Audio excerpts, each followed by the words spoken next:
1661, b. Proves so little, and an occasion of so much discontent everywhere, that it had never been set up. I think to subscribe L20. We are at our office quiet, only for lack of money all things go to rack. Our very bills offered to be sold upon the exchange at 10% loss. We are upon getting Sir R. Ford's house added to our office. But I see so many difficulties will follow in pleasing of one another in the dividing of it, and in becoming bound personally to pay the rent of L200 per annum, that I do believe it will yet scarce come to pass. The season very sickly everywhere of strange and fatal fevers. September 1661. September 1st, Lord's Day. Last night being very rainy, the rain broke into my house, the gutter being stopped, and spoiled all my ceilings almost. At church in the morning, and dined at home with my wife. After dinner to Sir W. Batten's, where I found Sir W. Penn and Captain Holmes. Here we were very merry with Sir W. Penn about the loss of his tankard, though all be but a cheat, and he do not yet understand it, but the tankard was stole by Sir W. Batten, and the letter, as from the thief, wrote by me, which makes very good sport. Here I stayed all the afternoon, and then Captain Holmes and I by coach to Whitehall. In our way, I found him by discourse, to be a great friend of my lord's, and he told me there was many did seek to remove him. But they were old seamen, such as Sir J. Minns, but he would name no more, though I do believe Sir W. Batten is one of them that do envy him, but he says he knows that the king do so love him, and the Duke of York too, that there is no fear of him. He seems to be very well acquainted with the king's mind, and with all the several factions at court, and spoke all with so much frankness, that I do take him to be my lord's good friend, and one able to do him great service, being a cunning fellow. And one, by his own confession to me, that can put on two several faces, and look his enemies in the face with as much love as his friends. But, good God! What an age is this, and what a world is this! That a man cannot live without playing the knave and dissimulation. At Whitehall we parted, and I to Mrs. Pierce's, meeting her and Madam Clifford in the street, and there stayed talking and laughing with them a good while, and so back to my mother's, and there supped, and so home and to bed. Second, in the morning to my cousin Nas. Pepys, executor, and there talked with him about my uncle Thomas, his being in the country, but he could not advise me to anything therein, not knowing what the other has done in the country, and so we parted. And so to Whitehall, and there my Lord Privy Seal, who has been out of town this week, not being yet come, we can have no seal, and therefore meeting with Mr. Battersby the apothecary in Fenchurch Street to the King's apothecary's chamber in Whitehall, and there drank a bottle or two of wine, and so he and I by water towards London. I landed at Blackfriars and so to the Wardrobe and dined, and then back to Whitehall with Captain Ferrers, and there walked, and thence to Westminster Hall, where we met with Mr. Pickering, and so all of us to the Rhenish wine house, Prior's, where the master of the house is laying out some money in making a cellar with an arch in his yard, which is very convenient for him. Here we stayed a good while, and so Mr. Pickering and I to Westminster Hall again, and there walked an hour or two talking, and though he be a fool, yet he keeps much company, and will tell all he sees or hears, and so a man may understand what the common talk of the town is. And I find by him that there are endeavors to get my lord out of play at sea, which I believe Mr. Coventry and the Duke do think will make them more absolute, but I hope, for all this, they will not be able to do it. He tells me plainly of the vices of the court, and how the pox is so common there, and so I hear on all hands that it is as common as eating and swearing. From him by water to the bridge, and thence to the Mitre, where I met my uncle and Aunt White come to see Mrs. Rawlinson, in her husband's absence out of town, and so I stayed with them and Mr. Lucas and other company, very merry, and so home, where my wife has been busy all the day making of pies, and had been abroad and bought things for herself. And tells that she met at the change with my young ladies of the wardrobe and there helped them to buy things, and also with Mr. Somerset, who did give her a bracelet of rings, which did a little trouble me, though I know there is no hurt yet in it, but only for fear of further acquaintance. So to bed. This night I sent another letter to Sir W. Pen to offer him the return of his tankard upon his leaving of 30s. At a place where it should be brought. The issue of which I am to expect. 3rd. This day some of us commissioners went down to Deptford to pay off some ships, but I could not go, but stayed at home all the morning setting papers to rights, and this morning Mr. Howell, our turner, sent me 2 things to file papers on very handsome. Dined at home, and then with my wife to the wardrobe, where my lady's child was christened, my Lord Crewe and his lady, and my Lady Montague, my lord's mother-in-law, were the witnesses, and named Catherine. Lady Catherine Montague. Youngest daughter of Lord Sandwich. Married, first, Nicholas Bacon, eldest son and heir of Sir Nicholas Bacon, K.B., of Shrubland Hall, Company Suffolk, and, secondly, the Reverend Balthazar Guardman. She died January 15, 1757, at 96 years, 4 months. B. The Queen-elect's name. But to my and all our trouble, the parson of the parish christened her, and did not sign the child with the sign of the cross. After that was done, we had a very fine banquet, the best I ever was at, and so, there being very little company, we by and by broke up, and my wife and I to my mother, who I took a liberty to advise about her getting things ready to go this week into the country to my father, and she, being become nowadays very simple, took it very ill, and we had a great deal of noise and wrangling about it. So home by coach. 4th. In the morning to the Privy Seal to do some things of the last month, my Lord Privy Seal having been some time out of town. Then my wife came to me to Whitehall, and we went and walked a good while in St. James's Park to see the brave alterations, and so to Wilkinson's, the cook's, to dinner, where we sent for Mrs. Sarah and there dined and had oysters, the first I have eat this year, and were pretty good. After dinner by agreement to visit Mrs. Simon's, but she is abroad, which I wonder at, and so missing her my wife again to my mother's, calling at Mrs. Pierce's, who we found brought to bed of a girl last night, and there stayed and drank, and she resolves to be going tomorrow without fail. Many friends come in to take their leave of her, but a great deal of stir I had again tonight about getting her to go to see my Lady Sandwich before she goes, which she says she will do tomorrow. So I home. 5th. To the Privy Seal this morning about business, in my way taking leave of my mother, who goes to Brampton today. But doing my business at the Privy Seal pretty soon, I took boat and went to my Uncle Fenner's, and there I found my mother and my wife and Paul, of whom I had this morning at my own house taken leave, and given her 20s. And good counsel how to carry herself to my father and mother, and so I took them, it being late, to Beard's, where they were stayed for, and so I put them into the wagon, and saw them going presently, Paul crying exceedingly. Then in with my wife, my Aunt Bell and Charles Pepys, whom we met there, and drank, and so to my Uncle Fenner's to dinner, in the way meeting a French footman with feathers, who was in quest of my wife, and spoke with her privately. But I could not tell what it was, only my wife promised to go to some place tomorrow morning, which do trouble my mind how to know whither it was, where both his sons and daughters were, and there we were merry and dined. After dinner news was brought that my Aunt Kite, the butcher's widow in London, is sick ready to die and sends for my uncle and me to come to take charge of things, and to be entrusted with the care of her daughter. But I through want of time to undertake such a business, I was taken up by Anthony Joyce, which came at last to very high words, which made me very angry. And I did not think that he would ever have been such a fool to meddle with other people's business, but I saw he spoke worse to his father than to me, and therefore I bore it the better, but all the company was offended with him. So we parted angry, he and I, and so my wife and I to the fair, and I showed her the Italians dancing the ropes, and the women that do strange tumbling tricks, and so by foot home vexed in my mind about Anthony Joyce. 6th. This morning my Uncle Fenner by appointment came and drank his morning draught with me, and from thence he and I go to see my Aunt Kite, my wife holding her resolution to go this morning as she resolved yesterday. And though there could not be much hurt in it, yet my own jealousy put 100 things into my mind, which did much trouble me all day, whom we found in bed and not like to live as we think.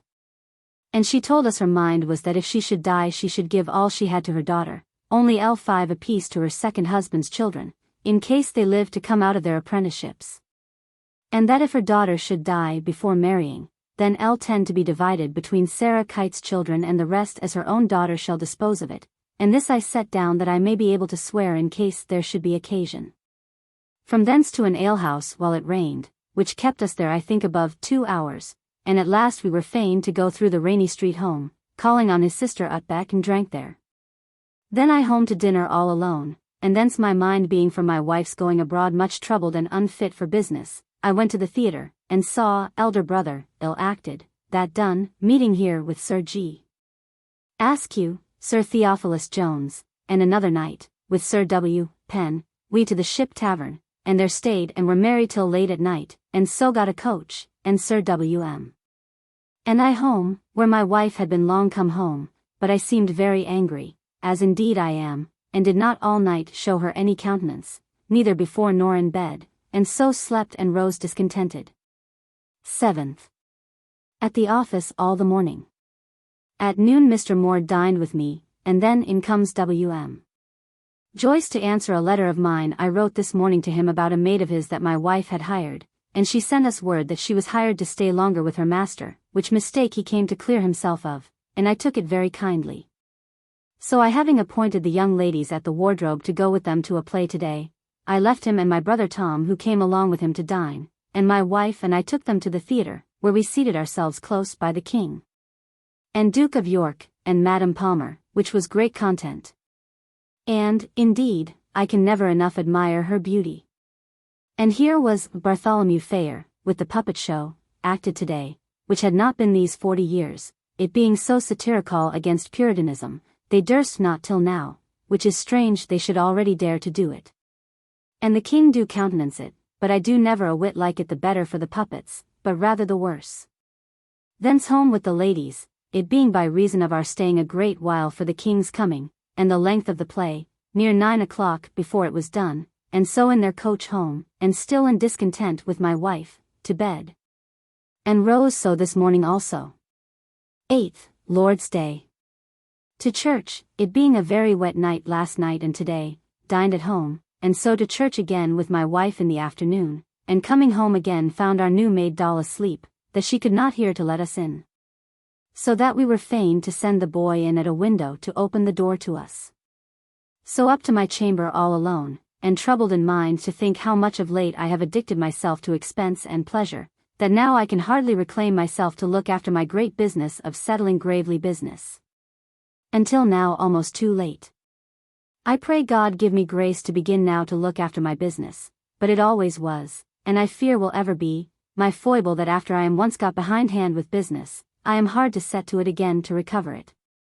In the evening I begun to look over my accounts, and upon the whole I do find myself, by what I can yet see, worth near else 600, for which God be blessed, which put me into great comfort. So to supper and to bed. 9th. To the Privy Seal in the morning, but my lord did not come, so I went with Captain Morris at his desire into the King's privy kitchen to Mr. Sayres, the master cook, and there we had a good slice of beef or two to our breakfast, and from thence he took us into the wine cellar where, by my troth, we were very merry, and I drank too much wine. And all along had great and particular kindness from Mr. Sayres, but I drank so much wine that I was not fit for business, and therefore at noon I went and walked in Westminster Hall a while, and thence to Salisbury Court Playhouse, where was acted the first time, "'Tis Pity She's a Whore." A simple play and ill acted, only it was my fortune to sit by a most pretty and most ingenious lady, which pleased me much.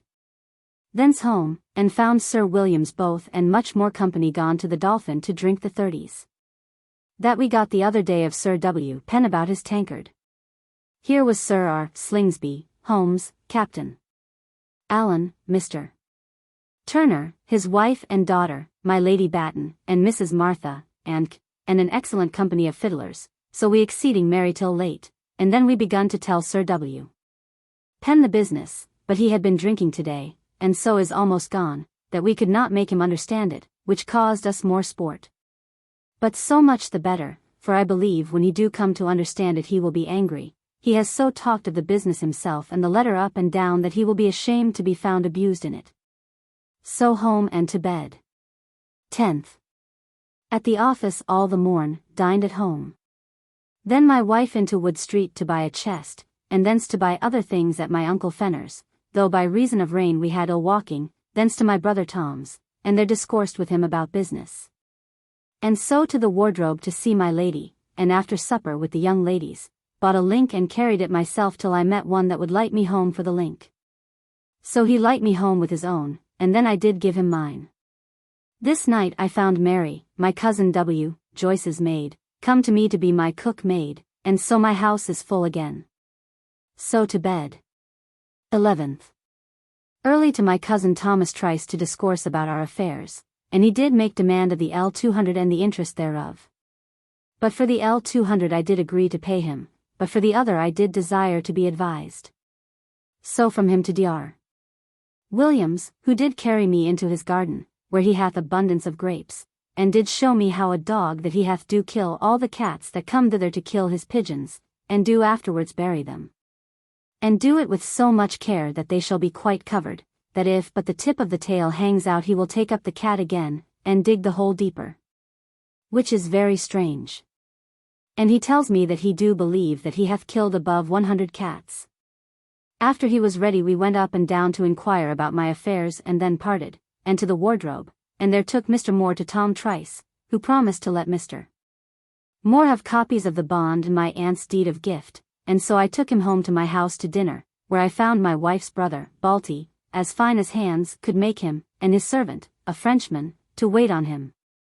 And come to have my wife to visit a young lady which he is a servant to, and have hoped to trepan and get for his wife. I did give way for my wife to go with him, and so after dinner they went, and Mr. Moore and I out again, he about his business and I to Dr. Williams, to talk with him again, and he and I walking through Lincoln's Fields observed at the opera a new play, Twelfth Night. Pepys seldom liked any play of Shakespeare's. And he sadly blundered when he supposed Twelfth Night was a new play. Was acted there, and the king there, so I, against my own mind and resolution, could not forbear to go in, which did make the play seem a burthen to me, and I took no pleasure at all in it. And so after it was done went home with my mind troubled for my going thither, after my swearing to my wife that I would never go to a play without her. So that what with this and things going so cross to me as to matters of my uncle's estate, makes me very much troubled in my mind, and so to bed. My wife was with her brother to see his mistress today, and says she is young, rich, and handsome, but not likely for him to get. 12th. Though it was an office day, yet I was forced to go to the Privy Seal, at which I was all the morning, and from thence to my lady's to dinner at the Wardrobe. And in my way upon the Thames, I saw the King's new pleasure boat that is come now for the King to take pleasure in above bridge. And also 2 gondolas. 2 long boats that were made in Venice, called gondolas, were by the Duke of Venice, Domenico Contarini, presented to His Majesty. And the attending watermen, being 4, were in very rich clothes. Crimson satin. Very big were their breeches and doublets, they wore. Also very large shirts of the same satin, very richly laced. Rugs diurnal. B. That are lately brought, which are very rich and fine. After dinner I went into my lady's chamber where I found her up now out of her child-bed, which I was glad to see, and after an hour's talk with her I took leave and to Tom Trice again. And sat talking and drinking with him about our business a great while. I do find I am likely to be forced to pay interest for the L200. By and by in comes my Uncle Thomas, and as he was always a close cunning fellow, so he carries himself to me, and says nothing of what his endeavors are, though to my trouble I know that he is about recovering of gravely. But neither I nor he began any discourse of the business. From thence to Dr. Williams, at the little blind alehouse in Shoe Lane, at the Gridiron, a place I am ashamed to be seen to go into, and there with some bland counsel of his we discuss our matters. But I find men of so different minds that by my troth I know not what to trust to. It being late I took leave, and by link home and called at Sir W. Batten's, and there hear that Sir W. Penn do take our jest of the tankard very ill, which Pam's sorry for. 13th. This morning I was sent for by my Uncle Fenner to come and advise about the burial of my aunt, the butcher, who died yesterday, and from thence to the Anchor, by Doctors' Commons, and there Dr. Williams and I did write a letter for my purpose to Mr.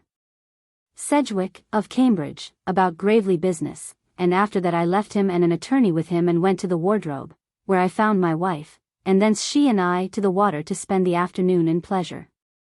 And so we went to Old George's, and there eat as much as we would of a hot shoulder of mutton, and so to boat again and home.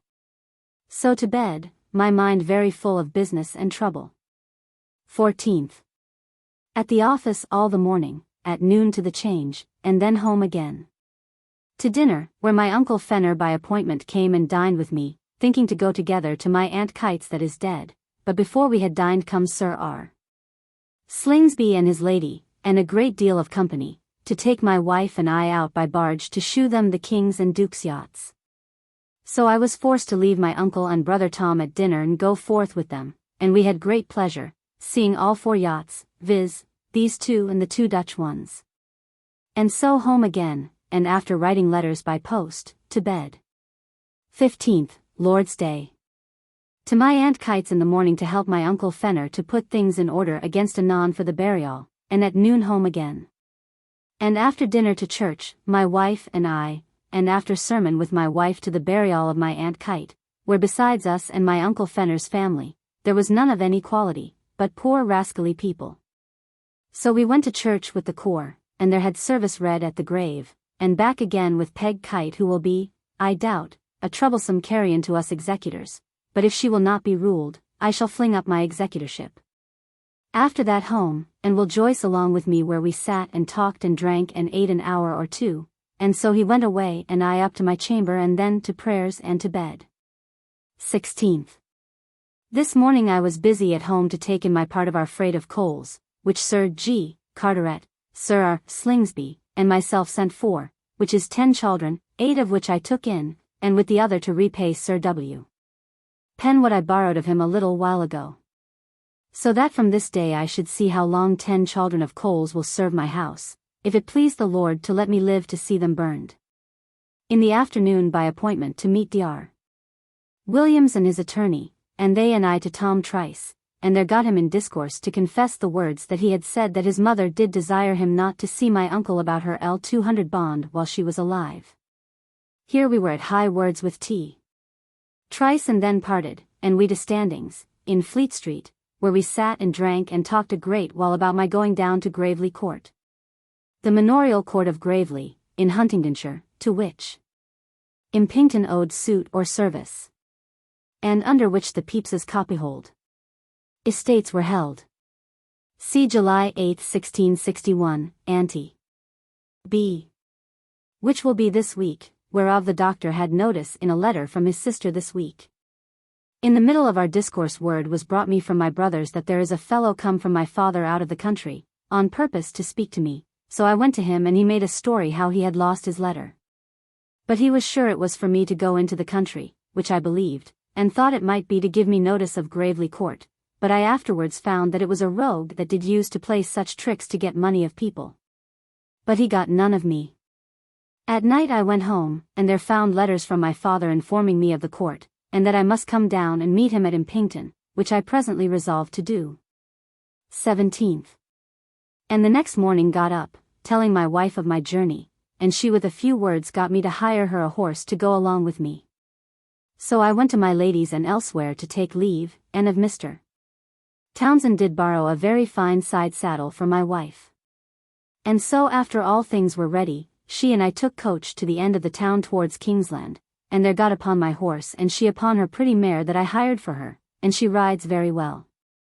By the mare at one time falling she got a fall, but no harm, so we got to Ware, and there supped, and to bed very merry and pleasant. 18th. The next morning up early and begun our march. The way about Puckeridge, a village in Hertfordshire 6.5 miles NNE, of Ware. Very bad, and my wife, in the very last dirty place of all, got a fall, but no hurt, though some dirt. At last she begun, poor wretch, to be tired, and I to be angry at it, but I was to blame, for she is a very good companion as long as she is well. In the afternoon we got to Cambridge, where I left my wife at my cousin Angier's while I went to Christ's College, and there found my brother in his chamber, and talked with him. And so to the barber's, and then to my wife again, and remounted for Impington, where my uncle received me and my wife very kindly. And by in comes my father, and we supped and talked and were merry, but being weary and sleepy my wife and I to bed without talking with my father anything about our business. 19th. Up early, and my father and I alone into the garden, and there talked about our business, and what to do therein.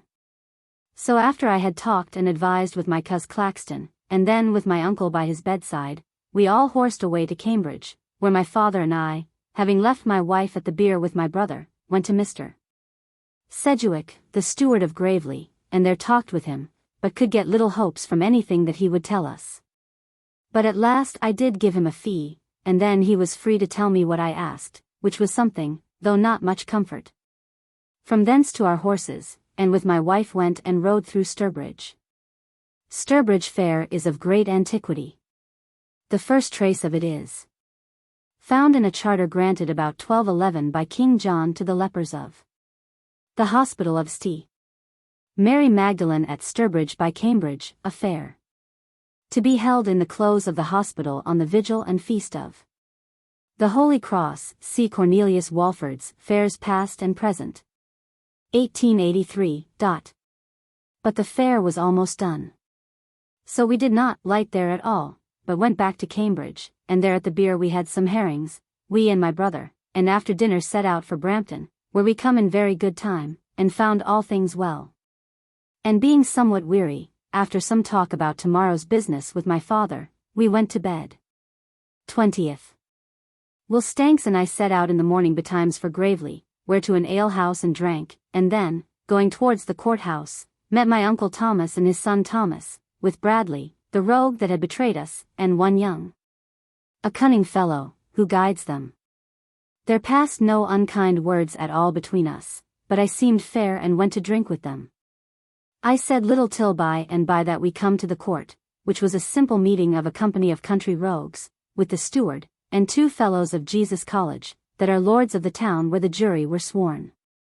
And I producing no surrender, though I told them I was sure there is and must be one somewhere, they found my uncle Thomas heir at law, as he is, and so, though I did tell him and his son that they would find themselves abused by these fellows, and did advise them to forbear being admitted this court, which they could have done, but that these rogues did persuade them to do it now, my uncle was admitted, and his son also, in reversion after his father. Which he did well and to secure his money. The father paid 1.5 years for his fine, and the son half a year, in all L48, besides about L3 fees. So that I do believe the charges of his journeys, and what he gives those 2 rogues, and other expenses herein, cannot be less than L70, which will be a sad thing for them if a surrender be found. After all was done, I openly wished them joy in it, and so rode to Offord with them and there parted fairly without any words. I took occasion to bid them money for their half-acre of land, which I had a mind to do that in the surrender I might secure piggats, which otherwise I should be forced to lose. So with Stanks home and supped, and after telling my father how things went, I went to bed with my mind in good temper, because I see the matter and manner of the court and the bottom of my business, wherein I was before and should always have been ignorant. 21st. All the morning pleasing myself with my father, going up and down the house and garden with my father and my wife, contriving some alterations. After dinner, there coming this morning my Aunt Haynes and her son from London, that is to live with my father, I rode to Huntingdon, where I met Mr. Phillips, and there put my Bugden. Bugden, or Buckden, a village and parish in the St. Neots district of Huntingdonshire, for miles SW of Huntingdon. Matter in order against the court, and so to Hinchingbroke, where Mr. Barnwell shewed me the condition of the house, which is yet very backward, and I fear will be very dark in the cloister when it is done. So home and to supper and to bed, very pleasant and quiet. 22nd, Lord's Day. Before church time walking with my father in the garden contriving. So to church, where we had common prayer, and a dull sermon by one Mr. Case, who yet I heard sing very well. So to dinner, and busy with my father about his accounts all the afternoon, and people came to speak with us about business. Mr. Barnwell at night came and supped with us. So after setting matters even with my father and I, to bed. 23rd. Up, and sad to hear my father and mother wrangle as they used to do in London, of which I took notice to both, and told them that I should give over care for anything unless they would spend what they have with more love and quiet. So, John Bowles coming to see us before we go, we took horse and got early to Baldwick, where there was a fair, and we put in and eat a mouthful of pork, which they made us pay 14d. For, which vexed us much. And so away to Stevenage, and stayed till ashore was over, and so rode easily to Welling, where we supped well, and had 2 beds in the room and so lay single. And still remember it that of all the nights that ever I slept in my life I never did pass a night with more epicurism of sleep.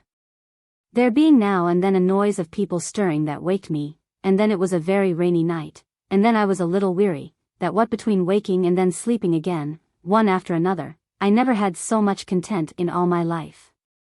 And so my wife says it was with her. 24th. We rose, and set forth, but found a most sad alteration in the road by reason of last night's rains, they being now all dirty and washy, though not deep. So we rode easily through, and only drinking at Holloway, at the sign of a woman with cakes in one hand and a pot of ale in the other, which did give good occasion of mirth, resembling her to the maid that served us. We got home very timely and well, and finding there all well, and letters from sea, that speak of my lord's being well, and his action, though not considerable of any side, at Algiers, I went straight to my lady, and there sat and talked with her, and so home again, and after supper we to bed somewhat weary, hearing of nothing ill since my absence but my brother Tom, who is pretty well though again. 25th. By coach with Sir W. Penn to Covent Garden. By the way, upon my desire, he told me that I need not fear any reflection upon my lord for their ill success at Algiers, for more could not be done than was done.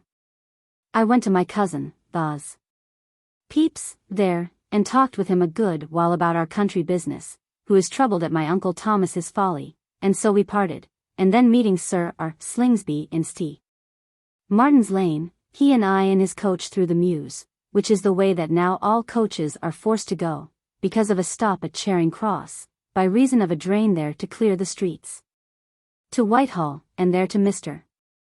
Coventry, and talked with him, and thence to my Lord Crewe's and dined with him, where I was used with all imaginable kindness both from him and her. And I see that he is afraid that my lord's reputation will a little suffer in common talk by this late success, but there is no help for it now. The Queen of England, as she is now owned and called, I hear doth keep open court, and distinct at Lisbon. Hence, much against my nature and will, yet such is the power of the devil over me I could not refuse it, to the theatre, and saw, The Merry Wives of Windsor, ill done. And that ended, with Sir W. Penn and Sir G. More to the tavern, and so home with him by coach, and after supper to prayers and to bed. In full quiet of mind as to thought, though full of business, blessed be God. 26th. At the office all the morning, so dined at home, and then abroad with my wife by coach to the theatre to shew her King and No King, it being very well done. And so by coach, though hard to get it, being rainy, home. So to my chamber to write letters and the journal for these 6 last days past. 27th. By coach to Whitehall with my wife, where she went to see Mrs. Pierce, who was this day churched, her month of childbed being out. I went to Mrs. Montague and other businesses, and at noon met my wife at the wardrobe. And there dined, where we found Captain Country, my little captain that I loved, who carried me to the Sound, come with some grapes and melons. The antiquity of the cultivation of the melon is very remote. Both the melon, Cucumis mello, and the watermelon, Cucumis citrullus, were introduced into England at the end of the 16th century. See Volume 1. From my lord at Lisbon, the first that ever I saw any, and my wife and I eat some, and took some home, but the grapes are rare things. Here we stayed, and in the afternoon comes Mr. Edud Montague, by appointment this morning, to talk with my lady and me about the provisions fit to be bought, and sent to my lord along with him. And told us, that we need not trouble ourselves how to buy them, for the king would pay for all, and that he would take care to get them, which put my lady and me into a great deal of ease of mind. Here we stayed and supped too, and, after my wife had put up some of the grapes in a basket for to be sent to the king, we took coach and home, where we found a hampire of Millans sent to me also. 28th. At the office in the morning, dined at home, and then Sir W. Penn and his daughter and I and my wife to the theatre, and there saw Father's Own Son, a very good play, and the first time I ever saw it, and so at night to my house, and there sat and talked and drank and merrily broke up, and to bed. 29th, Lord's Day. To church in the morning, and so to dinner, and Sir W. Penn and daughter, and Mrs. Poole, his kinswoman, Captain Poole's wife, came by appointment to dinner with us, and a good dinner we had for them, and were very merry, and so to church again, and then to Sir W. Penn's, and there supped, where his brother, a traveller, and one that speaks Spanish very well, and a merry man, supped with us, and what at dinner and supper I drink I know not how, of my own accord, so much wine, that I was even almost foxed. And my head ached all night. So home and to bed, without prayers, which I never did yet, since I came to the house, of a Sunday night, I being now so out of order that I durst not read prayers, for fear of being perceived by my servants in what case I was. So to bed. 30th. This morning up by moonshine, at 5 o'clock, to Whitehall, to meet Mr. Moore at the Privy Seal, but he not being come as appointed, I went into King Street to the Red Lion, to drink my morning draught, and there I heard of a fray between the two ambassadors of Spain and France. And that, this day, being the day of the entrance of an ambassador from Sweden, they intended to fight for the precedence. Our king, I heard, ordered that no Englishman should meddle in the business. The Comte de Brienne insinuates, in his Memoirs, that Charles purposely abstained from interfering, in the belief that it was for his interest to let France and Spain quarrel, in order to further his own designs in the match with Portugal. Louis certainly held that opinion, and he afterwards instructed D'Estrades to solicit from the English court the punishment of those Londoners who had insulted his ambassador, and to demand the dismissal of de Batteville. Either no Londoner had interfered, or Louis's demand had not in England the same force as in Spain, for no one was punished.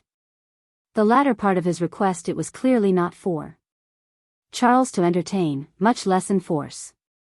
B. But let them do what they would. And to that end all the soldiers in the town were in arms all the day long, and some of the train bands in the city, and a great bustle through the city all the day. Then I to the Privy Seal, and there Mr. Moore and a gentleman being come with him, we took coach, which was the business I come for, to Chelsea, to my Lord Privy Seal, and there got him to seal the business.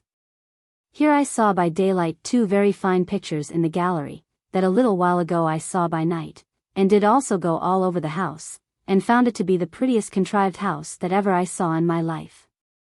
So to coach back again. And at Whitehall light, and saw the soldiers and people running up and down the streets. So I went to the Spanish ambassadors and the French, and there saw great preparations on both sides.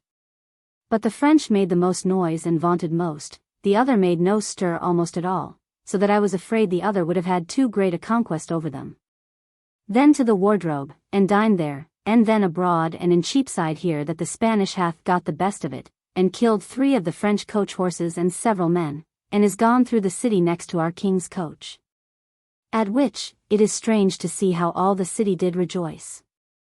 And indeed we do naturally all love the Spanish, and hate the French.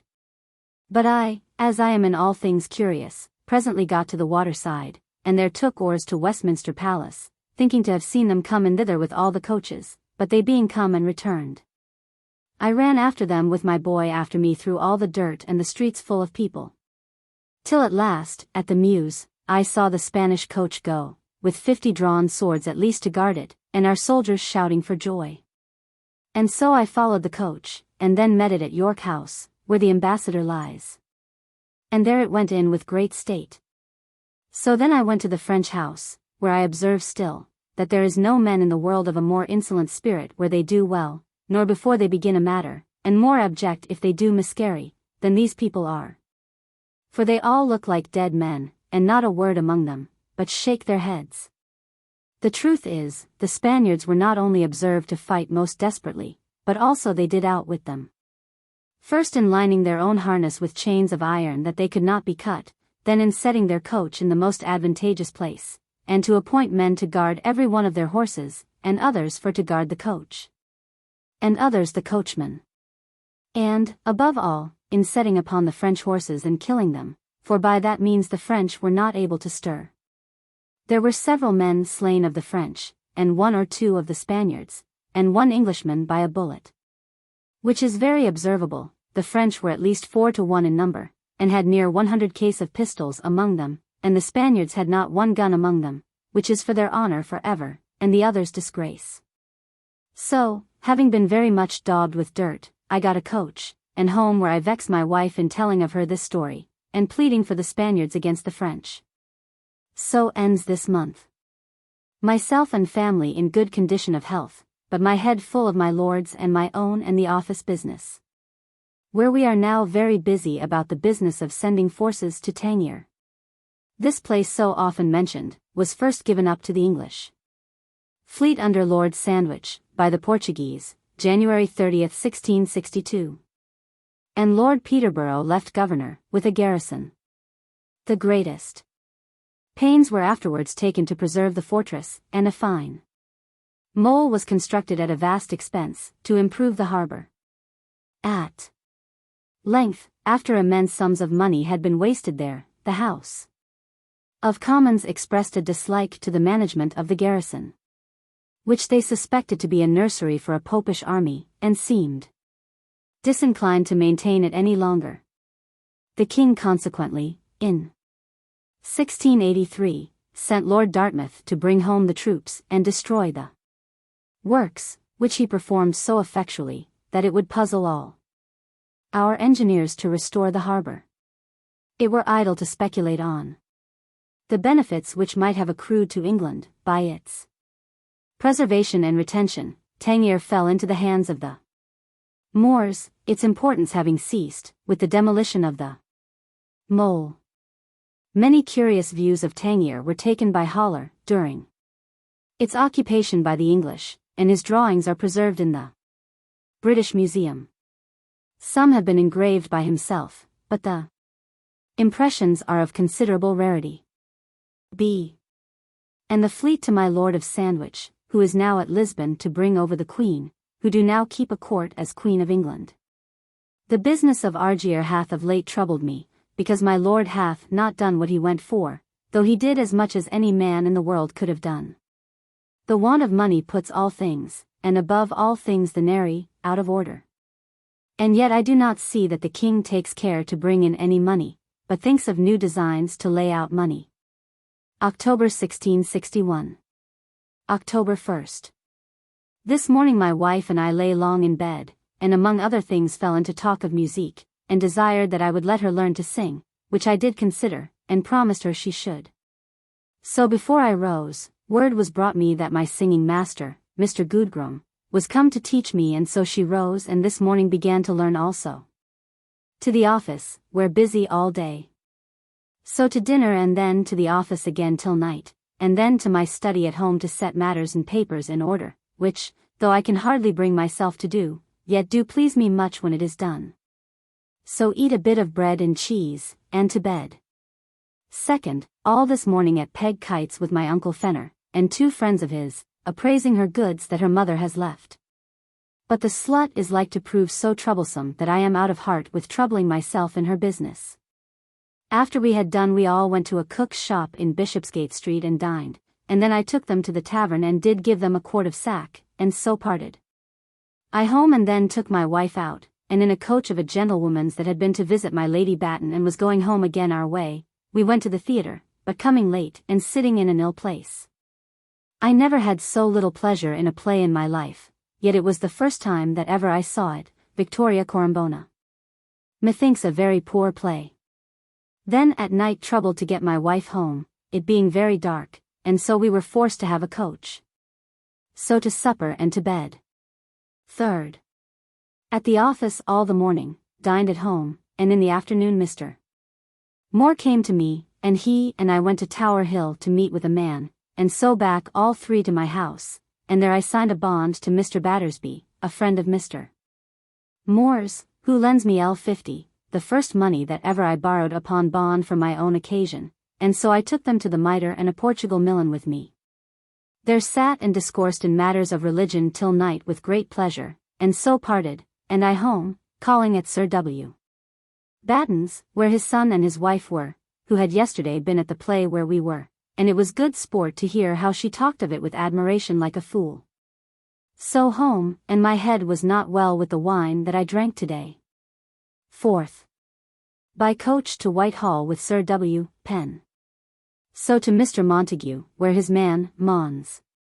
Escar, makes a great complaint against the English, that they did help the Spaniards against the French the other day. And that their ambassador do demand justice of our king, and that he do resolve to be gone for France the next week, which I, and all that I met with, are very glad of. Thence to Paternoster Row, where my will did receive the L50 I borrowed yesterday. I to the wardrobe to dinner, and there stayed most of the afternoon very merry with the ladies. Then Captain Ferrers and I to the theatre, and there came too late, so we stayed and saw a bit of Victoria, which pleased me worse than it did the other day. So we stayed not to see it out, but went out and drank a bottle or two of China ale, and so home, where I found my wife vexed at her people for grumbling to eat Suffolk cheese, which I also am vexed at. So to bed. 5th.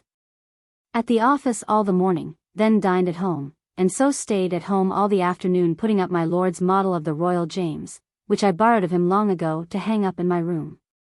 And at night Sir W. Penn and I alone to the Dolphin, and there eat some bloat herrings. To bloat is to dry by smoke, a method chiefly used to cure herrings. Or bloaters. I have more smoke in my mouth than would bloat 100 herrings. Beaumont and Fletcher, Island Princess. Why? You stink like so many bloat herrings newly taken out of the chimney. Ben Jonson, Mask of Augurs. And drank good sack. Then came in Sir W. Warren and another and stayed a while with us, and then Sir Arnold Brames, with whom we stayed late until we had drank too much wine. So home and I to bed, pleased at my afternoon's work in hanging up the ship. So to bed. 6th, Lord's Day. To church in the morning, Mr. Mills preached, I expect, should take in snuff, anger, that my wife not come to his child's christening the other day. The winter coming on, many of parish ladies are come home and appear at church again. Among others, the 3 sisters the Thornberrys, a very fine, and the most zealous people that ever I saw in my life, even to admiration, if it were true zeal. There was also my pretty black girl, Mrs. Dekins, and Mrs. Margaret Penn, this day come to church in a new flowered satin suit that my wife helped to buy her the other day. So me to dinner, and to church in the afternoon to St. Gregory's, by Paul's, where I saw Mr. Moose in the gallery and went up to him and heard a good sermon of Dr. Buck's, one I never heard before, a very able man. So home, and in the evening I went to my Valentine, her father and mother being out of town, to fetch her to supper to my house, and then came Sir W. Penn and would have her to his, so with much sport I got them all to mine, and we were merry, and so broke up and to bed. 7th. Up in the morning into my Uncle Fenner's, thinking to have met Peg Kite about her business, but she comes not, so I went to Dr. Williams, where I found him sick in bed and was sorry for it. So about business all day, troubled in my mind till I can hear from Brampton, how things go on at Sturtlow, at the court, which I was cleared in at night by a letter, which tells me that my cousin Tom was there to be admitted, in his father's name, as heir at law, but that he was opposed, and I was admitted by proxy, which put me out of great trouble of mind. 8th. At the office all the morning. After office done, went and eat some Colchester oysters with Sir W. Batten at his house, and there, with some company, dined and stayed there talking all the afternoon, and late after dinner took Mrs. Martha out by coach, and carried her to the theatre in a frolic, to my great expense, and there shewed her part of the Beggar's Bush, without much pleasure, but only for a frolic, and so home again. 9th. This morning went out about my affairs, among others to put my theorbo out to be mended, and then at noon home again, thinking to go with Sir Williams both to dinner by invitation to Sir W. Ryder's, but at home I found Mrs. Pierce, La Belle, and Madam Clifford, with whom I was forced to stay, and made them the most welcome I could. And I was, God knows, very well pleased with their beautiful company, and after dinner took them to the theatre, and shewed them the chances. And so saw them both at home and back to the Fleece Tavern, in Covent Garden, where Llewellyn and Blurton, and my old friend Frank Bagg, was to meet me, and there stayed till late very merry. Frank Bagg tells me a story of Mrs. Pepys that lived with my Lady Harvey, Mr. Montague's sister, a good woman, that she had been very ill, and often asked for me, that she is in good condition, and that nobody could get her to make her will. But that she did still inquire for me, and that now she is well she desires to have a chamber at my house. Now I do not know whether this is a trick of Bagg's, or a goodwill of hers to do something for me. But I will not trust her, but told him I should be glad to see her, and that I would be sure to do all that I could to provide a place for her. So by coach home late. 10th. At the office all the morning, dined at home, and after dinner Sir W. Penn and my wife and I to the theatre, she first going into Covent Garden to speak a word with a woman to inquire of her mother, and I in the meantime with Sir W. Penn's coach staying at W. Joyce's, where the King came today, and there was The Traitor most admirably acted, and a most excellent play it is. So home, and intended to be merry, it being my 6th wedding night, but by a late bruise. I am in so much pain that I eat my supper and in pain to bed, yet my wife and I pretty merry. 11th, all day in bed with a cataplasm. And at night rose a little, and to bed again in more ease than last night. This noon there came my brother and Dr. Tom and Snow to dinner, and by themselves were merry. 12th. In bed the greatest part of this day also, and my swelling in some measure gone.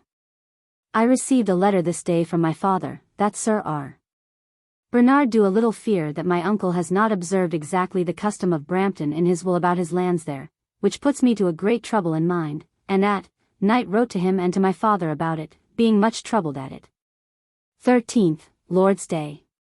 Did not stir out all day, but rose and dined below, and this day left off half skirts and put on a waistcoat, and my false tabby waistcoat with gold lace, and in the evening there came Sir W.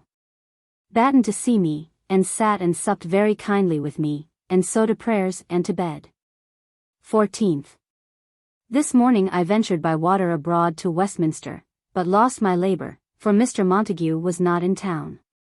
So to the wardrobe, and there dined with my lady, which is the first time I have seen her dine abroad since her being brought to bed of my Lady Catherine.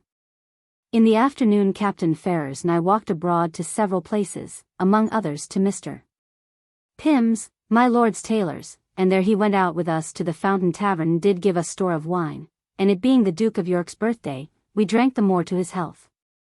But, Lord!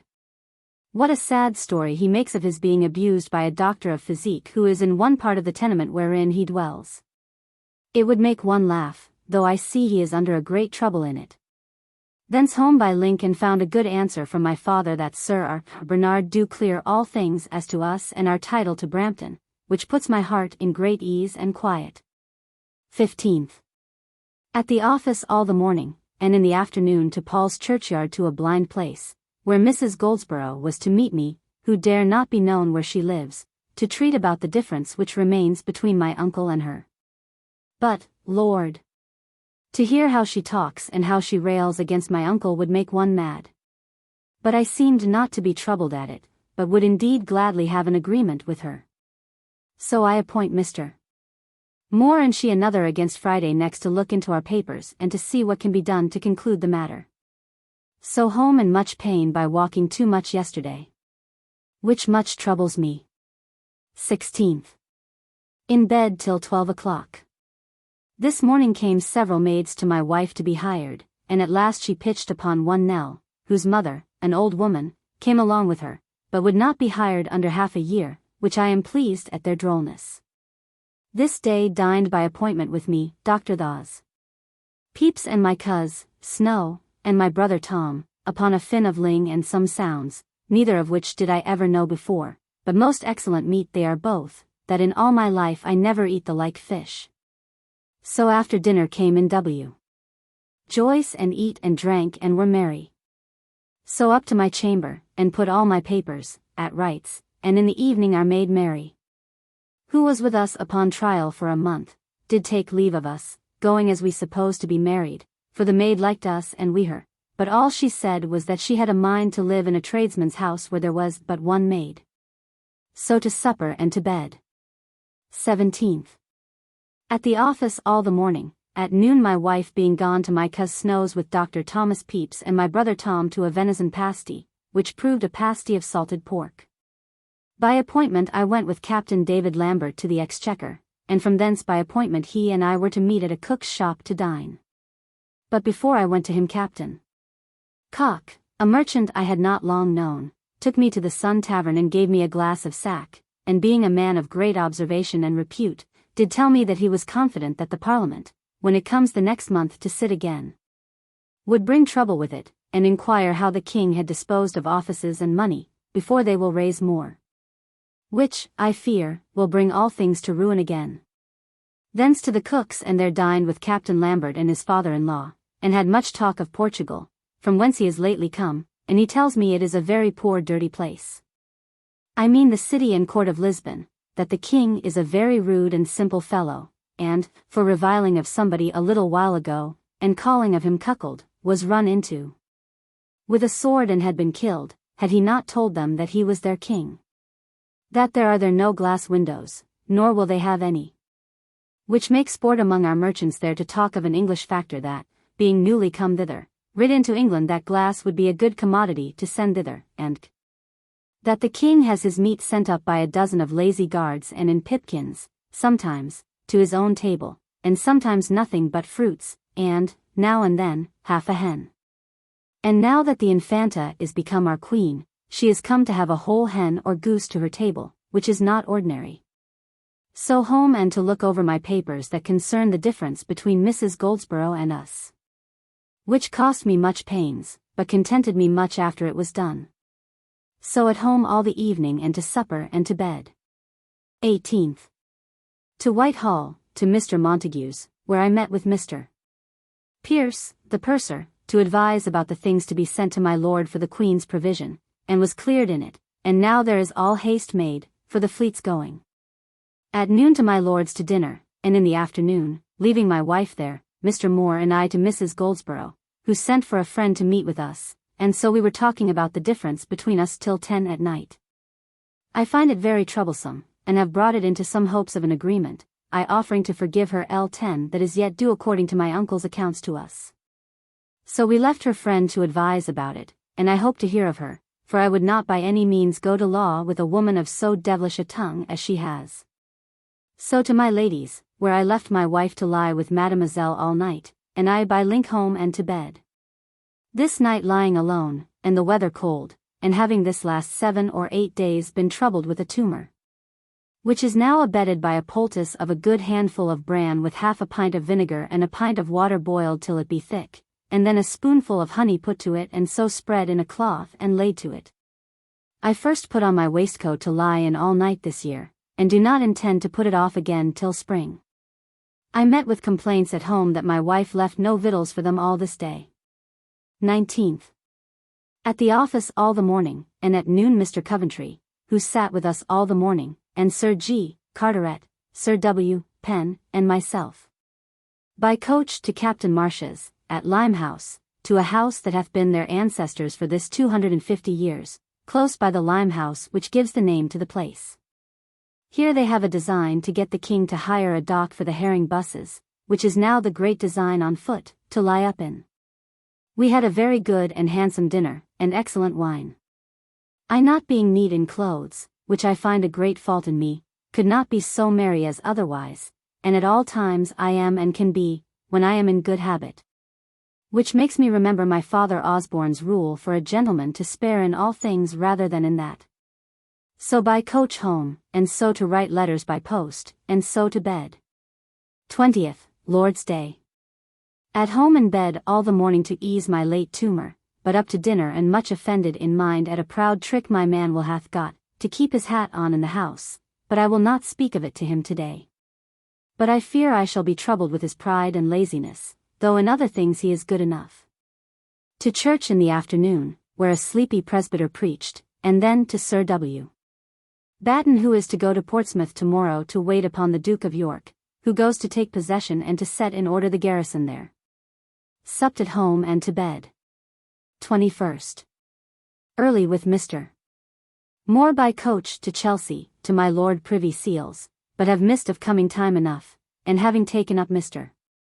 Pargeter, the goldsmith, who is the man of the world that I do most know and believe to be a cheating rogue, we drank our morning draught there together of cake and ale, and did make good sport of his losing so much by the king's coming in. He having bought much of crown lands, of which, God forgive me, I am very glad. At Whitehall, at the Privy Seal, did with Sir W. Penn take advice about passing of things of his there that concern as matters of Ireland.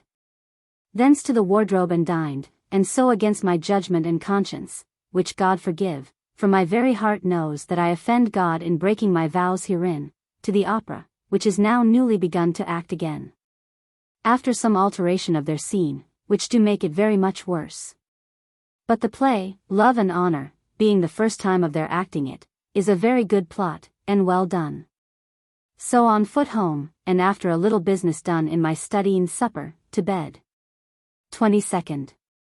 At the office all the morning, where we had a deputation from the Duke in his absence, he being gone to Portsmouth, for us to have the whole disposal and ordering of the fleet. In the afternoon about business up and down, and at night to visit Sir R. Slingsby, who is fallen sick of this new disease, an ague and fever. So home after visiting my Aunt White and Mrs. Norbury, who continues still a very pleasant lady, and to supper, and so to bed. 23rd. To Whitehall, and there, to drink our morning, Sir W. Penn and I to a friend's lodging of his, Colonel P.R. Swell, and at noon he and I dined together alone at the Leg in King Street, and so by coach to Chelsea to my Lord Privy Seal's about business of Sir William's, in which we had a fair admittance to talk with my lord, and had his answer. And so back to the opera, and there I saw again Love and Honor, and a very good play it is. And thence home, calling by the way to see Sir Robert Slingsby, who continues ill, and so home. This day all our office is invited against Tuesday next, my Lord Mayor's Day, to dinner with him at Guildhall. This evening Mr. Holliard came and sat with us, and gave us both directions to observe. 24th. At the office all morning, at noon Llewellyn dined with me, and then abroad to Fleet Street, leaving my wife at Tom's while I went out and did a little business. So home again, and went to see Sir Robert Slingsby, who continues ill, and this day has not spoke at all, which makes them all afeard of him. So home. 25th. To Whitehall, and so to dinner at the Wardrobe, where my wife met me, and there we met with a venison pasty, and my lady very merry and very handsome, methought.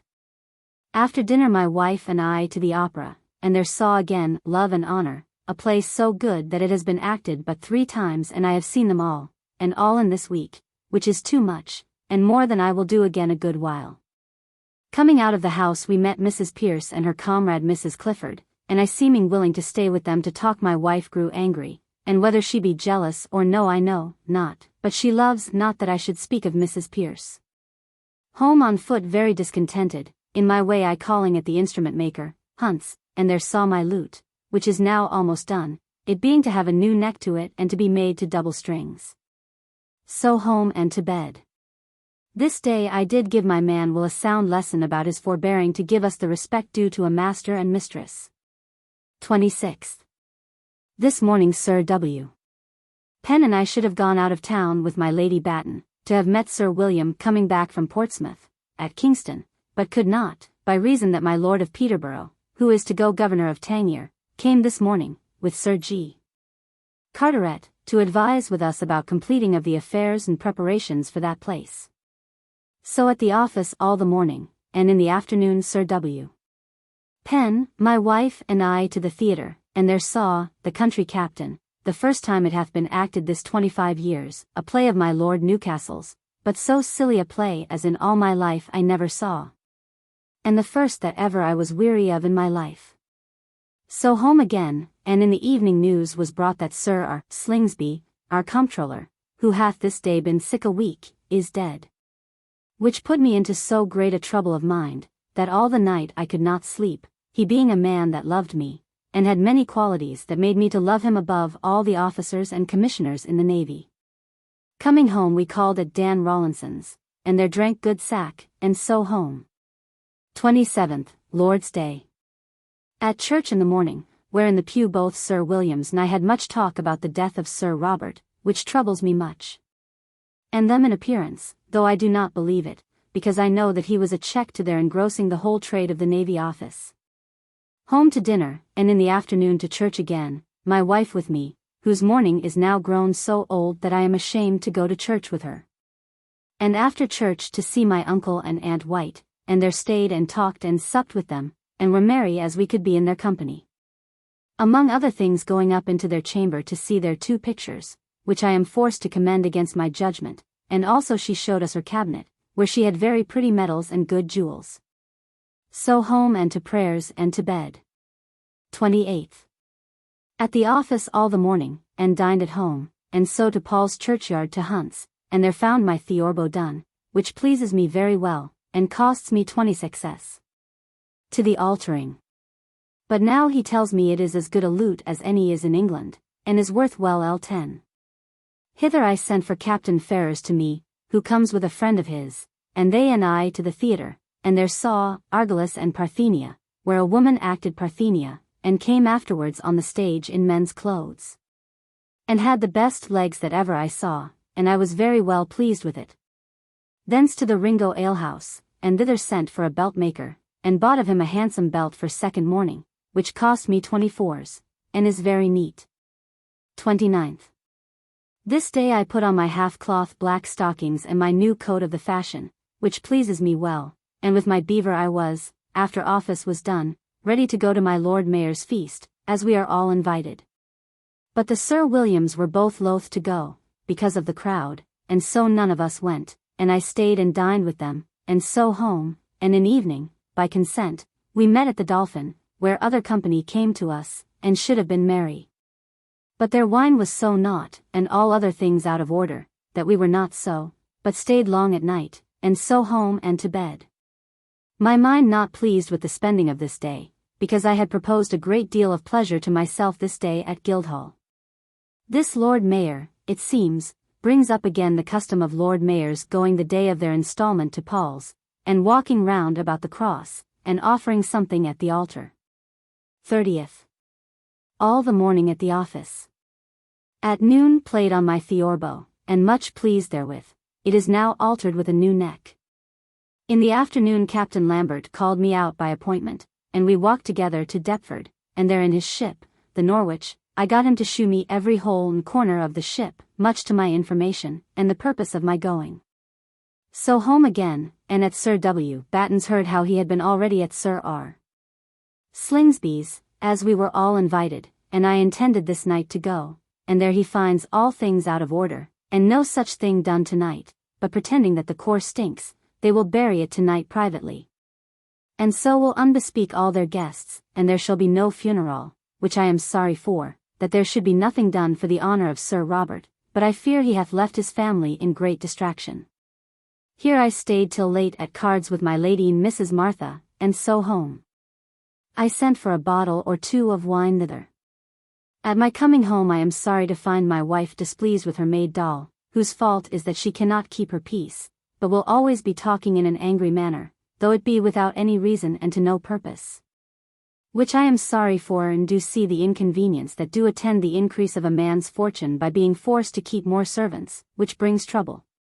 Sir Henry Vane, Lambert, and others, are lately sent suddenly away from the Tower, prisoners to Scilly, but I do not think there is any plot as is said, but only a pretence, as there was once pretended often against the Cavaliers. 31st. This morning comes Prior of Brampton to me about the house he has to buy of me, but I was forced to be at the office all the morning, and so could not talk with him. And so, after the office was done, and dined at home, I went to my brother Tom's, and there met him, He demanded some abatement, he having agreed with my father for Barton's house, at a price which I told him I could not meddle with, but that as for anything to secure his title to them I was ready, and so we parted. Thence to Sir Robert Bernard, and as his client did ask his advice about my Uncle Thomas's case and ours as to Gravely, and in short he tells me that there is little hopes of recovering it or saving his annuity, which do trouble me much. But God's will be done. Hence, with my mind full of trouble, to my Uncle Fenner's, when at the alehouse I found him drinking very jolly and youthsome, and as one that I believe will in a little time get a wife. So home. November 1661. November 1st. I went this morning with Sir W. Penn by coach to Westminster, and having done my business at Mr. Montague's, I went back to him at Whitehall, and from thence with him to the 3-Ton Tavern, at Charing Cross, and there sent for up the maist of the house's dinner, and dined very well upon it. And afterwards had him and his fair sister, who is very great with Sir W. Batten and Sir W. Penn in mirth, up to us, and looked over some medals that they shewed us of theirs. And so went away to the theatre, to the jovial crew, and from hence home, and at my house we were very merry till late, having sent for his son, Mr. William Penn, the celebrated Quaker, and founder of Pennsylvania, lately come from Oxford. And after supper parted, and to bed. 2d at the office all the morning, where Sir John Minns, our new comptroller, was fetched by Sir William Penn and myself from Sir William Batten's, and led to his place in the office. The first time that he had come hither, and he seems a good fair condition man, and one that I am glad hath the office. After the office done, I to the wardrobe, and there dined, and in the afternoon had an hour or two's talk with my lady with great pleasure. And so with the 2 young ladies by coach to my house, and gave them some entertainment, and so late at night sent them home with Captain Ferrers by coach.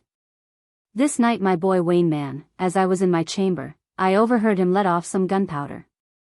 And hearing my wife chide him below for it, and a noise made, I call him up, and find that it was powder that he had put in his pocket, and a match carelessly with it, thinking that it was out, and so the match did give fire to the powder, and had burnt his side and his hand that he put into his pocket to put out the fire. But upon examination, and finding him in a lie about the time and place that he bought it, I did extremely beat him, and though it did trouble me to do it, yet I thought it necessary to do it. So to write by the post, and to bed. 3rd, Lord's Day. This day I stirred not out, but took physique, and it did work very well, and all the day as I was at leisure I did read in Fuller's Holy War, which I have of late bought. And did try to make a song in the praise of a liberal genius, as I take my own to be, to all studies and pleasures, but it not proving to my mind I did reject it and so proceeded not in it. At night my wife and I had a good supper by ourselves of a pullet hashed, which pleased me much to see my condition come to allow ourselves a dish like that, and so at night to bed. 4th. In the morning, being very rainy, by coach with Sir W. Penn and my wife to Whitehall, and sent her to Mrs. Bunce, and he and I to Mr. Coventry's about business, and so sent for her again, and all 3 home again, only I to the Mitre, Mr. Rawlinson's, where Mr. Pierce, the purser, had got us a most brave chine of beef, and a dish of marrowbones. Our company my Uncle White, Captain Lambert, one Captain Davies, and Purser Barter, Mr. Rawlinson, and ourselves, and very merry. After dinner I took coach, and called my wife at my brother's, where I left her, and to the opera, where we saw the Bondman, which of old we both did so dote on, and do still. Though to both our thinking not so well acted here, having too great expectations, as formerly at Salisbury Court. But for Betterton he is called by us both the best actor in the world. So home by coach, I lighting by the way at my Uncle White's and stayed there a little, and so home after my wife, and to bed. 5th. At the office all the morning. At noon comes my brother Tom and Mr. Armiger to dine with me, and did, and we were very merry. After dinner, I having drunk a great deal of wine, I went away, seeming to go about business with Sir W. Penn, to my Lady Batten's, Sir William being at Chatham, and there sat a good while, and then went away. Before I went I called at home to see whether they were gone, and found them there, and Armiger inviting my wife to go to a play. And like a fool would be courting her, but he is an ass, and lays out money with Tom, otherwise I should not think him worth half this respect I shew him. To the Dolphin, where he and I and Captain Cock sat late and drank much, seeing the boys in the streets flying their crackers, this day being kept all the day very strictly in the city.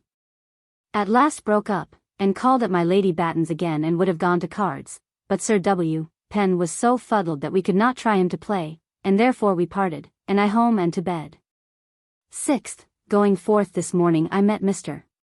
Davenport and a friend of his, one Mr. Frobisher, to drink their morning draught with me, and I did give it them in good wine, and anchovies, and pickled oysters, and took them to the Sun in Fish Street, there did give them a barrel of good ones, and a great deal of wine, and sent for Mr. W. Bernard, Sir Robert's son, a grocer thereabouts, and were very merry, and cost me a good deal of money, and at noon left them, and with my head full of wine, and being invited by a note from Llewellyn, that came to my hands this morning in bed. I went to Nick Osborne's at the victualling office, and there saw his wife, who he has lately married, a good sober woman, and new come to their home. We had a good dish or two of marrowbones and another of neat's tongues to dinner, and that being done I bade them adieu and hastened to Whitehall, calling Mr. Moore by the way, to my Lord Privy Seal, who will at last force the clerks to bring in a table of their fees, which they have so long denied, but I do not join with them, and so he is very respectful to me. So he desires me to bring in one which I observe in making of fees, which I will speedily do. So back again, and endeavored to speak with Tom Trice, who I fear is hatching some mischief, but could not, which vexed me, and so I went home and sat late with pleasure at my lute, and so to bed. 7th. This morning came one Mr. Hill, sent by Mr. Hunt, the instrument maker, to teach me to play on the theorbo, but I do not like his playing or singing, and so I found a way to put him off. So to the office.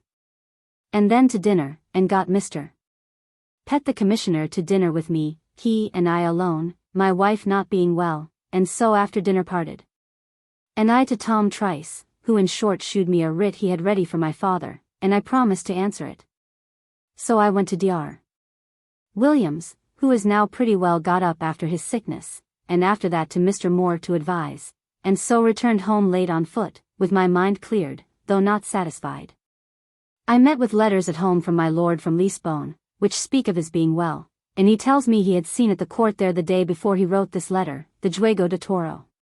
A bull fight. See May 24, 1662. B. So fitted myself for bed.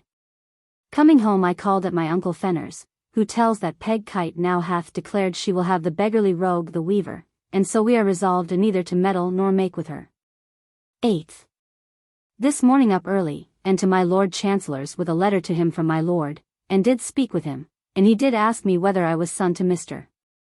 Talbot Pepys or no, with whom he was once acquainted in the Court of Requests, and spoke to me with great respect. Thence to Westminster Hall, it being term time, and there met with Commissioner Pett, and so at noon he and I by appointment to the Sun in New Fish Street, where Sir J. Minns, Sir W. Batten, and we all were to dine, at an invitation of Captain Stokes and Captain Clerk, and were very merry, and by discourse I found Sir J. Minns a fine gentleman and a very good shoaler. After dinner to the wardrobe, and thence to Dr. Williams, who went with me, the first time that he has been abroad a great while, to the 6th clerk's office to find me a clerk there able to advise me in my business with Tom Trice, and after I had heard them talk, and had given me some comfort, I went to my brother Tom's, and took him with me to my coz Turner at the Temple, and had his opinion that I should not pay more than the principal L200, with which I was much pleased, and so home. 9th. At the office all the morning. At noon Mr. Davenport, Phillips, and Mr. W.M. Bernard and Frobisher came by appointment and dined with me, and we were very merry. After dinner I to the wardrobe, and there stayed talking with my lady all the afternoon till late at night. Among other things my lady did mightily urge me to lay out money upon my wife, which I perceived was a little more earnest than ordinary, and so I seemed to be pleased with it, and do resolve to bestow a lace upon her. And what with this and other talk, we were exceeding merry. So home at night. 10th, Lord's Day. At our own church in the morning, where Mr. Mills preached. Thence alone to the wardrobe to dinner with my lady, where my lady continues upon yesterday's discourse still for me to lay out money upon my wife, which I think it is best for me to do for her honor and my own. Last night died Archibald, my lady's butler and Mrs. Sarah's brother, of a dropsy, which I am troubled at. In the afternoon went and sat with Mr. Turner in his pew at St. Gregory's, where I hear our Queen Catherine, the first time by name as such, publicly prayed for, and heard Dr. Buck upon, Woe unto thee, Chorazin, and where he started a difficulty, which he left to another time to answer, about why God should give means of grace to those people which he knew would not receive them, and deny to others which he himself confesses, if they had had them, would have received them, and they would have been effectual too. I would I could hear him explain this, when he do come to it. Thence home to my wife, and took her to my Aunt White's, and there sat a while with her, my uncle being at Catherine Hill, and so home, and I to Sir W. Batten's, where Captain Cock was, and we sent for 2 bottles of Canary to the Rose, which did do me a great deal of hurt, and did trouble me all night, and, indeed, came home so out of order that I was loath to say prayers tonight as I am used ever to do on Sundays, which my wife took notice of and people of the house, which I was sorry for. 11th. To the wardrobe, and with Mr. Townsend and Moore to the Saracen's Head to a barrel of oysters, and so Mr. Moore and I to Tom Trice's, with whom I did first set my hand to answer to a writ of his this term. Thence to the wardrobe to dinner, and there by appointment met my wife, who had by my direction brought some laces for my lady to choose one for her. And after dinner I went away, and left my wife and ladies together, and all their work was about this lace of hers. Captain Ferrers and I went together, and he carried me the first time that ever I saw any gaming house, to one, entering into Lincoln's Inn Fields, at the end of Bell Yard, where strange the folly of men to lay and lose so much money. And very glad I was to see the manner of a gamester's life, which I see is very miserable, and poor, and unmanly. And thence he took me to a dancing school in Fleet Street, where we saw a company of pretty girls dance, but I do not in myself like to have young girls exposed to so much vanity. So to the wardrobe, where I found my lady had agreed upon a lace for my wife of L6, which I seemed much glad of that it was no more, though in my mind I think it too much. And I pray God keep me so to order myself and my wife's expenses that no inconvenience in purse or honor follow this my prodigality. So by coach home. 12th. At the office all the morning. Dined at home alone. So abroad with Sir W. Penn. My wife and I to Bartholomew Fair, with puppets which I had seen once before, and ate play without puppets often, but though I love the play as much as ever I did, yet I do not like the puppets at all, but think it to be a lessening to it. Thence to the Greyhound in Fleet Street, and there drank some raspberry sack and eat some sausages, and so home very merry. This day Holmes come to town. And we do expect hourly to hear what usage he hath from the Duke and the King about this late business of letting the Swedish ambassador go by him without striking his flag. And that, too, in the River Thames itself. The right of obliging ships of all nations to lower topsails, and strike their flag to the English, whilst in the British seas, and even on the French coasts, had, up to this time, been rigidly enforced. When Sully was sent by Henry IV in 1603, to congratulate James I on his accession, and in a ship commanded by a vice-admiral of France, he was fired upon by the English Admiral Mansell, for daring to hoist the flag of France in the presence of that of England, although within sight of Calais. The French flag was lowered, and all Sully's remonstrances could obtain no redress for the alleged injury. According to Rugg, Holmes had insisted upon the Swedes lowering his flag, and had even fired a shot to enforce the observance of the usual tribute of respect. But the ambassador sent his secretary and another gentleman on board the English frigate, to assure the captain, upon the word and honor of an ambassador, that the king, by a verbal order, had given him leave and a dispensation in that particular, and upon this false representation he was allowed to proceed on his voyage without further question. This want of caution, and disobedience of orders, fell heavily on Holmes, who was imprisoned for 2 months, and not reappointed to the same ship. Brahe afterwards made a proper submission for the fault he had committed, at his own court. His conduct reminds us of Sir Henry Wotton's definition of an ambassador, that he is an honest man sent to lie abroad for the good of his country. A pun upon the term lieger, ambassador. B. 13th. By appointment, we all went this morning to wait upon the Duke of York, which we did in his chamber, as he was dressing himself in his riding suit to go this day by sea to the Downs. He is in mourning for his wife's grandmother, which is thought a great piece of fondness. Fondness, foolishness. Fondness it were for any, being free to covet fetters, though they golden be. Spenser, Sonnet 37, M.B. After we had given him our letter relating the bad condition of the navy for want of money, he referred it to his coming back and so parted, and I to Whitehall and to see La Belle Pierce, and so on foot to my Lord Crew's, where I found him come to his new house, which is next to that he lived in last. Here I was well received by my lord and Sir Thomas, with whom I had great talk, and he tells me in good earnest that he do believe the Parliament, which comes to sit again the next week, will be troublesome to the court and clergy. Which God forbid. But they see things carried so by my Lord Chancellor and some others, that get money themselves, that they will not endure it. From thence to the theatre, and there saw father's own son again, and so it raining very hard I went home by coach, with my mind very heavy for this my expenseful life, which will undo me, I fear, after all my hopes, if I do not take up. For now I am coming to lay out a great deal of money in clothes for my wife, I must forbear other expenses. To bed, and this night began to lie in the little green chamber, where the maids lie, but we could not a great while get Nell to lie there, because I lie there and my wife, but at last, when she saw she must lie there or sit up, she, with much ado, came to bed.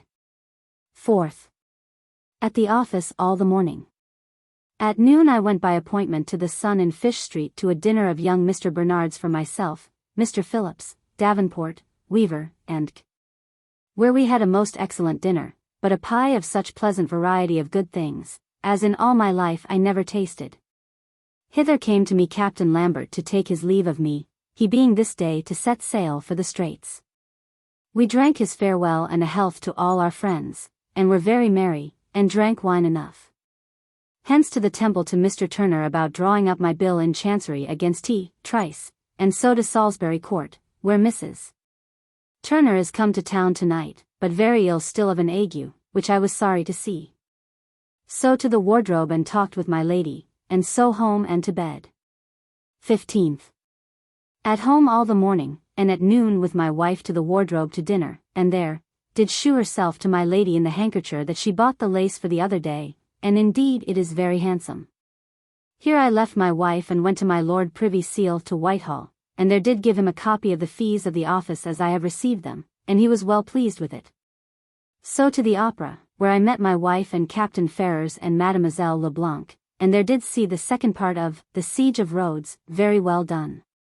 And so by coach set her home, and the coach driving down the hill through Thames Street, which I think never any coach did before from that place to the bridge foot, but going up Fish Street Hill his horses were so tired that they could not be got to go up the hill, though all the street boys and men did beat and whip them. At last I was fain to send my boy for a link, and so light out of the coach till we got to another at the corner of Fenchurch Street, and so home, and to bed. 16th. At the office all the morning. Dined at home, and so about my business in the afternoon to the Temple, where I found my Chancery bill drawn against T. Trice, which I read and like it, and so home. 17th, Lord's Day. To our own church, and at noon, by invitation, Sir W. Penn dined with me, and I took Mrs. Hester, my Lady Batten's kinswoman, to dinner from church with me, and we were very merry. So to church again, and heard a simple fellow upon the praise of church music, and exclaiming against men's wearing their hats on in the church, but I slept part of the sermon. Till latter prayer and blessing and all was done without waking, which I never did in my life. So home, and by comes my Uncle White and my aunt and Mr. Norbury and his lady, and we drank hard and were very merry till supper time, and then we parted, my wife and I being invited to Sir W. Penn's, where we also were very merry, and so home to prayers and to bed. 18th. By coach with Sir W. Penn, my wife and I toward Westminster, but seeing Mr. Moore in the street I light and he and I went to Mr. Battersby's the minister, in my way I putting in at St. Paul's, where I saw the choristers in their surplices going to prayers, and a few idle poor people and boys to hear them, which is the first time I have seen them, and am sorry to see things done so out of order, and there I received L50 more, which make up L100 that I now have borrowed of him, and so I did burn the old bond for L50, and paying him the use of it did make a new bond for the whole L100. Here I dined and had a good dinner, and his wife a good pretty woman. There was a young parson at the table that had got himself drunk before dinner, which troubled me to see. After dinner to Mr.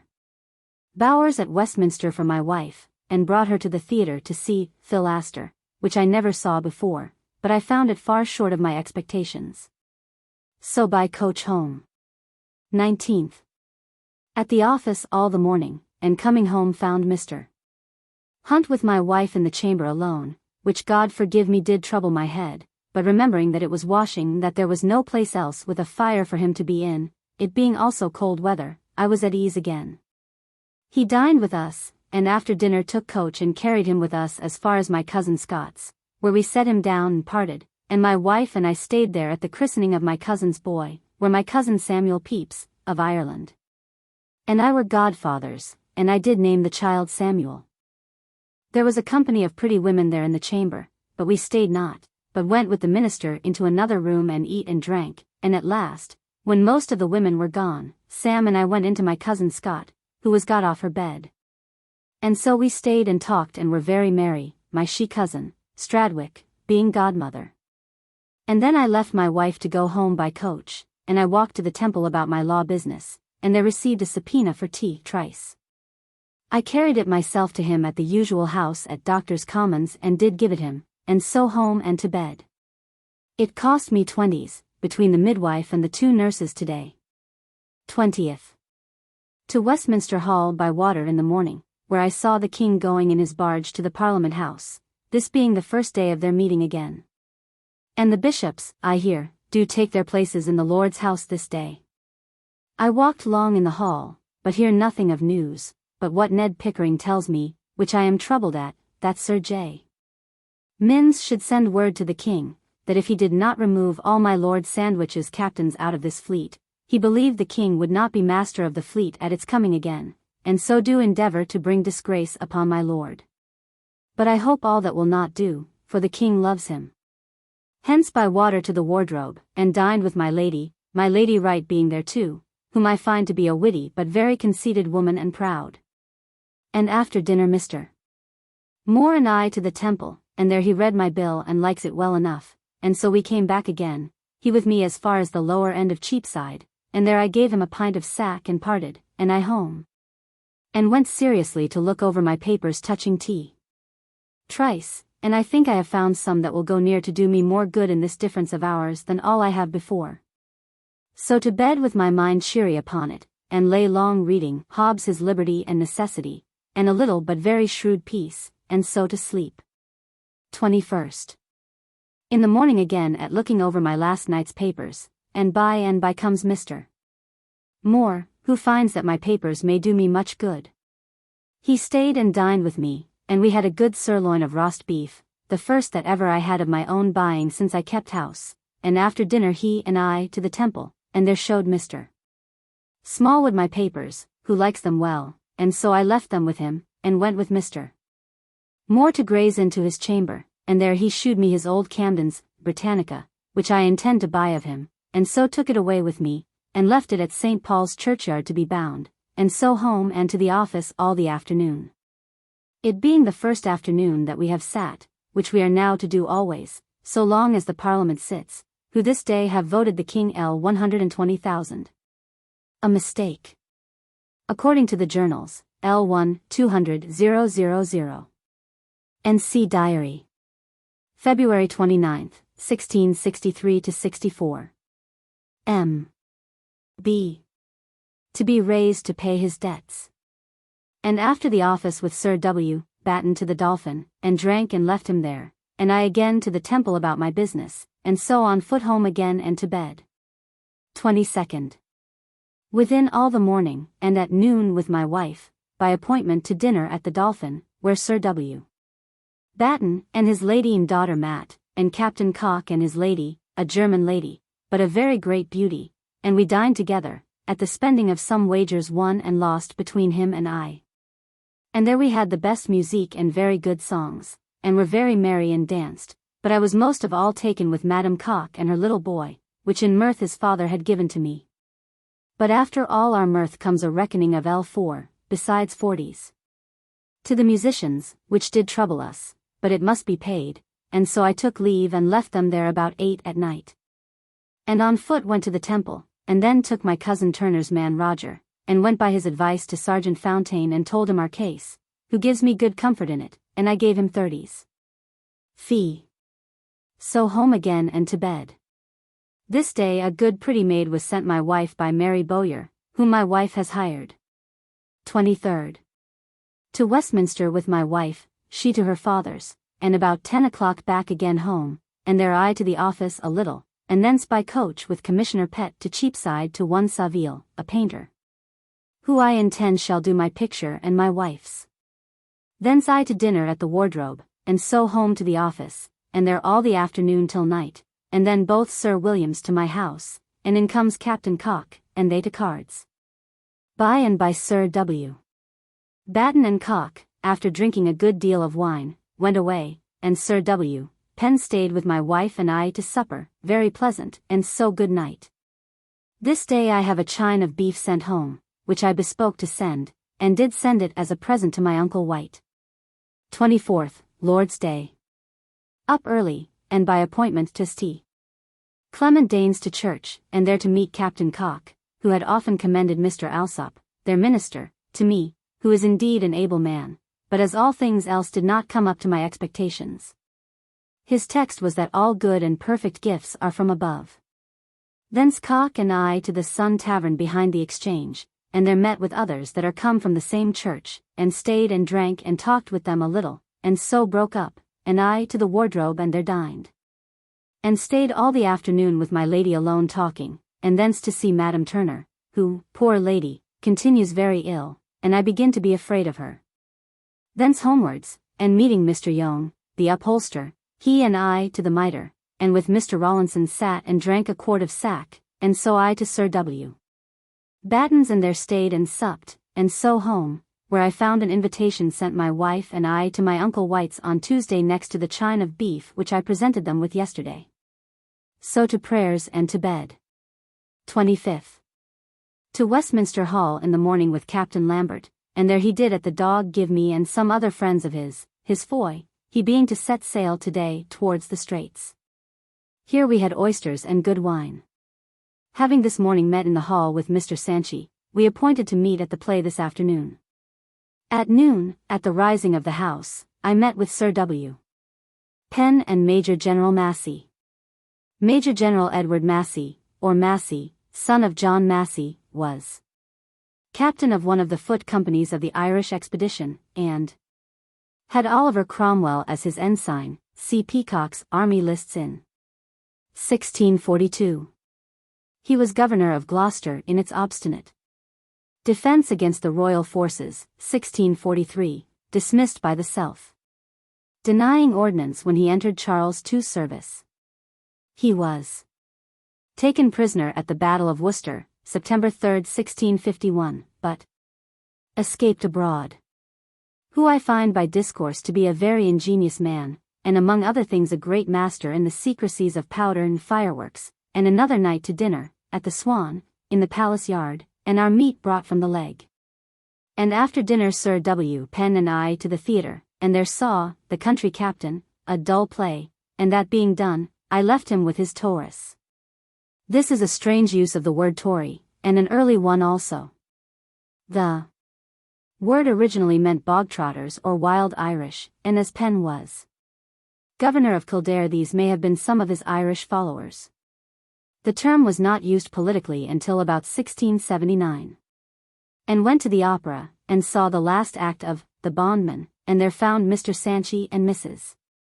Mary Archer, sister to the fair Betty, whom I did admire at Cambridge, and thence took them to the Fleece in Covent Garden, there to bid good night to Sir W. Penn, who stayed for me, but Mr. Sanchy could not by any argument get his lady to trust herself with him into the tavern, which he was much troubled at, and so we returned immediately into the city by coach, and at the Mitre in Cheapside there light and drank. And then yet her at her uncle's in the Old Jewry. And so he and I back again thither, and drank till past 12 at night, till I had drank something too much. He all the while telling me his intention to get a girl who is worth 1,000, and many times we had her sister Betty's health, whose memory I love. At last parted, and I well home, only had got cold and was hoarse, and so to bed. 27th.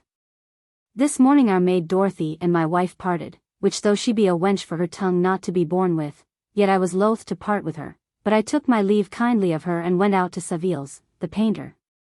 And there sat the first time for my face with him.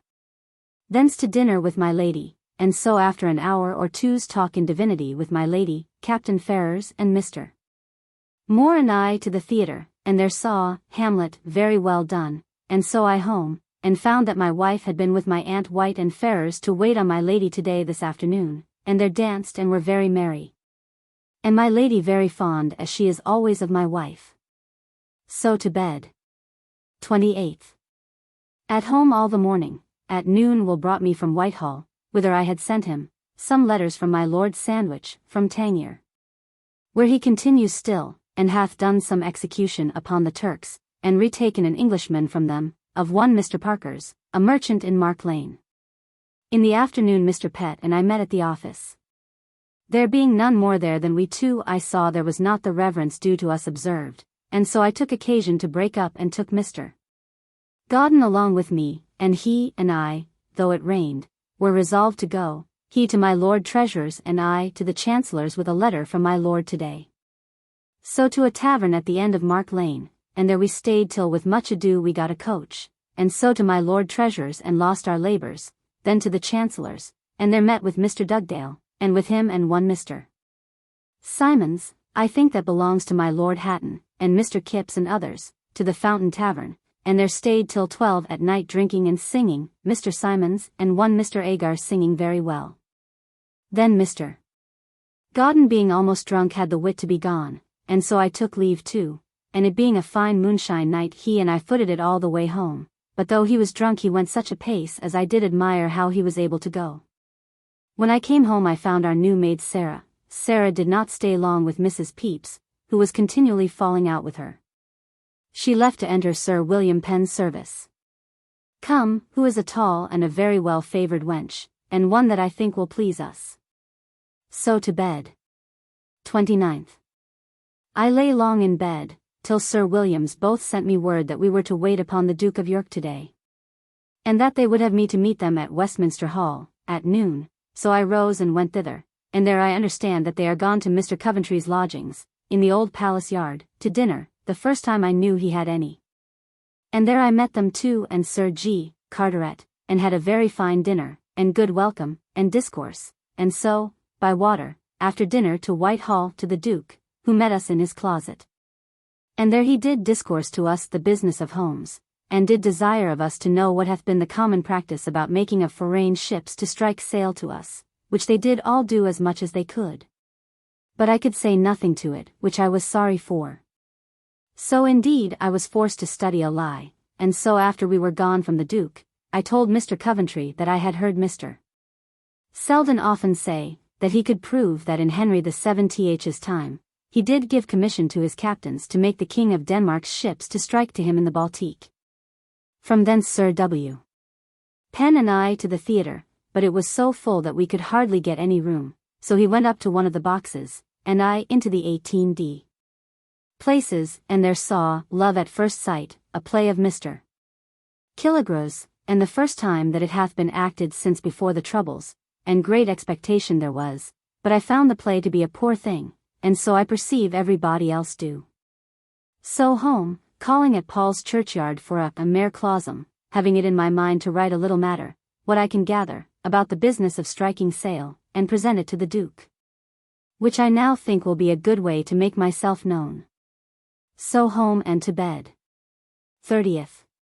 In the morning to the Temple, Mr. Phillips, and Dr. Williams about my several law matters, and so to the wardrobe to dinner, and after dinner stole away, my lady not dining out of her chamber, and so home and then to the office all the afternoon, and that being done Sir W. Batten and I and Captain Cock got a bottle of sack into the office, and there we sat late and drank and talked, and so home and to bed. I am this day in very good health, only got a little cold. The Parliament has sat a pretty while. The old condemned judges of the late King have been brought before the Parliament, and like to be hanged. I am deep in chancery against Tom Trice, God give a good issue. And myself under great trouble for my late great expending of money vainly, which God stop for the future. This is the last day for the old state's coin. In a speech of Lord Lucas in the House of Lords, the February 22nd. 1670-1, which speech was burnt by the common hangman. He thus adverted to that coin, it is evident that there is scarcity of money. For all the Parliament's money called breeches, a fit stamp. For the coin of the rump, is wholly vanished, the King's proclamation and the Dutch have swept it all away, and of his now Majesty's coin there appears but very little. So that in effect we have none left for common use, but a little old lean coined money of the late 3 former princes. And what supply is preparing for it? My lords? I hear of none, unless it be of copper farthings, and this is the metal that is to vindicate, according to the inscription on it, the dominion of the 4 seas. Quoted in Penn's Memorials of Sir William Penn, 264. To pass in common payments, but they say it is to pass in public payments to the King 3 months still. December 1661. December 1st, Lord's Day. In the morning at church and heard Mr. Mills. At home dined and with me by appointment Mr. Sanchy, who should have brought his mistress, Mrs. Mary Archer, of Cambridge, but she could not come, but we had a good dinner for him. And so in the afternoon my wife went to church, and he and I stayed at home and drank and talked, and he stayed with me till night and supped with me, when I expected to have seen Jack Cole and Lem Wagstaff, but they did not come. We this day cut a brave collar of brawn from Winchcombe which proves very good, and also opened the glass of gherkins which Captain Cock did give my wife the other day, which are rare things. So at night to bed. There hath lately been great clapping up of some old statesmen, such as Ireton, Moyer, and others, and they say, upon a great plot, but I believe no such thing, but it is but justice that they should be served as they served the poor cavaliers. And I believe it will oftentimes be so as long as I live, whether there be cause or no. This evening my brother Tom was with me, and I did talk again to him about Mr. Townsend's daughter, and I do intend to put the business in hand. I pray God give a good end to it. Second, to Saville the painter's, but he not being well I could do nothing there, and so I returned home, and in my way met Mr. Moore and took him with me home. Where we stayed and talked all the morning, and he dined with me, and after dinner went away to the Privy Seal, this being our first day this month. By and by called on by Mr. Sanchy and his mistress, and with them by coach to the opera, to see The Mad Lover, but not much pleased with the play. That done home all to my house, where they stayed and supped and were merry, and at last late bid good night and so we to bed. Third. To the painters and sat and had more of my picture done, but it do not please me, for I fear it will not be like me. At noon from thence to the wardrobe, where dinner not being ready Mr. Moore and I to the Temple about my little business at Mr. Turner's, and so back again, and dinner being half done I went in to my lady, where my Lady Wright was at dinner with her. And all our talk about the great happiness that my Lady Wright says there is in being in the fashion and in variety of fashions, in scorn of others that are not so, as citizens' wives and country gentlewomen, which though it did displease me enough, yet I said nothing to it. Thence by water to the office through bridge, being carried by him in oars that the other day rowed in a scull faster than my oars to the Tor, and I did give him 6d. At the office all the afternoon, and at night home to read in mere clausum, till bedtime, and so to bed, but had a very bad night by dreams of my wife's riding with me and her horse throwing her and breaking her leg, and then I dreamed that I was in such pain that I waked with it, and had a great deal of pain there, a very great while till I fell asleep again, and such apprehension I had of it that when I rose and trussed up myself thinking that it had been no dream, till in the daytime I found myself very well at ease, and remembered that I did dream so, and that Mr. Creed was with me, and that I did complain to him of it, and he said he had the same pain in his left that I had in my right, which pleased me much to remember. 4th. To Whitehall with both Sir Williams, thence by water, where I saw a man lie dead upon Westminster stairs that had been drowned yesterday. To the Temple, and thence to Mr. Phillips and got my copy of Sturtlow Lands. So back to the 3 Tons at Charing Cross, and there met the 2 Sir Williams and Colonel Tracewell and Mr. Falconer, and dined there at Sir W. Penn's cost, and after dinner by water to Cheapside to the painters, and there found my wife, and having sat a little she and I by coach to the opera and theatre, but coming too late to both, and myself being a little out of tune we returned. And I settled to read in mere clausum, till bedtime, and so to bed. 5th. This morning I went early to the painters and there sat for my picture the 4th time, but it do not yet please me, which do much trouble me. Thence to the Treasury Office, where I found Sir W. Batten come before me, and there we sat to pay off the St. George. By and by came Sir W. Penn, and he and I stayed while Sir W. Batten went home to dinner, and then he came again, and Sir W. Penn and I went and dined at my house, and had 2 mince pies sent thither by our order from the messenger Slater, that had dressed some victuals for us, and so we were very merry, and after dinner rode out in his coach, he to Whitehall, and my wife and I to the opera, and saw Hamlet well performed.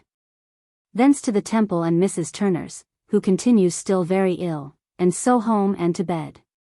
6th, lay long in bed, and then to Westminster Hall and there walked, and then with Mr. Spicer, Hawley, Washington, and little Mr. Ashwell, my old friends at the Exchequer, to the Dog, and gave them 2 or 3 quarts of wine, and so away to Whitehall, where, at Sir G. Carteret, Sir Williams both and I dined very pleasantly. And after dinner, by appointment, came the governors of the East India Company, to sign and seal the contract between us. Charles II's charter to the company, confirming and extending the former charter, is dated April 3, 1661. Bombay, just acquired as part of Queen Catherine's dowry, was made over to the company by letters patent dated March 27, 1669. In the King's name, and them. And that done, we all went to the King's closet, and there spoke with the King and the Duke of York, who promised to be very careful of the India trade to the utmost. So back to Sir G. Carteret and ended our business, and so away homewards, but Sir W. Batten offering to go to the 3 Tons at Charing Cross, where the pretty maid the daughter of the house is. I was saying that tickled Sir W. Penn. He seemed to take these words very captiously and angrily, which I saw, and seemed indifferent to go home in his coach with them, and so took leave to go to the council chamber to speak with my Lord Privy Seal, which I did. But they did stay for me, which I was pleased at, but no words passed between him and me in all our way home. So home and to bed. 7th. This morning comes Captain Ferrers and the German, Emmanuel Luff, who goes as one of my lord's footmen, though he deserves a much better preferment, to take their leave of me, and here I got the German to play upon my theorbo, which he did both below and in my wife's chamber, who was in bed. He plays bravely. I find by him that my lute is a most excellent lute. I did give them a mince pie and a collar of brawn and some wine for their breakfast, and were very merry, and sent for Mr. Adamson's neighbor to drink Mr. Shepley's health. At last we all parted, but within a quarter of an hour after they were gone, and my wife and I were talking about buying of a fine scallop which is brought her this morning by a woman to be sold, which is to cost her 45s. In comes the German back again, all in a gore of blood, which I wondered at, and tells me that he is afeard that the captain is killed by the waterman at Torres. So I presently went thither, and found that upon some rude pressing of the watermen to ply the captain, he struck one of them with his cane, which they would not take, but struck him again, and then the German drew his sword and ran at one of them. But they were both soundly beaten.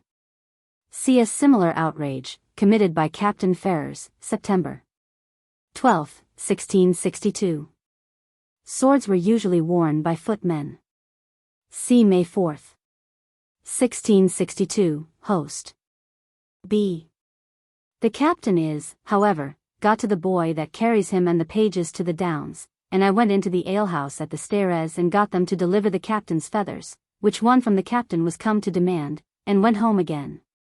And there found my wife dressing of the German's head, and so did give him a cravat for his neck, and a crown in his purse, and sent him away again. Then came Mr. Moore, and he and I to Westminster and to Worcester House to see Mr. Montague before he goes away, this night, but could not see him, nor do I think he has a mind to see us for fear of our demanding of money of him for anything. So back to Whitehall, and eat a bit of meat at Wilkinson's, and then to the Privy Seal, and sealed there the first time this month. And, among other things that passed, there was a patent for Roger Palmer, Madam Palmer's husband, to be Earl of Castlemaine and Baron of Limerick in Ireland. But the honour is tied up to the males got of the body of this wife, the Lady Barbary, the reason whereof everybody knows. That done, by water to the office, when I found Sir W. Penn had been alone all the night and was just rose, and so I to him, and with him I found Captain Holmes, who had wrote his case, and gives me a copy, as he hath many among his friends, and presented the same to the King and Council. Which I shall make use of in my attempt of writing something concerning the business of striking sail, which I am now about. But he do cry out against Sir John Minns, as the veriest knave and rogue and coward in the world, which I was glad to hear, because he has given out bad words concerning my lord, though I am sorry it is so. Here Captain Cox then came in, and he and I stayed a good while, and so good night. Home and wrote by the post to my father, and so to bed. 8th, Lord's Day. In bed all the morning thinking to take physique, but it being a frost my wife would not have me. So to dinner at the Wardrobe, and after a great deal of good discourse with my lady after dinner, and among other things of the great christening yesterday at Mr. Rumbell's, and courtiers and pomp that was there, which I wonder at, I went away up and down into all the churches almost between that place and my house, and so home. And then came my brother Tom, and stayed and talked with me, and I hope he will do very well and get money. So to supper and to bed. This morning as I was in bed, one brings me T. Trice's answer to my bill in Chancery from Mr. Smallwood, which I am glad to see, though I am afraid it will do me hurt. 9th. To Whitehall, and thence to the Rhenish wine house, where I met Mons. Escar, and there took leave of him, he being to go this night to the Downs towards Portugal, and so spent all the morning. At noon to dinner to the Wardrobe, where my Lady Wright was, who did talk much upon the worth and the desert of gallantry. And that there was none fit to be courtiers, but such as have been abroad and no fashions. Which I endeavoured to oppose, and was troubled to hear her talk so, though she be a very wise and discreet lady in other things. From thence Mr. Moore and I to the Temple about my law business with my cousin Turner, and there we read over T. Trice's answer to my bill and advised thereupon what to do in his absence, he being to go out of town tomorrow. Thence he and I to Mr. Walpole, my attorney, whom I never saw before, and we all to an alehouse hard by, and there we talked of our business, and he put me into great hopes, but he is but a young man, and so I do not depend so much upon his encouragement. So by coach home, and to supper, and to bed, having stayed up till 12 at night writing letters to my Lord Sandwich and all my friends with him at sea, to send tomorrow by Mons. Escar, who goes tomorrow post to the Downs to go along with the fleet to Portugal. 10th. To Whitehall, and there finding Mons. Escar to be gone, I sent my letters by a porter to the post-house in Southwark to be sent by dispatch to the Downs. So to dinner to my Lord Crewe's by coach, and in my way had a stop of above an hour and a half, which is a great trouble this Parliament time, but it cannot be helped. However I got thither before my Lord come from the house, and so dined with him, and dinner done, home to the office, and there sat late and so home. 11th. my brother Tom and then Mr. Moore came to me this morning, and stayed a while with me, and then I went out, and in my way met with Mr. Howell the turner, who invited me to dine this day at Mr. Rawlinson's with some friends of his, officers of the tour, at a venison pasty, which I promised him, and so I went to the Old Bailey, and there stayed and drank with him, who told me the whole story how Peg Kite has married herself to a weaver. An ugly fellow, to her undoing, of which I am glad that I have nothing to do in it. From thence home and put on my velvet coat, and so to the Mitre to dinner according to my promise this morning, but going up into the room I found at least 12 or more persons, and knew not the face of any of them, so I went down again. And though I met Mr. Young the upholsterer, yet I would not be persuaded to stay, but went away and walked to the Exchequer, and up and down, and was very hungry, and from thence home, when I understand Mr. Howell was come for me to go thither, but I am glad I was not at home, and my wife was gone out by coach to Clerkenwell to see Mrs. Margaret Penn, who is at school there. So I went to see Sir W. Penn, who for this 2 or 3 days has not been well, and he and I after some talk took a coach and went to Moorfields, and there walked, though it was very cold, an hour or 2, and went into an alehouse. And there I drank some ale and eat some bread and cheese, but he would not eat a bit, and so being very merry we went home again. He to his lodgings and I by promise to Sir W. Batten's, where he and my lady have gone out of town, and so Mrs. Martha was at home alone, and Mrs. Moore, and there I supped upon some good things left of yesterday's dinner there, where dined a great deal of company, Sir R. Brown and others, and by comes in Captain Cox, who promised to be here with me, but he stayed very late, and had been drinking somewhere and was very drunk, and so very capricious. Which I was troubled to see in a man that I took for a very wise and wary man. So I home and left him there, and so to bed. 12th. We lay long in bed, then up and made me ready, and by come Will Bowyer and Mr. Gregory, my old Exchequer friend, to see me, and I took them to the Dolphin and there did give them a good morning draught, and so parted, and invited them and all my old Exchequer acquaintance to come and dine with me there on Wednesday next. From thence to the Wardrobe and dined with my lady, where her brother, Mr. John Crew, dined also, and a strange gentlewoman dined at the table as a servant of my lady's. But I knew her not, and so I am afeard that poor mademoiselle was gone, but I since understand that she is come as housekeeper to my lady, and is a married woman. From thence to Westminster to my lord's house to meet my Lord Privy Seal, who appointed to seal there this afternoon, but by word is brought that he is come to Whitehall, and so we are fain to go thither to him.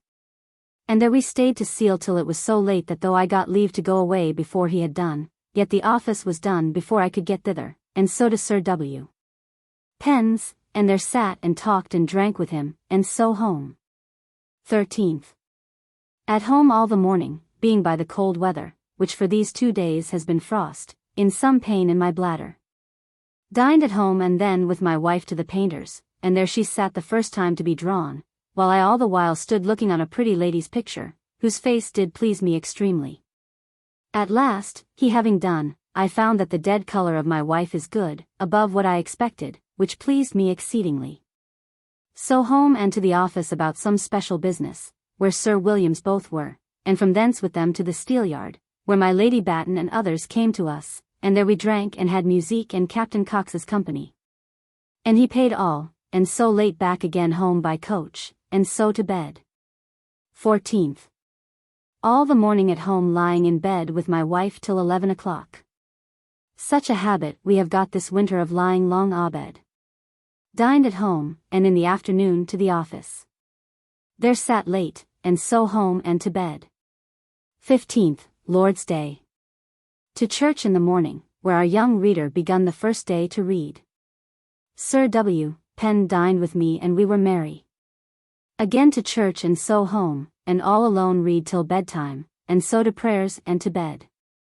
I have been troubled this day about a difference between my wife and her maid Nell, who is a simple slut, and I am afeard we shall find her a cross-grained wench. I am now full of study about writing something about our making of strangers strike to us at sea, and so am altogether reading Selden and Grotius, and such other authors to that purpose. 16th. Up by 5 o'clock this morning by candlelight, which I have not done for many a day, being called upon by one Mr. Bolland by appointment, who has business to be done with my Lord Privy Seal this morning, and so by coach, calling Mr. Moore at the wardrobe, to Chelsea, and there did get my Lord to seal it. And so back again to Westminster Hall, and thence to my Lord Sandwich's lodging, where I met my wife, who had been to see Mrs. Hunt, who was brought to bed the other day of a boy, and got a joint of meat thither from the cook's, and she and I and Sarah dined together, and after dinner to the opera, where there was a new play, Cutter of Coleman Street. Cutter. An old word for a rough swaggerer, hence the title of Cowley's play. It was originally called The Guardian, when acted before Prince Charles at Trinity College, Cambridge, on March 12, 1641. Made in the year 1658, with reflections much upon the late times. And it being the first time, the pay was doubled, and so to save money, my wife and I went up into the gallery, and there sat and saw very well, and a very good play it is. It seems of Cowley's making. From thence by coach home, and to bed. 17th. Up and to the painter's to see how he went forward in our picture. So back again to dinner at home, and then was sent for to the Privy Seal, whither I was forced to go and stay so long and late that I was much vexed. At last we got all done, and then made haste to the office, where they were sat, and there we sat late, and so home to supper and to Selden, Mare Clausum, and so to bed. 18th. At the office upon business extraordinary all the morning, then to my Lady Sandwich's to dinner, whither my wife, who had been at the painter's, came to me, and there dined, and there I left her, and to the Temple my brother and I to see Mrs. Turner, who begins to be better, and so back to my lady's, where much made of, and so home to my study till bedtime, and so to bed. 19th. This morning my wife dressed herself fine to go to the christening of Mrs. Hunt's child, and so she and I in the way in the morning went to the painter's, and there she sat till noon, and I all the while looking over great variety of good prints which he had, and by comes my boy to tell us that Mrs. Hunt has been at our house to tell us that the christening is not till Saturday next. So after the painter had done I did like the picture pretty well, and my wife and I went by coach home, but in the way I took occasion to fall out with my wife very highly about her ribbands being ill-matched and of two colors. And to very high words, so that, like a passionate fool, I did call her whore, for which I was afterward sorry. But I set her down at home, and went myself by appointment to the Dolphin, where Sir W. Warren did give us all a good dinner, and that being done, to the office, and there sat late, and so home. 20th. Lay long in bed, and then up, and so to the wardrobe to dinner, and from thence out with Mr. Moore towards my house, and in our way met with Mr. Swan, my old acquaintance, and we to a tavern, where we had enough of his old simple religious talk, and he is still a coxcomb in these things as he ever was, and tells me he is setting out a book called The Unlawful Use of Lawful Things. But a very simple fellow he is, and so I leave him. So we drank and at last parted, and Mr. Moore and I into Cornhill, it being dark night, and in the street and on the Exchange discoursed about dominion of the sea, wherein I am lately so much concerned, and so I home and sat late up reading of Mr. Selden, and so to bed. 21st. To Whitehall to the Privy Seal, where my Lord Privy Seal did tell us he could seal no more this month, for that he goes 30 miles out of town to keep his Christmas. At which I was glad, but only afeared lest anything of the King's should force us to go after him to get a seal in the country. Thence to Westminster Hall, having by the way drank with Mrs. Sarah and Mrs. Betty at my Lord's lodgings, and thence taken by some Exchequer men to the Dog, where, being St. Thomas's Day, by custom they have a general meeting at dinner. There I was and all very merry, and there I spoke to Mr.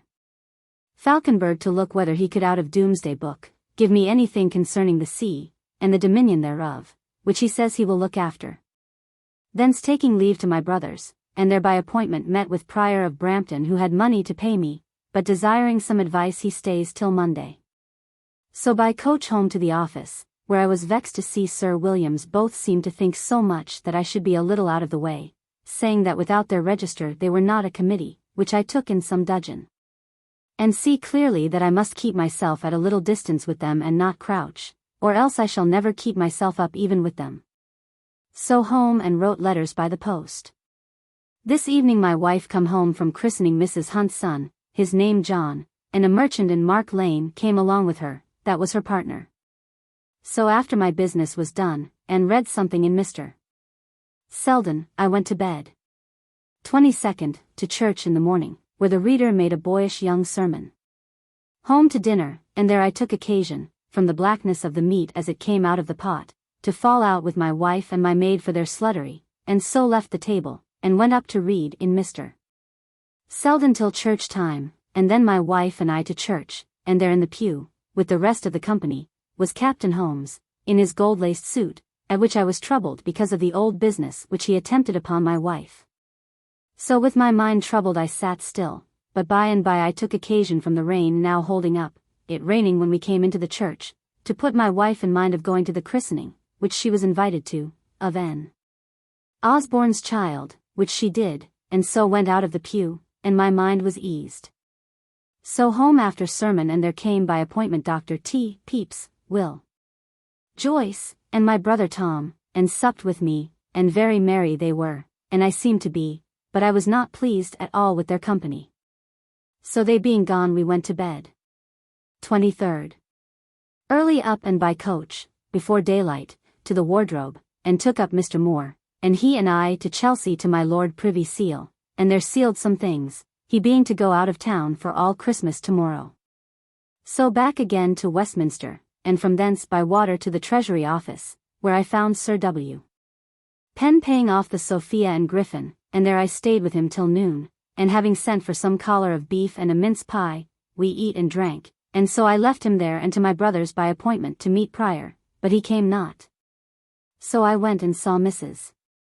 Turner, who continues weak, and by word was brought me that Prior's man was come to Tom's, and so I went and told out L128 which I am to receive of him. But Prior not coming I went away and left the money by his desire with my brother all night, and they to come to me tomorrow morning. So I took coach, and lighting at my bookseller's in Paul's churchyard, I met with Mr.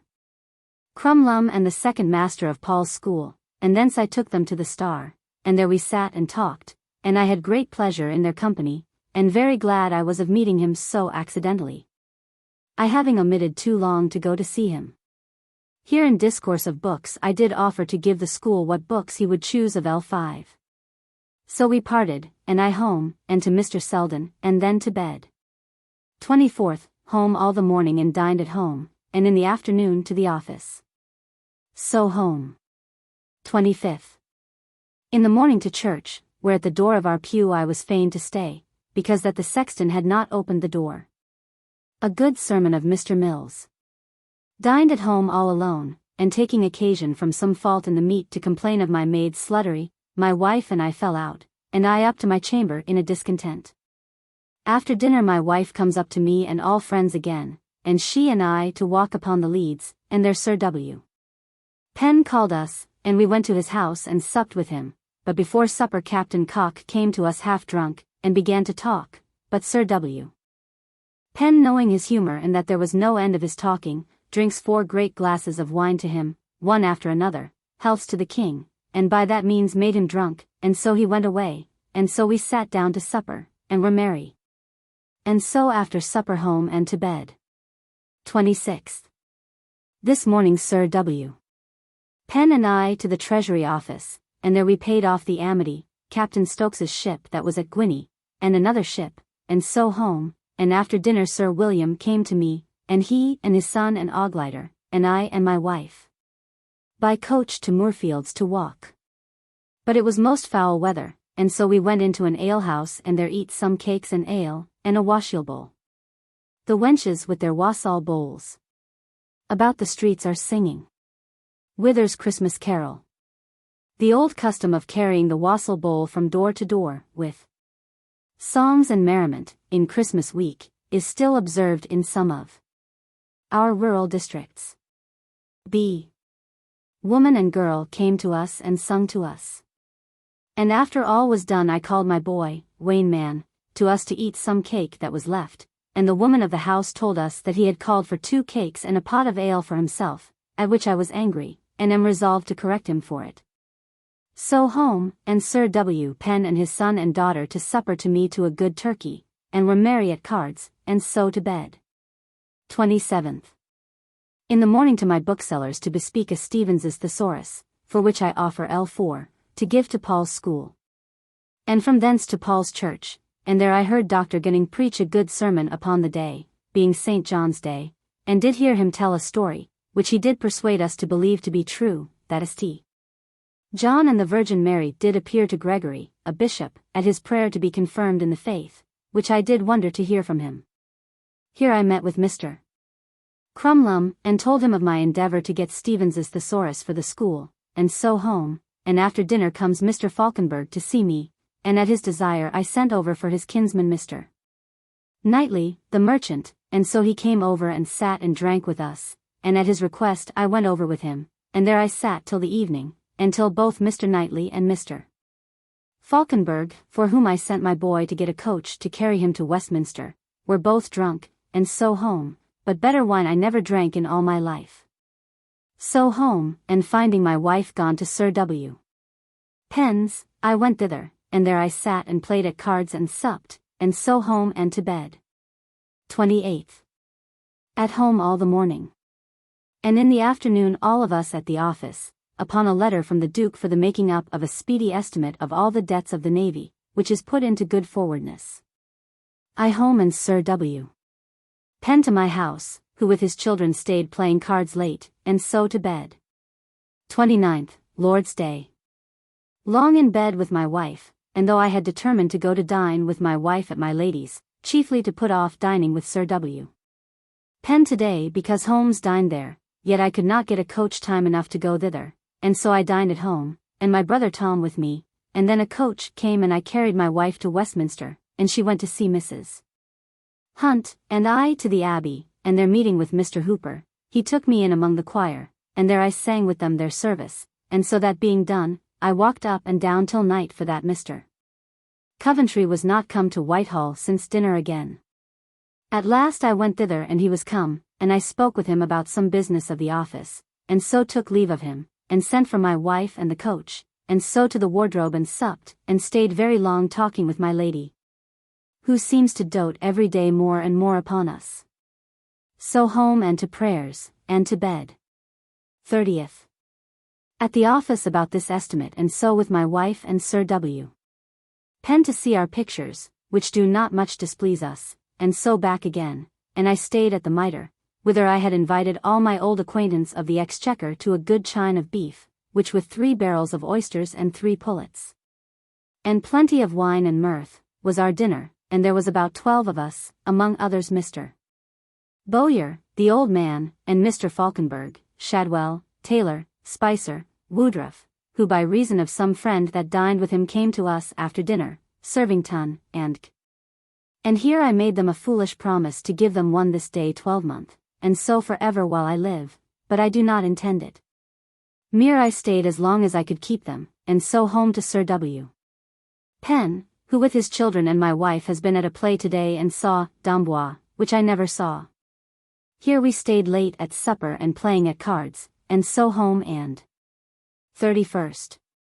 My wife and I this morning to the painter's, and there she sat the last time, and I stood by and did tell him some little things to do, that now her picture I think will please me very well, and after her, her little black dog sat in her lap, and was drawn, which made us very merry, so home to dinner, and so to the office, and there late finishing our estimate of the debts of the Navy to this day, and it come to near L374,000.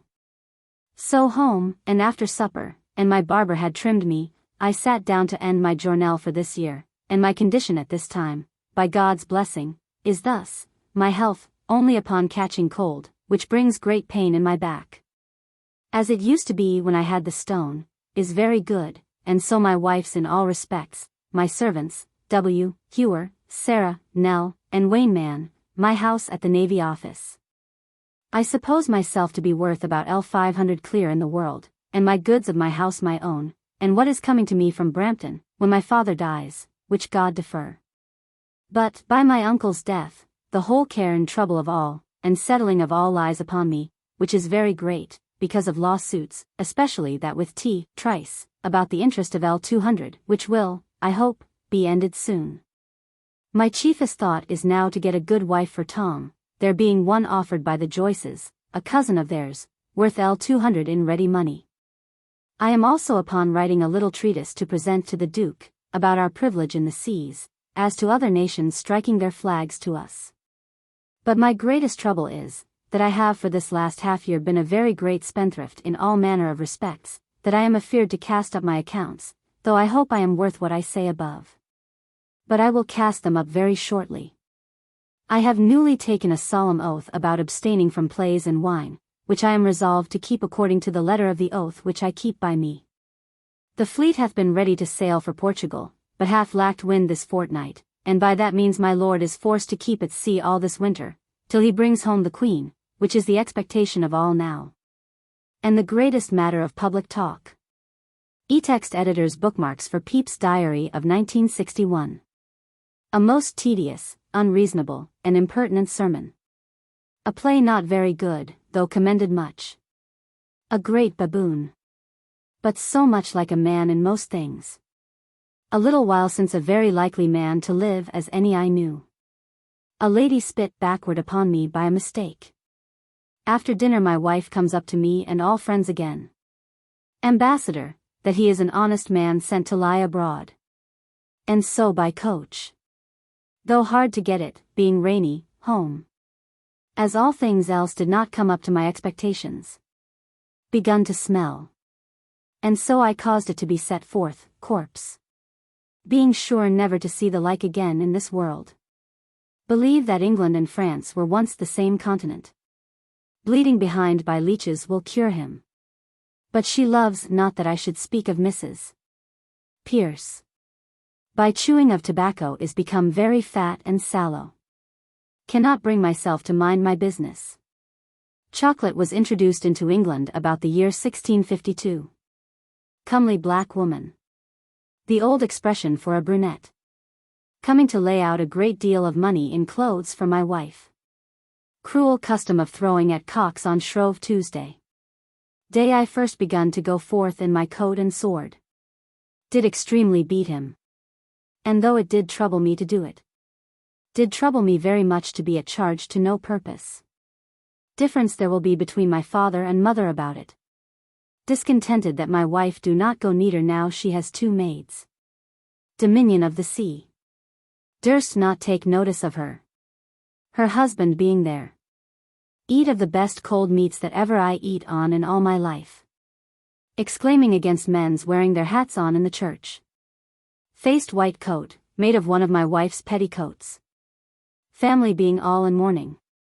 Doing him the greatest honor. Fear I shall not be able to wipe my hands of him again. Fell to dancing, the first time that ever I did in my life. Finding my wife not sick. But yet out of order. Foolery to take too much notice of such things.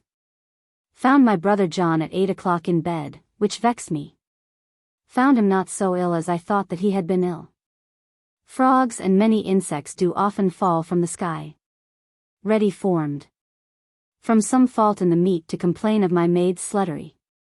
Gamester's life, which I see is very miserable, and poor. Get his lady to trust herself with him into the tavern. God!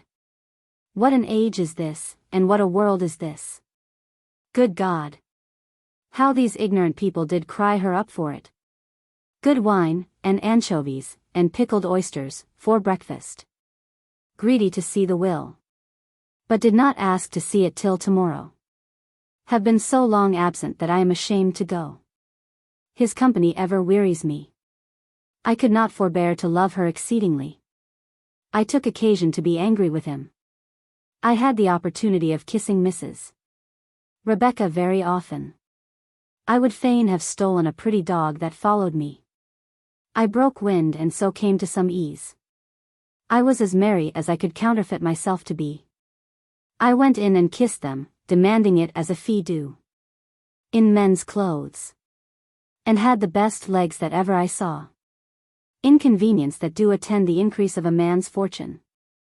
Instructed by Shakespeare himself. Jealousy of him and an ugly wench that lived there lately. Justice of God in punishing men for the sins of their ancestors. King, Duke and Duchess, and Madame Palmer, were. Lady Batten, how she was such a man's whore.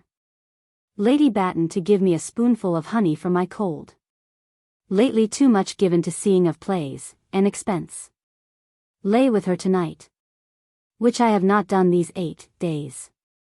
Lewdness and beggary of the court. Like a passionate fool, I did call her whore. Look ask you upon my wife, because my wife do not buckle to them. Made a lazy sermon. Like a Presbyterian. Man cannot live without playing the knave and dissimulation. My head was not well with the wine that I drank today. My great expense at the coronation. My wife and I fell out. None will sell us anything without our personal security given. Oliver Cromwell as his ensign. Quakers do still continue. And rather grow than lessen.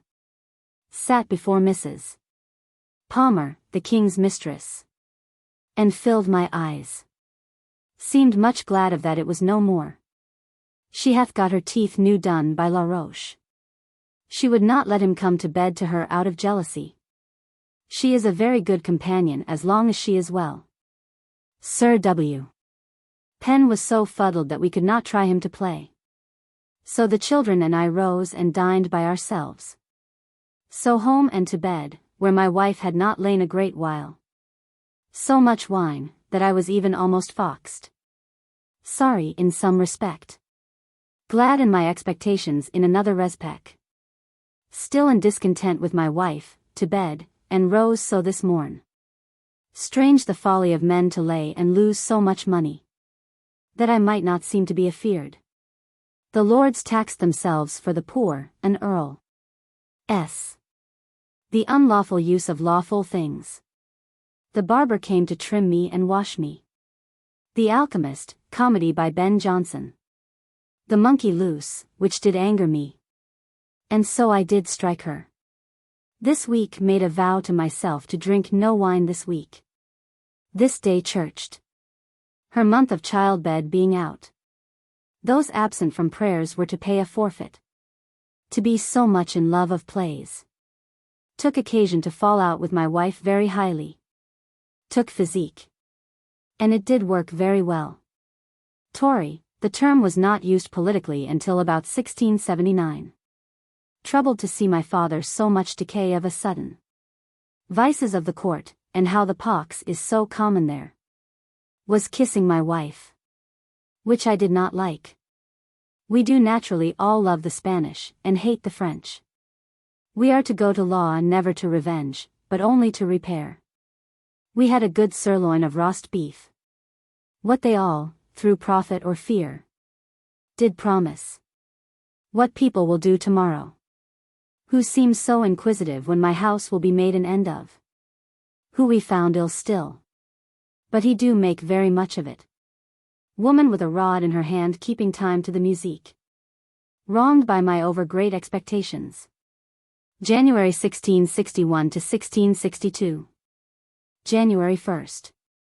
Waking this morning out of my sleep on a sudden, I did with my elbow hit my wife a great blow over her face and nose, which waked her with pain, at which I was sorry, and to sleep again.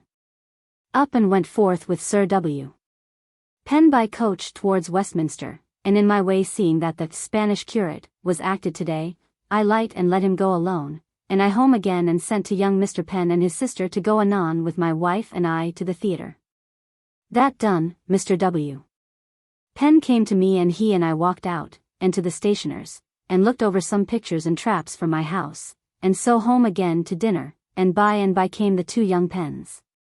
And after we had eat a barrel of oysters we went by coach to the play, and there saw it well acted, and a good play it is, only Diego the sexton did overdo his part too much. From thence home, and they sat with us till late at night at cards very merry, but the jest was Mr. W. Penn had left his sword in the coach, and so my boy and he run out after the coach, and by very great chance did at the exchange meet with the coach and got his sword again. So to bed. 2nd. An invitation sent us before we were up from my lady's sandwiches, to come and dine with her, so at the office all the morning, and at noon thither to dinner, where there was a good and great dinner, and the company, Mr. William Montague and his lady, but she seemed so far from the beauty that I expected her from my lady's talk to be, that it put me into an ill humor all the day, to find my expectations so lost, Mr. Rurtball and Townsend and their wives. After dinner, borne by water, and so to the office till night, and then I went forth, by appointment, to meet with Mr. Grant, who promised to meet me at the coffee-house to bring me acquainted with Cooper the great limner in Little, but they deceived me, and so I went home, and there sat at my lute and singing till almost 12 at night, and so to bed. Sir Rickard Fanshawe is come suddenly from Portugal, but nobody knows what his business is. Third, lay long in bed, and so up and abroad to several places about petty businesses. Among others to Tom's, who I find great hopes of that he will do well, which I am glad of, and am not now so hasty to get a wife for him as I was before. So to dinner to my Lord Crewe's with him and his lady, and after dinner to Faithorn's, and there bought some pictures of him. And while I was there, comes by the King's Life Guard, he being gone to Lincoln's in this afternoon to see the revels there being, according to an old custom, a prince and all his nobles, and other matters of sport and charge. So home, and up to my chamber to look over my papers and other things, my mind being much troubled for these 4 or 5 days because of my present great expense, and will be so till I cast up and see how my estate stands. And that I am loath to do for fear I have spent too much, and delay it the rather that I may pay for my pictures and my wife's, and the book that I am buying for Paul's school before I do cast up my accounts. Fourth, at home most of the morning hanging up pictures, and seeing how my pewter sconces that I have bought will become my stairs and entry, and then with my wife by water to Westminster, whither she to her father's and I to Westminster Hall. And there walked a turn or two with Mr. Chetwynd, who had a dog challenged of him by another man that said it was his, but Mr. Chetwynd called the dog, and the dog at last would follow him, and not his old master, and so Chetwynd got the dog, and W. Simons, and thence to my wife, who met me at my lord's lodgings, and she and I and Old East to Wilkinson's to dinner, where we had some roast beef and a mutton pie, and a mince pie, but none of them pleased me. After dinner by coach my wife and I home, and I to the office, and there till late, and then I and my wife to Sir W. Penn's to cards and supper, and were merry, and much correspondence there has been between our two families all this Christmas. So home and to bed. Fifth, Lord's Day. Left my wife in bed not well, and I to church, and so home to dinner, and dined alone upon some marrow bones, and had a fine piece of roast beef, but being alone I eat none. So after dinner comes in my brother Tom, and he tells me how he hath seen the father and mother of the girl which my cousin Joyces would have him to have for a wife, and they are much for it, but we are in a great quandary what to do therein. L200 being but a little money. And I hope, if he continues as he begins, he may look out for one with more. To church, and before sermon there was a long psalm, and half another sung out while the sexton gathered what the church would give him for this last year. I gave him 3s. And have the last week given the clerk 2s, which I set down that I may know what to do the next year, if it please the Lord that I live so long. But the jest was, the clerk begins the 25th psalm, which hath a proper tune to it, and then the 116th, which cannot be sung with that tune, which seemed very ridiculous. After church to Sir W. Batten's, where on purpose I have not been this fortnight, and I am resolved to keep myself more reserved to avoid the contempt which otherwise I must fall into, and so home and six and talked and supped with my wife. And so up to prayers and to bed, having wrote a letter this night to Sir J. Menace in the Downs for his opinion in the business of striking of flags. 6th, 12th day. This morning I sent my lute to the painter's, and there I stayed with him all the morning to see him paint the neck of my lute in my picture, which I was not pleased with after it was done. Thence to dinner to Sir W. Penn's, it being a solemn feast day with him, his wedding day, and we had, besides a good chine of beef and other good cheer, 18 mince pies in a dish, the number of the years that he hath been married, where Sir W. Batten and his lady, and daughter was, and Colonel Tracewell and Major Holmes, who I perceive would fain get to be free and friends with my wife, but I shall prevent it, and she herself hath also a defiance against him. After dinner they set in to drinking, so that I would stay no longer, but went away home, and Captain Cock, who was quite drunk, comes after me, and there sat a while and so away, and anon I went again after the company was gone. And sat and played at cards with Sir W. Penn and his children, and so after supper home, and there I hear that my man Gull was gone to bed, and upon inquiry I hear that he did vomit before he went to bed, and complained his head ached. And thereupon though he was asleep I sent for him out of his bed, and he rose and came up to me, and I appeared very angry and did tax him with being drunk, and he told me that he had been with Mr. Southern and Homewood at the Dolphin, and drank a quart of sack, but that his head did ache before he went out. But I do believe he has drunk too much, and so I did threaten him to bid his uncle dispose of him some other way, and send him down to bed and do resolve to continue to be angry with him. So to bed to my wife, and told her what had passed. 7th. Long in bed, and then rose and went along with Sir W. Penn on foot to Stepney to Mrs. Chappell's, who has the pretty boy to her son, and there met my wife and Sir W. Penn's children all, and Mrs. Poole and her boy, and there dined and were very merry, and home again by coach and so to the office. In the afternoon and at night to Sir W. Penn's, there supped and played at cards with them and were merry, the children being to go all away to school again tomorrow. Thence home and to bed. 8th. I rose and went to Westminster Hall, and there walked up and down upon several businesses, and among others I met with Sir W. Penn, who told me that he had this morning heard Sir G. Carteret extremely angry against my man Will, that he is every other day with the Commissioners of Parliament at Westminster, and that his uncle was a rogue, and that he did tell his uncle everything that passes at the office, and Sir William, though he loves the lad, did advise me to part with him, which did with this surprise mightily trouble me, though I was already angry with him, and so to the wardrobe by water, and all the way did examine Will about the business. But did not tell him upon what score, but I find that the poor lad do suspect something. To dinner with my lady, and after dinner talked long with her, and so home, and to Sir W. Batten's, and sat and talked with him, and so home troubled in mind, and so up to my study and read the 2 treaties before Mr. Selden's Mare Clausum, and so to bed. This night come about L100 from Brampton by carrier to me, in holsters from my father, which made me laugh. 9th. At the office all the morning private with Sir G. Carteret, who I expected something from about yesterday's business, but he said nothing, Sir W. Batten, and Sir W. Penn, about drawing up an answer to several demands of my Lord Treasurer, and late at it till 2 o'clock.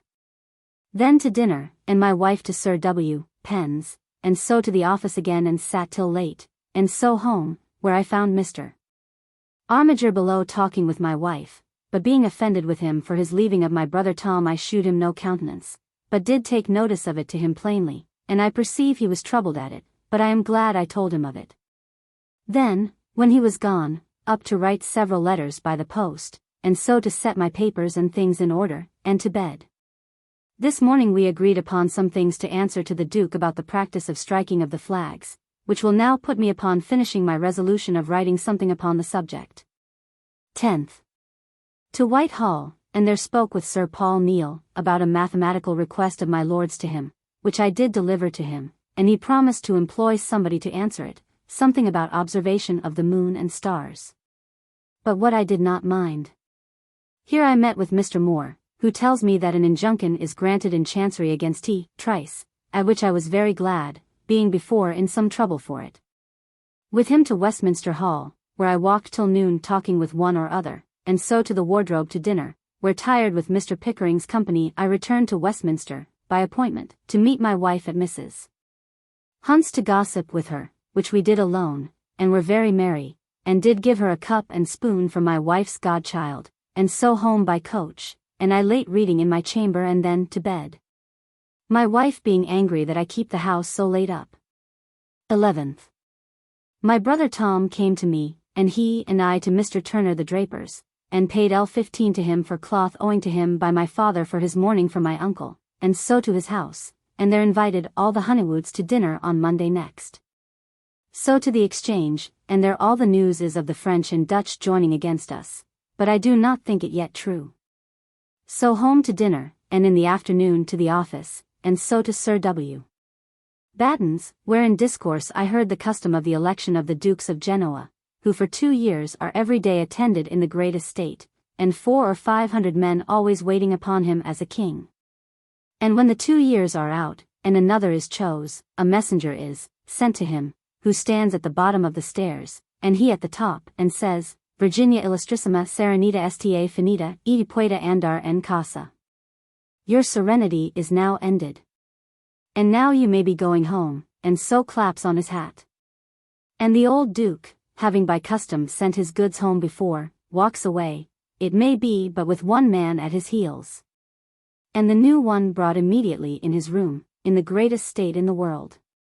Another account was told us, how in the dukedom of Ragusa, in the Adriatique, a state that is little, but more ancient, they say, than Venice, and is called the mother of Venice, and the Turks lie round about it, that they change all the officers of their guard, for fear of conspiracy, every 24 hours, so that nobody knows who shall be captain of the guard tonight. But 2 men come to a man, and lay hold of him as a prisoner, and carry him to the place, and there he hath the keys of the garrison given him, and he presently issues his orders for that night's watch, and so always from night to night. Sir Win. Writer told the first of his own knowledge, and both he and Sir W. Batten confirmed the last. Hence home and to read, and so to bed, but very late again. 12th, Lord's Day.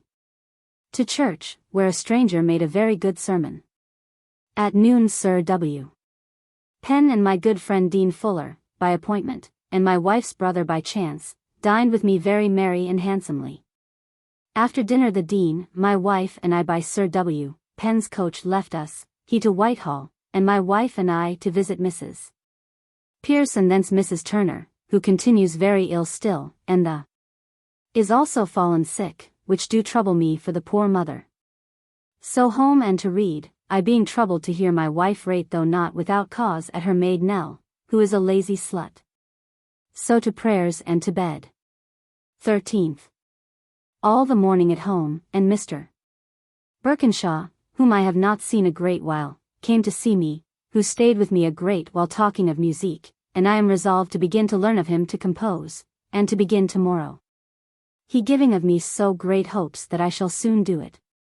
Before 12 o'clock comes, by appointment, Mr. Peter and the Dean, and Colonel Nonnywood, brothers, to dine with me, but so soon that I was troubled at it. But, however, I entertained them with talk and oysters till 1 o'clock, and then we sat down to dinner, not staying for my uncle and Aunt White, at which I was troubled, but they came by and by, and so we dined very merry, at least I seemed so. But the dinner does not please me, unless the Dean and Colonel, whom I found to be pitiful sorry gentlemen, though good-natured, but Mr. Peter above them both, who after dinner did show us the experiment, which I had heard talk of the chimical glasses, which break all to dust by breaking off a little small end, which is a great mystery to me. They being gone, my Aunt White and my wife and I to cards, she teaching of us how to play at gleek, which is a pretty game, but I have not my head so free as to be troubled with it. By and by comes my Uncle White back, and so to supper and talk, and then again to cards, when my wife and I beat them 2 games and they us 1, and so good night and to bed. 14th. All the morning at home, Mr. Birkinshaw by appointment yesterday coming to me, and begun composition of musique, and he being gone I to settle my papers and things in my chamber, and so after dinner in the afternoon to the office. And thence to my chamber about several businesses of the office and my own, and then to supper and to bed. This day my brave vellum covers to keep pictures in, come in, which pleases me very much. 15th. This morning Mr. Birkinshaw came again, and after he had examined me and taught me something in my work, he and I went to breakfast in my chamber upon a collar of brawn, and after we had eaten, asked me whether we had not committed a fault in eating today. Telling me that it is a fast day ordered by the Parliament, to pray for more seasonable weather. It having hitherto been summer weather, that it is, both as to warmth and every other thing, just as if it were the middle of May or June, which do threaten a plague, as all men think, to follow, for so it was almost the last winter. And the whole year after hath been a very sickly time to this day.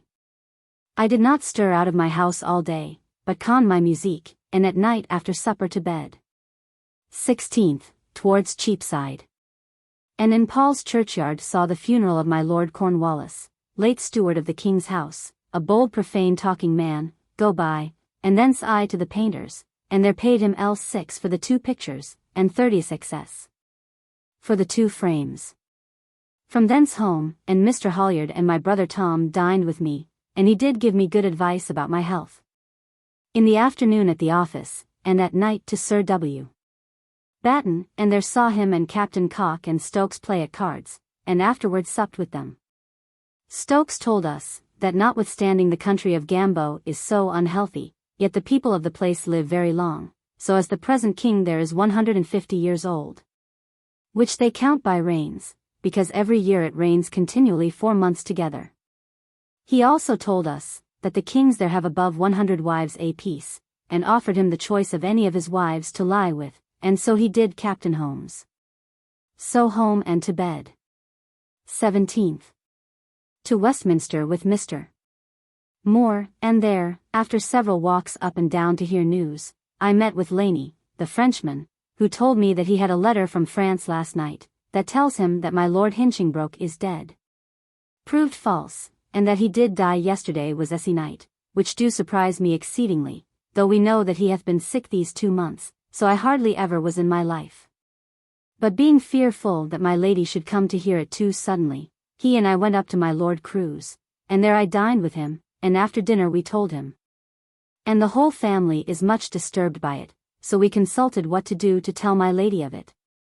And at last we thought of my going first to Mr. George Montague's to hear whether he had any news of it, which I did, and there found all his house in great heaviness for the death of his son, Mr. George Montague, who did go with our young gentleman into France, and that they hear nothing at all of our young lord. So believing that thence comes the mistake, I returned to my Lord Crew, in my way in the piazza seeing a house on fire, and all the streets full of people to quench it, and told them of it, which they are much glad of, and conclude, and so I hope, that my lord is well.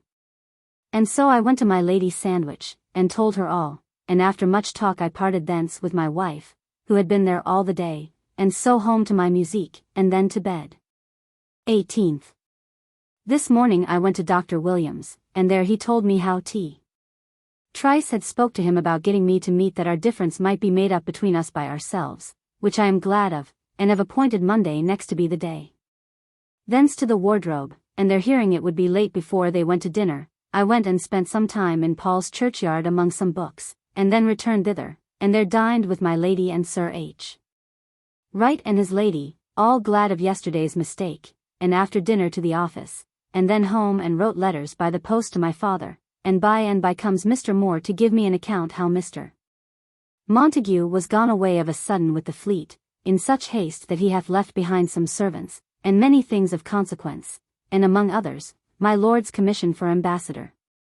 Whereupon he and I took coach, and to Whitehall to my lord's lodgings, to have spoke with Mr. Ralph Montague, his brother, and here we stayed talking with Sarah and the old man. But by and by hearing that he was in Covent Garden, we went thither, and at my Lady Harvey's, his sister, I spoke with him, and he tells me that the commission is not left behind. And so I went thence by the same coach, setting down Mr. Moore, home, and after having wrote a letter to my lord at 12 o'clock at night by post I went to bed. 19th, Lord's Day. To church in the morning, where Mr. Mills preached upon Christ's being offered up for our sins, and there proving the equity with what justice God would lay our sins upon his Son, he did make such a sermon, among other things pleading from God's universal sovereignty over all his creatures, the power he has of commanding what he would of his Son by the same rule as that he might have made us all, and the whole world from the beginning to have been in hell. Arguing from the power the potter has over his clay, that I could have wished he had let it alone. And speaking again, the Father is now so satisfied by our security for our debt, that we might say at the last day as many of us as have interest in Christ's death, Lord, we owe thee nothing, our debt is paid. We are not beholden to thee for anything, for thy debt is paid to thee to the full, which methinks were very bold words. Home to dinner, and then my wife and I on foot to see Mrs. Turner, who continues still sick, and thence into the Old Bailey by appointment to speak with Mrs. Norbury who lies at, it falls out, next door to my uncle Fenner's. But as God would have it, we having no desire to be seen by his people, he having lately married a midwife that is old and ugly, and that hath already brought home to him a daughter and 3 children, we were let in at a back door. And here she offered me the refusal of some lands of hers at Brampton, if I have a mind to buy, which I answered her I was not at present provided to do. She took occasion to talk of her sister Whites making much of the Whites, who for namesake only my uncle do shew great kindness to, so I fear may do us that are nearer to him a great deal of wrong, if he should die without children. Which I am sorry for. Thence to my uncle White's, and there we supped and were merry, though my uncle hath lately lost 200 or 300 at sea, and I am troubled to hear that the Turks do take more and more of our ships in the straits. And that our merchants here in London do daily break, and are still likely to do so. So home, and I put in at Sir W. Batten's, where Major Holmes was, and in our discourse and drinking I did give Sir J. Menace health, which he swore he would not pledge, and called him knave and coward, upon the business of Holmes with the Swedish ship lately, which we all and I particularly did desire him to forbear, he being of our fraternity. Which he took in great dudgeon, and I was vexed to hear him persist in calling him so, though I believe it to be true, but however he is to blame and I am troubled at it. So home and to prayers, and to bed. 20th. This morning Sir Win. Batten and Penn and I did begin the examining the treasurer's accounts, the first time ever he had passed in the office, which is very long, and we were all at it till noon, and then to dinner, he providing a fine dinner for us. And we eat it at Sir W. Batten's, where we were very merry, there being at table the treasurer and we 3, Mr. Waith, Ferrer, Smith, Turner, and Mr. Morris, the wine cooper, who this day did divide the 2 butts, which we 4 did send for, of sherry from Calais, and mine was put into a hogshead, and the vessel filled up with 4 gallons of Malaga wine. But what it will stand us in I know not, but it is the first great quantity of wine that I ever bought. And after dinner to the office all the afternoon till late at night, and then home, where my aunt and Uncle White and Mrs. and White came to play at cards, at Gleek which she taught me and my wife last week, and so to supper, and then to cards and so good night. Then I to my practice of musique and then at 12 o'clock to bed. This day the workmen began to make me a cellar door out of the backyard, which will much please me. 21st. To the finishing of the treasurer's accounts this morning, and then to dinner again, and were merry as yesterday, and so home, and then to the office till night, and then home to write letters, and to practice my composition of musique. And then to bed.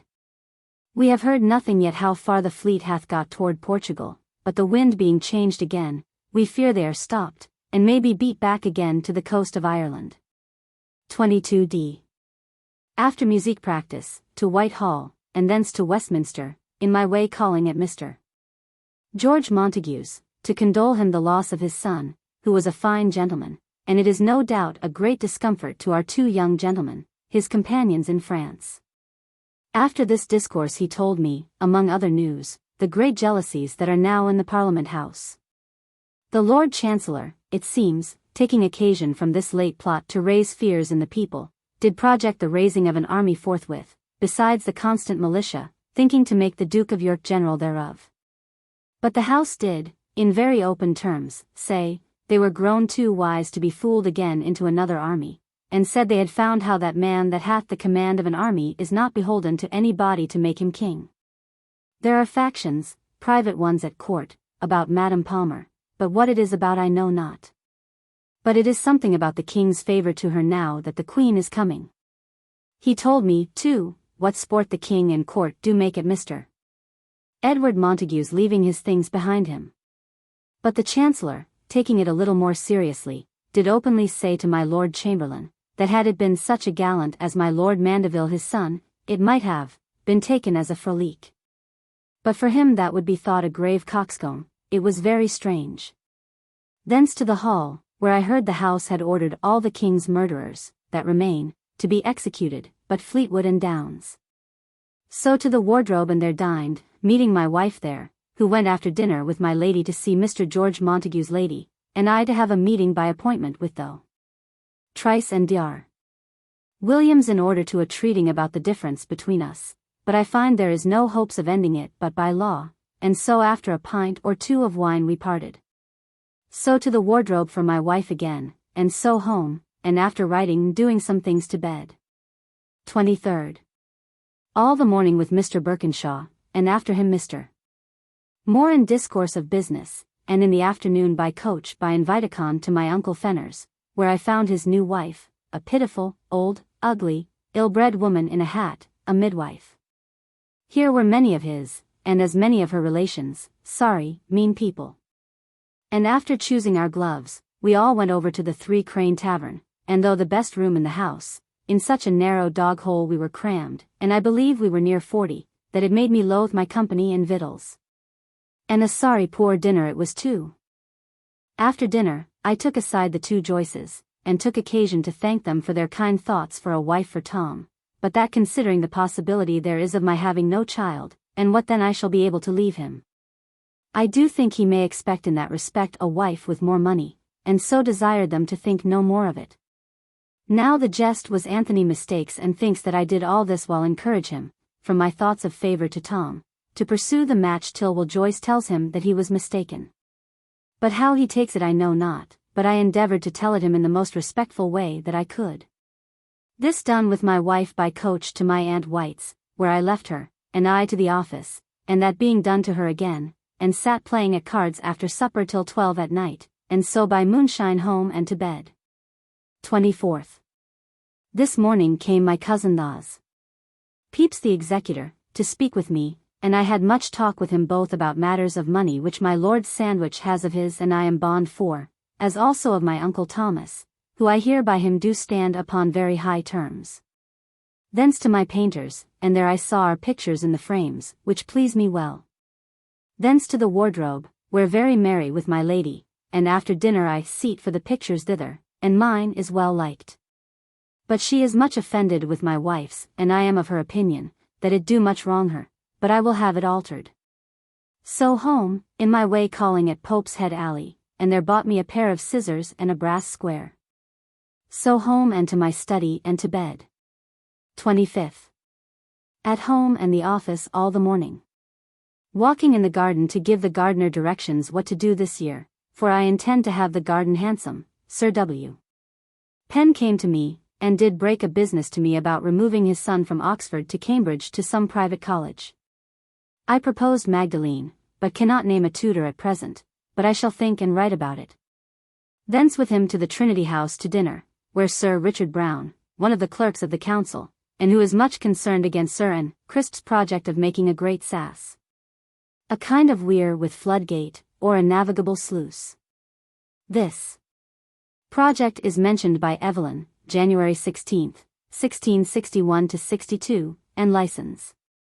Environs, Volume 4, B. In the King's lands about Deptford, to be a wet dock to hold 200 sail of ships. But the ground, it seems, was long since given by the King to Sir Richard, was, and after the Trinity House men had done their business, the master, Sir William Ryder, came to bid us welcome. And so to dinner, where good cheer and discourse, but I eat a little too much beef, which made me sick, and so after dinner we went to the office, and there in a garden I went in the dark and vomited, whereby I did much ease my stomach. Thence to supper with my wife to Sir W. Penn's, his daughter being come home today, not being very well, and so while we were at supper comes Mr. Moore with letters from my Lord Sandwich, speaking of his lying still at Tangier, looking for the fleet, which, we hope, is now in a good way thither. So home to write letters by the post tonight, and then again to Sir W. Penn's to cards, where very merry, and so home and to bed. 26th, Lord's Day.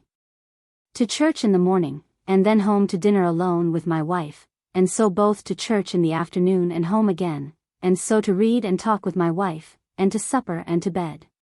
It having been a very fine clear frosty day, God send us more of them, for the warm weather all this winter makes us fear a sick summer. But thanks be to God, since my leaving drinking of wine, I do find myself much better and do mind my business better, and do spend less money, and less time lost in idle company. 27th. This morning, both Sir Williams nigh by barge to Deptford Yard to give orders in businesses there, and called on several ships, also to give orders, and so to Woolwich, and there dined at Mr. Falconer's of victuals we carried ourselves, and one Mr. Deakins, the father of my Morena, of whom we have lately bought some hemp. That being done we went home again. This morning, going to take water upon Tower Hill, we met with 3 sleds standing there to carry my Lord Monson and Sir H. Mildmay and another, to the gallows and back again, with ropes about their necks, which is to be repeated every year, this being the day of their sentencing the king. 28th. This morning, after my musique practice with Mr.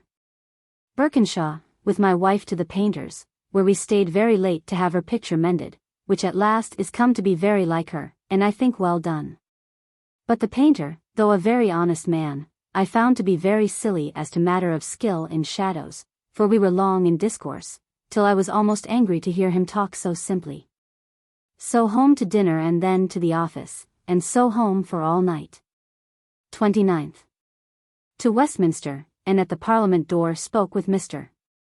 Coventry about business, and so to the Wardrobe to dinner, and thence to several places, and so home, where I found Mrs. Penn and Mrs. Ruth and Smith, who played at cards with my wife, and I did give them a barrel of oysters, and had a pullet to supper for them, and when it was ready to come to table, the foolish girl had not the manners to stay and sup with me, but went away. Which did vex me cruelly. So I saw her home, and then to supper, and so to musique practice, and to bed. 30th, fast day for the murthering of the late king. I went to church, and Mr. Mills made a good sermon upon David's words, who can lay his hands upon the Lord's anointed and be guiltless. So home and to dinner, and employed all the afternoon in my chamber, setting things and papers to rights, which pleased me very well, and I think I shall begin to take pleasure in being at home and minding my business. I pray God I may, for I find a great need thereof. At night to supper and to bed. 31st. All the morning, after musique practice, in my cellar, ordering some altericons therein, being much pleased with my new door into the backyard. So to dinner, and all the afternoon thinking upon business. I did by night set many things in order, which pleased me well, and puts me upon a resolution of keeping within doors and minding my business and the business of the office, which I pray God I may put in practice. At night to bed. February 1661 to 1662. February 1st. This morning within till 11 o'clock, and then with Commissioner Pett to the office, and he stayed there writing, while I and Sir W. Penn walked in the garden talking about his business of putting his son to Cambridge, and to that end I intend to write tonight to Dr. Fairbrother, to give me an account of Mr. Burton of Magdalene. Thence with Mr. Pett to the painter's. And he likes our pictures very well, and so do I. Thence he and I to the Countess of Sandwich, to lead him to her to kiss her hands, and dined with her, and told her the news, which Sir W. Penn told me today, that express is come from my lord with letters, that by a great storm and tempest the mole of Argier is broken down, and many of their ships sunk into the mole. So that God Almighty hath now ended that unlucky business for us. Which is very good news. After dinner to the office, where we stayed late, and so I home, and late writing letters to my father and Dr. Fairbrother, and an angry letter to my brother John for not writing to me, and so to bed. 2nd, Lord's Day. To church in the morning, and then home and dined with my wife, and so both of us to church again, where we had an Oxford man give us a most impertinent sermon upon cast your bread upon the waters, and so home to read, supper, and to prayers, and then to bed. 3rd. After musique practice I went to the office, and there with the 2 Sir Williams all the morning about business, and at noon I dined with Sir W.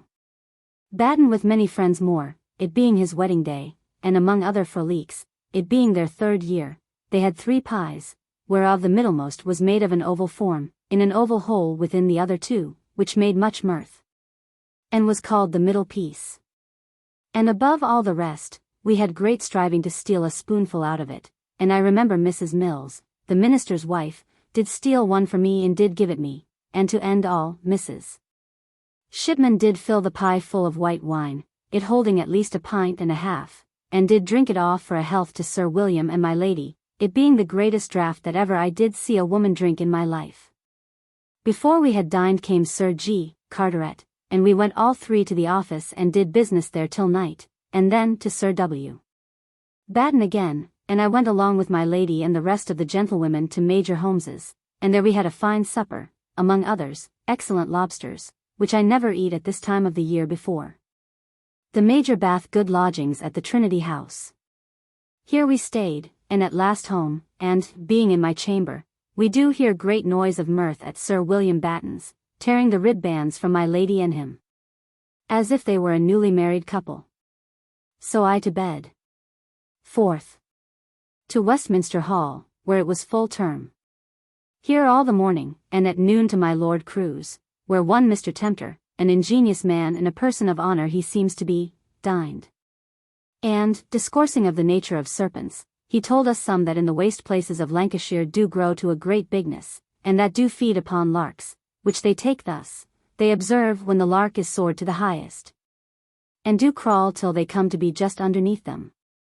And there they place themselves with their mouths uppermost, and there, as is conceived, they do eject poison up to the bird, for the bird do suddenly come down again in its course of a circle, and falls directly into the mouth of the serpent. Which is very strange. He is a great traveller. And, speaking of the tarantula, he says that all the harvest long, about which times they are most busy, there are fiddlers go up and down the fields everywhere, in expectation of being hired by those that are stung. Thence to the office, where late, and so to my chamber and then to bed, my mind a little troubled how to put things in order to my advantage in the office in readiness to the Duke's orders lately sent to us, and of which we are to treat at the office tomorrow morning. This afternoon, going into the office, one met me and did serve a subpoena upon me for one Field, whom we did commit to prison the other day for some ill words he did give the office. The like he had for others, but we shall scour him for it. 5th. Early at the office. Sir G. Carteret, the two Sir Williams and myself all alone reading of the Duke's institutions for the settlement of our office, whereof we read as much as concerns our own duties, and left the other officers for another time. I did move several things for my purpose, and did ease my mind. At noon Sir W.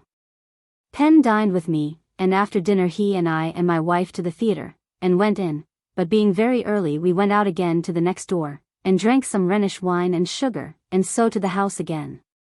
And there saw Rule a Wife and Have a Wife very well done.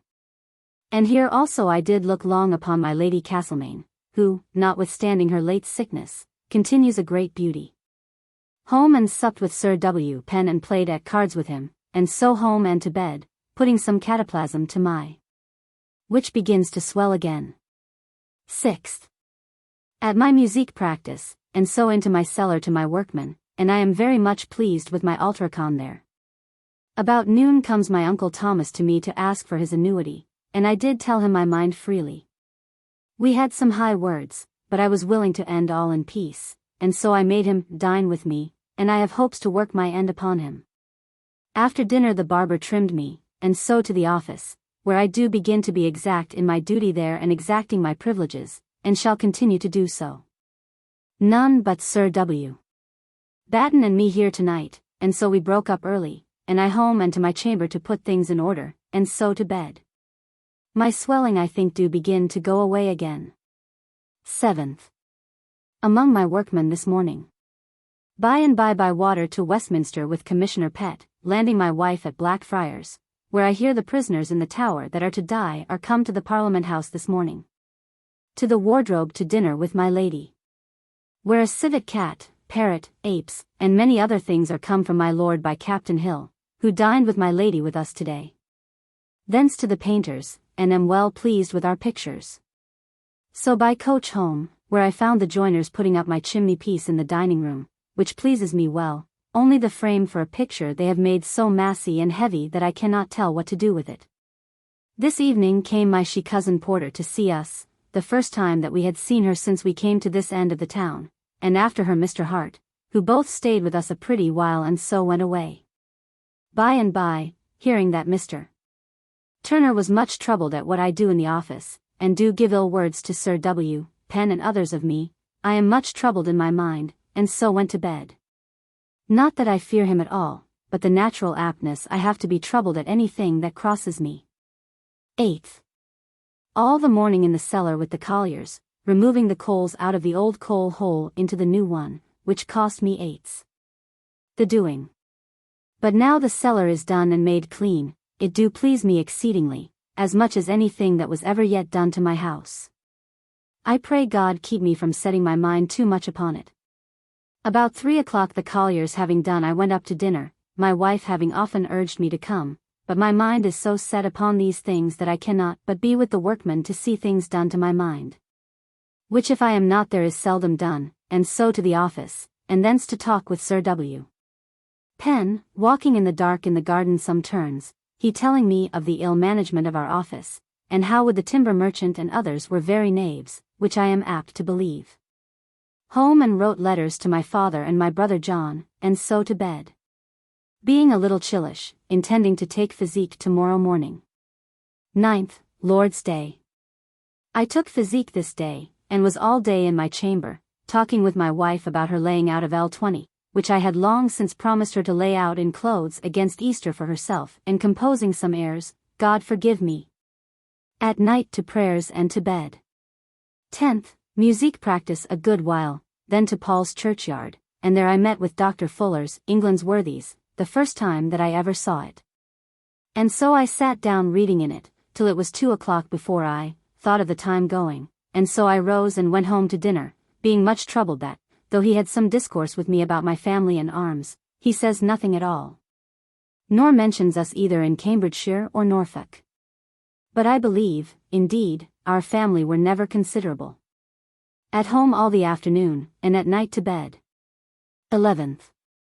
Musique, then my brother Tom came, and spoke to him about selling of Sturtlow, he consents to, and I think will be the best for him, considering that he needs money, and has no mind to marry. Dined at home, and at the office in the afternoon. So home to musique, my mind being full of our ultracons in the garden, and my getting of things in the office settled to the advantage of my clerks, which I found Mr. Turner much troubled at, and myself am not quiet in mind. But I hope by degrees to bring it to it. At night begun to compose songs, and begin with Gaze Not on Swans. So to bed. 12th. This morning, till 4 in the afternoon, I spent abroad, doing of many and considerable businesses at Mr. Phillips the lawyer, with Prior, Westminster, my Lord Crew's, wardrobe, and so home about the time of day to dinner with my mind very highly contented with my day's work, wishing I could do so every day. Then to my chamber drawing up writings, in expectation of my uncle Thomas Corning. So to my musique and then to bed. This night I had half a 100 poor Jack, the poor John, is a hake salted and dried. It is frequently referred to in old authors as poor fare. Sent me by Mr. Addis. 13th. After musique comes my cousin Tom Pepys the executor, and he did stay with me above 2 hours discoursing about the difference between my uncle Thomas and me, and what way there may be to make it up. And I have hopes we may do good of it for all this. Then to dinner, and then came Mr. Kennard, and he and I and Sir W. Penn went up and down his house to view what may be the contrivance and alterations there to the best advantage. So home, where Mr. Blackburn, whom I have not seen a long time, was come to speak with me, and among other discourse he do tell me plain of the corruption of all our treasurer's officers, and that they hardly pay any money under 10%. And that the other day, for a mere assignation of L200 to some counties, they took L15, which is very strange. So to the office till night, and then home and to write by the post about many businesses, and so to bed. Last night died the Queen of Bohemia. 14th, Valentine's Day. I did this day purposely shun to be seen at Sir W. Batten's, because I would not have his daughter to be my Valentine, as she was the last year, there being no great friendship between us now, as formerly. This morning in comes W. Bowyer, who was my wife's Valentine, she having, at which I made good sport to myself, held her hands all the morning, that she might not see the painters that were at work in gilding my chimney piece and pictures in my dining room. By and by she and I by coach with him to Westminster, by the way leaving at Tom's and my wife's father's lodgings each of them some poor Jack, and some she carried to my father Bowyer's, where she stayed while I walked in the hall. And there among others met with Serge Pierce, and I took him aside to drink a cup of ale, and he told me the basest thing of Mr. Montague's and his man Escar's going away in debt, that I am troubled and ashamed, but glad to be informed of. He thinks he has left L1000 for my lord to pay, and that he has not laid out L3000 out of the L5000 for my lord's use, and is not able to make an account of any of the money. My wife and I to dinner to the wardrobe, and then to talk with my lady, and so by coach, it raining hard, home, and so to do business and to bed. 15th. With the two Sir Williams to the Trinity House. And there in their society had the business debated of Sir Nicholas Crisp's sass at Deptford. Then to dinner, and after dinner I was sworn a younger brother, Sir W. Ryder being deputy master for my lord of Sandwich. And after I was sworn, all the elder brothers shake me by the hand, it is their custom, it seems. Hence to the office, and so to Sir William Batten's all three, and there we stayed till late talking together in complaint of the treasurer's instruments. Above all Mr. Waith, at whose child's christening our wives and we should have been today, but none of them went, and I am glad of it, for he is a very rogue, so home, and drew up our report for Sir and Crisp Sass, and so to bed. No news yet of our fleet gone to Tangier, which we now begin to think long. 16th, Lord's Day. To church this morning, and so home and to dinner. In the afternoon I walked to St. Bride's to church, to hear Dr. Jackham preach upon the recovery, and at the request of Mrs. Turner, who came abroad this day, the first time since her long sickness. He preached upon David's words, I shall not die, but live, and declare the works of the Lord, and made a pretty good sermon, though not extraordinary. After sermon I led her home, and sat with her, and there was the doctor got before us. But strange what a command he hath got over Mrs. Turner, who was so careful to get him what he would, after his preaching, to drink, and he, with a cunning gravity, knows how to command, and had it. And among other things told us that he heard more of the common prayer this afternoon, while he stood in the vestry, before he went up into the pulpit, than he had heard this 20 years. Thence to my uncle White to meet my wife, and with other friends of hers and his met by chance we were very merry, and supped, and so home, not being very well through my usual pain got by cold. So to prayers and to bed, and there had a good draught of mulled ale brought me. 17th. This morning, both Sir Williams, myself, and Captain Cock and Captain Tinker of the Converton, which we are going to look upon, being intended to go with these ships fitting for the East Indies, down to Deptford. And thence, after being on shipboard, to Woolwich, and there eat something.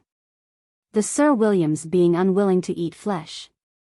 In Lent, of which the observance, intermitted for 19 years, was now reviving. We have seen that Pepys, as yet, had not cast off all show of Puritanism.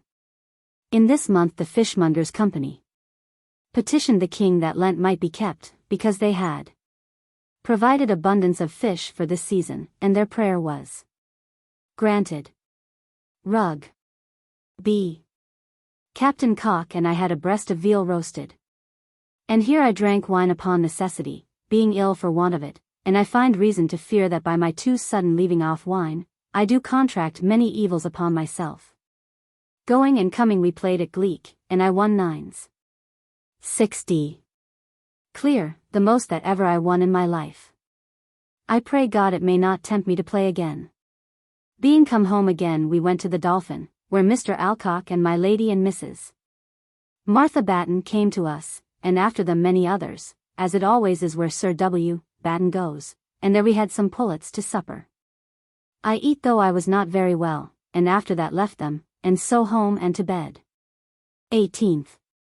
Lay long in bed, then up to the office, we having changed our days to Tuesday and Saturday in the morning and Thursday at night, and by with Sir W. Penn, Mr. Kennard, and others to survey his house again, and to contrive for the alterations there, which will be handsome I think. After we had done at the office, I walked to the wardrobe, where with Mr. Moore and Mr. Lewis Phillips after dinner we did agree upon the agreement between us and Prior, and I did seal and sign it. Having agreed with Sir W. M. Penn and my wife to meet them at the opera, and finding by my walking in the streets, which were everywhere full of brickbats and tiles flung down by the extraordinary wind the last night, such as hath not been in memory before. Unless at the death of the late Protector, that it was dangerous to go out of doors.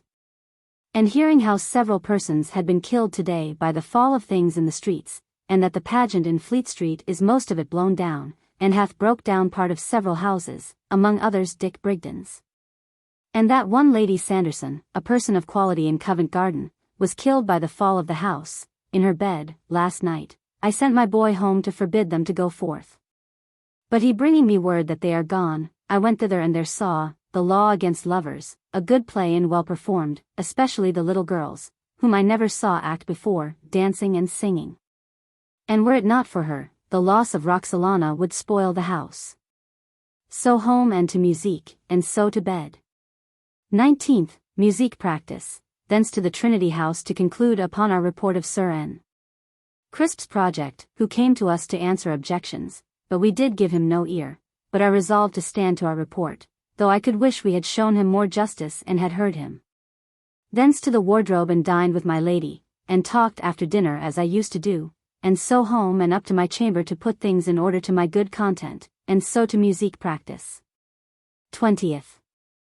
This morning came Mr. Child to see me, and set me something to my Theorbo, and by come letters from Tangier from my lord, telling me how, upon a great defeat given to the Portuguese there by the Moors, he had put in 300 men into the town. And so he is in possession, of which we are very glad, because now the Spaniards' designs of hindering our getting the place are frustrated. I went with the letter enclosed to my Lord Chancellor to the House of Lords, and did give it him in the house. And thence to the wardrobe with my ladies, and there could not stay dinner, but went by promise to Mr. Saville's, and there sat the first time for my picture in little, which pleaseth me well. So to the office till night and then home. Sunday, January 12th.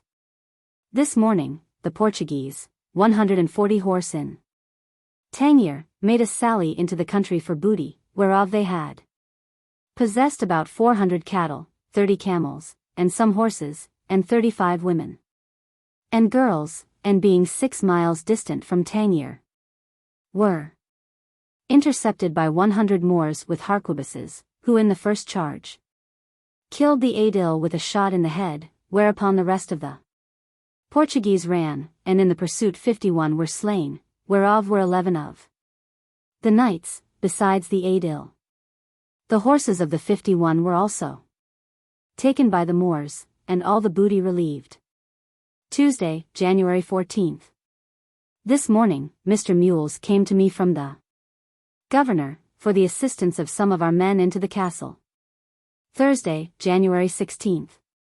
About 80 men out of my own ship, and the princess, went into Tangier, into the lower castle, about 4 of the clock in the afternoon. Friday, January 17th. In the morning, by 8 o'clock, the martyr came in from Calais, Cadiz, with provisions, and about 10 o'clock I sent Sir Richard Stainer, with 120 men, besides officers, to the assistance of the governor, into Tangier. Lord Sandwich's journal. In Kennet's register. On the 23rd, Lord Sandwich put 100 more men into Tangier. On the 29th and 30th, Lord Peterborough and his garrison arrived from England, and received possession from the Portuguese. And, on the 31st, Sir Richard Stainer and the seamen re-embarked on board Lord Sandwich's fleet. B. 21st, all the morning putting things in my house in order, and packing up glass to send into the country to my father, and books to my brother John, and then to my Lord Crew's to dinner, and thence to Mr. Lewis Phillip's chamber, and there at noon with him for business, and received L80 upon Jasper Trice's account, and so home with it, and so to my chamber for all this evening, and then to bed. 22nd. At the office busy all the morning, and thence to dinner to my Lady Sandwich's, and thence with Mr. Moore to our attorney, Welple's, and there found that Godfrey has basely taken out a judgment against us for the L40, for which I am vexed. And thence to buy a pair of stands and a hanging shelf for my wife's chamber, and so home, and thither came Mr. Saville with the pictures, and we hung them up in our dining room. It comes now to appear very handsome with all my pictures. This evening I wrote letters to my father, among other things acquainting him with the unhappy accident which hath happened lately to my Lord of Dorset's 2 oldest sons, who, with 2 Belasses and 1 Squire Wentworth, were lately apprehended for killing and robbing of a tanner about Newington, on Wednesday last, and are all now in Newgate. I am much troubled for it, and for the grief and disgrace it brings to their families and friends. After this, having got a very great cold, I got something warm tonight, and so to bed. 23rd, Lord's Day. My cold being increased, I stayed at home all day, pleasing myself with my dining room, now graced with pictures, and reading of Dr. Fuller's Worthies. So I spent the day, and at night come Sir W. Penn and supped and talked with me. This day by God's mercy I am 29 years of age, and in very good health, and like to live and get an estate, and if I have a heart to be contented, I think I may reckon myself as happy a man as any is in the world, for which God be praised. So to prayers and to bed. 24th, long with Mr. Birkinshaw in the morning at my musique practice, finishing my song of Gaze Not on Swans, in 2 parts, which pleases me well, and I did give him L5 for this month or 5 weeks that he hath taught me, which is a great deal of money and troubled me to part with it. Thence to the painter S., and set again for my picture in Little, and thence over the water to Southwark to Mr. Birkinshaw's house, and there sat with him all the afternoon, he showing me his great card of the body of musique, which he cries up for a rare thing, and I do believe it cost much pains, but is not so useful as he would have it. Then we sat down and set Nulla sit formido, and he has set it very finely. So home and to supper, and then called Will up, and chid him before my wife for refusing to go to church with the maids yesterday, and telling his mistress that he would not be made a slave of, which vexes me. So to bed. 25th. All the morning at the office. At noon with Mr. Moore to the coffee house, where among other things the great talk was of the effects of this late great wind, and I heard one say that he had 5 great trees standing together blown down, and, beginning to lop them, one of them, as soon as the lops were cut off, did, by the weight of the root, rise again and fasten. We have letters from the forest of Dean, that above 1,000 oaks and as many beeches are blown down in one walk there. And letters from my father tell me of L20 hurt done to us at Brampton. This day in the newsbook I find that my Lord Buckhurst and his fellows have printed their case as they did give it in upon examination to a justice of peace, wherein they make themselves a very good tale that they were in pursuit of thieves, and that they took this man for one of them, and so killed him, and that he himself confessed it was the first time of his robbing, and that he did pay dearly for it, for he was a dead man. But I doubt things will be proved otherwise, as they say. Home to dinner, and by comes Mr. Hunt and his wife to see us and stayed a good while with us. Then parted, and I to my study in the office. The first time since the Altericon that I have begun to do business myself there, and I think I shall be well pleased with it. At night home to supper and to bed. 26th, Mr. Birkinshaw with me all the morning composing of musique to This Cursed Jealousy, What Is It, a song of Sir W. Davenant's. After dinner I went to my bookseller's, W. Joyce's, and several other places to pay my debts and do business, I being resolved to cast up my accounts within a day or 2, for I fear I have run out too far. In coming home I met with a face I knew and challenged him, thinking it had been one of the theatre musicians, and did inquire for a song of him, but finding it a mistake, and that it was a gentleman that comes sometimes to the office. I was much ashamed, but made a pretty good excuse that I took him for a gentleman of Gray's Inn who sings well, and so parted. Home for all night and set things in order and so to bed. 27th. This morning came Mr. Birkinshaw to me, and in our discourse I, finding that he cries up his rules for most perfect, though I do grant them to be very good, and the best I believe that ever yet were made, and that I could not persuade him to grant wherein they were somewhat lame, we fell to angry words, so that in a pet he flung out of my chamber, and I never stopped him, having intended to put him off today, whether this had happened or no, because I think I have all the rules that he hath to give. And so there remains not the practice now to do me good, and it is not for me to continue with him at L5 per month. So I settled to put all his rules in fair order in a book, which was my work all the morning till dinner. After dinner to the office till late at night, and so home to write by the post, and so to bed. 28th. The boy failing to call us up as I commanded, I was angry, and resolved to whip him for that and many other faults, today. Early with Sir W. Penn by coach to Whitehall, to the Duke of York's chamber, and there I presented him from my lord a fine map of Tangier, done by one Captain Beckman, a Swede, that is with my lord. We stayed looking it over a great while with the Duke after he was ready. Thence I by water to the painter's, and there sat again for my face in little, and thence home to dinner, and so at home all the afternoon. Then came Mr. Moore and stayed and talked with me, and then I to the office, there being all the Admiralty papers brought hither this afternoon from Mr. Blackburn's, where they have lain all this while ever since my coming into this office. This afternoon Mr. Hayter received half a year's salary from me, so that now there is not owing me but this quarter, which will be out the next month. Home, and to be as good as my word, I bade will get me a rod, and he and I called the boy up to one of the upper rooms of the comptroller's house towards the garden, and there I reckoned all his faults, and whipped him soundly. But the rods were so small that I fear they did not much hurt to him, but only to my arm, which I am already, within a quarter of an hour, not able to stir almost. After supper to bed. March 1661 to 1662. March 1st. This morning I paid Sir W. Batten L40, which I have owed him this half year, having borrowed it of him. Then to the office all the morning, so dined at home, and after dinner comes my Uncle Thomas, with whom I had some high words of difference, but ended quietly, though I fear I shall do no good by fair means upon him. Thence my wife and I by coach, first to see my little picture that is a drawing, and thence to the opera, and there saw Romeo and Juliet, the first time it was ever acted. But it is a play of itself the worst that ever I heard in my life, and the worst acted that ever I saw these people do, and I am resolved to go no more to see the first time of acting, for they were all of them out more or less. Thence home, and after supper and wrote by the post, I settled to what I had long intended, to cast up my accounts with myself, and after much pains to do it and great fear, I do find that I am 1,500 in money beforehand in the world. Which I was afraid I was not, but I find that I had spent above L250 this last half year, which troubles me much, but by God's blessing I am resolved to take up, having furnished myself with all things for a great while. And tomorrow to think upon some rules and obligations upon myself to walk by. So with my mind eased of a great deal of trouble, though with no great content to find myself above L100 worse now than I was half a year ago, I went to bed. 2nd, Lord's Day.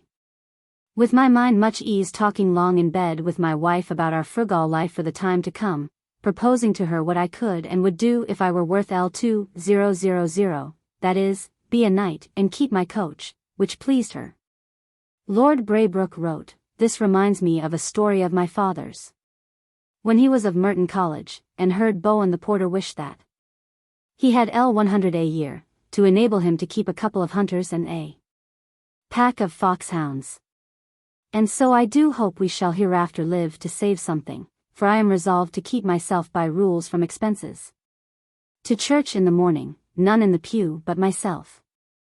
So home to dinner, and after dinner came Sir William and talked with me till church time, and then to church, where at our going out I was at a loss by Sir W. Penn's putting me upon it whether to take my wife or Mrs. Martha, who alone was there, and I began to take my wife, but he jogged me, and so I took Martha, and led her down before him and my wife. So set her at home, and Sir William and my wife and I to walk in the garden, and anon hearing that Sir G. Carteret had sent to see whether we were at home or no, Sir William and I went to his house, where we waited a good while, they being at prayers, and by we went up to him. There the business was about hastening the East India ships, about which we are to meet tomorrow in the afternoon. So home to my house, and Sir William supped with me, and so to bed. 3rd. All the morning at home about business with my brother Tom, and then with Mr. Moore, and then I set to make some strict rules for my future practice in my expenses, which I did bind myself in the presence of God by oath to observe upon penalty therein set down. And I do not doubt but hereafter to give a good account of my time and to grow rich, for I do find a great deal more of content in these few days, that I do spend well about my business, than in all the pleasure of a whole week. Besides the trouble which I remember I always have after that for the expense of my money. Dined at home, and then up to my chamber again about business, and so to the office about dispatching of the East India ships, where we stayed till 8 at night, and then after I had been at Sir W. Penn's a while discoursing with him and Mr.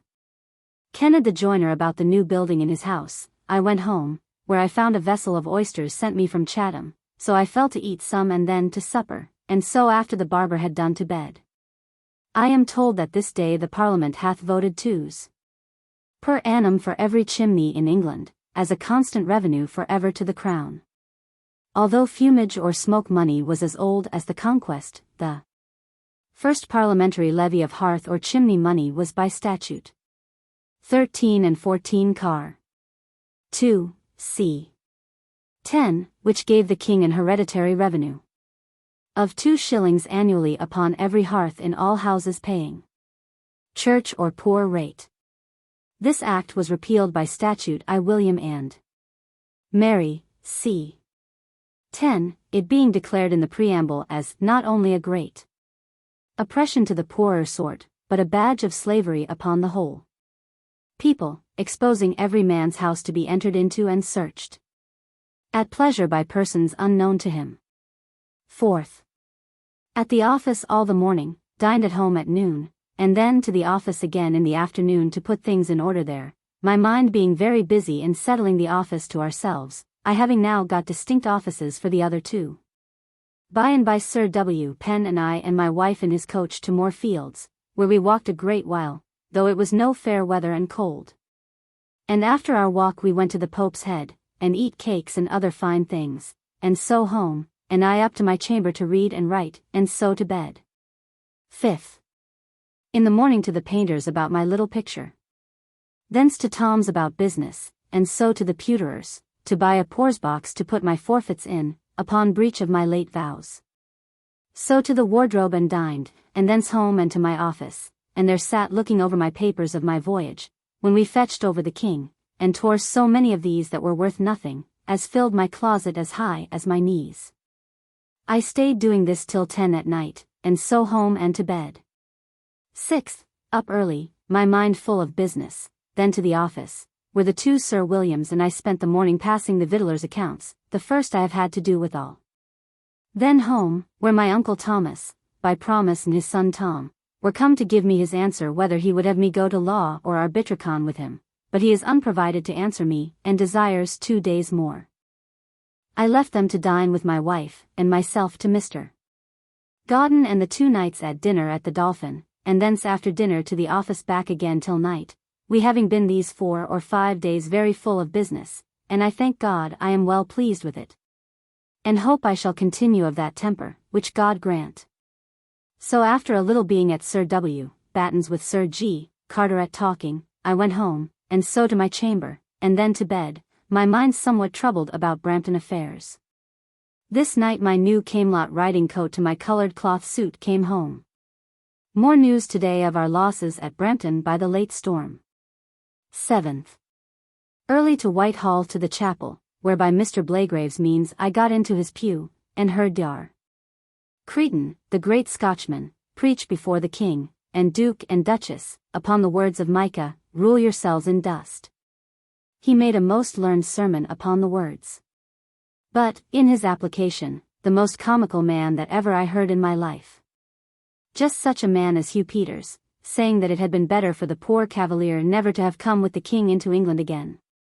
For he that hath the impudence to deny obedience to the lawful magistrate, and to swear to the oath of allegiance, and was better treated nowadays in Newgate, than a poor royalist, that hath suffered all his life for the king, is at Whitehall among his friends. He discoursed much against a man's lying with his wife in Lent, saying that he might be as incontinent during that time with his own wife as at another time in another man's bed. Thence with Mr. Moore to Whitehall and walked a little, and so to the wardrobe to dinner, and so home to the office about business till late at night by myself, and so home and to bed. 8th. By coach with both Sir Williams to Westminster. This being a great day there in the house to pass the business for chimney money, which was done. In the hall I met with Sergeant Pierce. And he and I to drink a cup of ale at the Swan, and there he told me how my Lady Monk hath disposed of all the places which Mr. Adoud Montague hoped to have had, as he was master of the horse to the Queen. Which I am afraid will undo him, because he depended much upon the profit of what he should make by these places.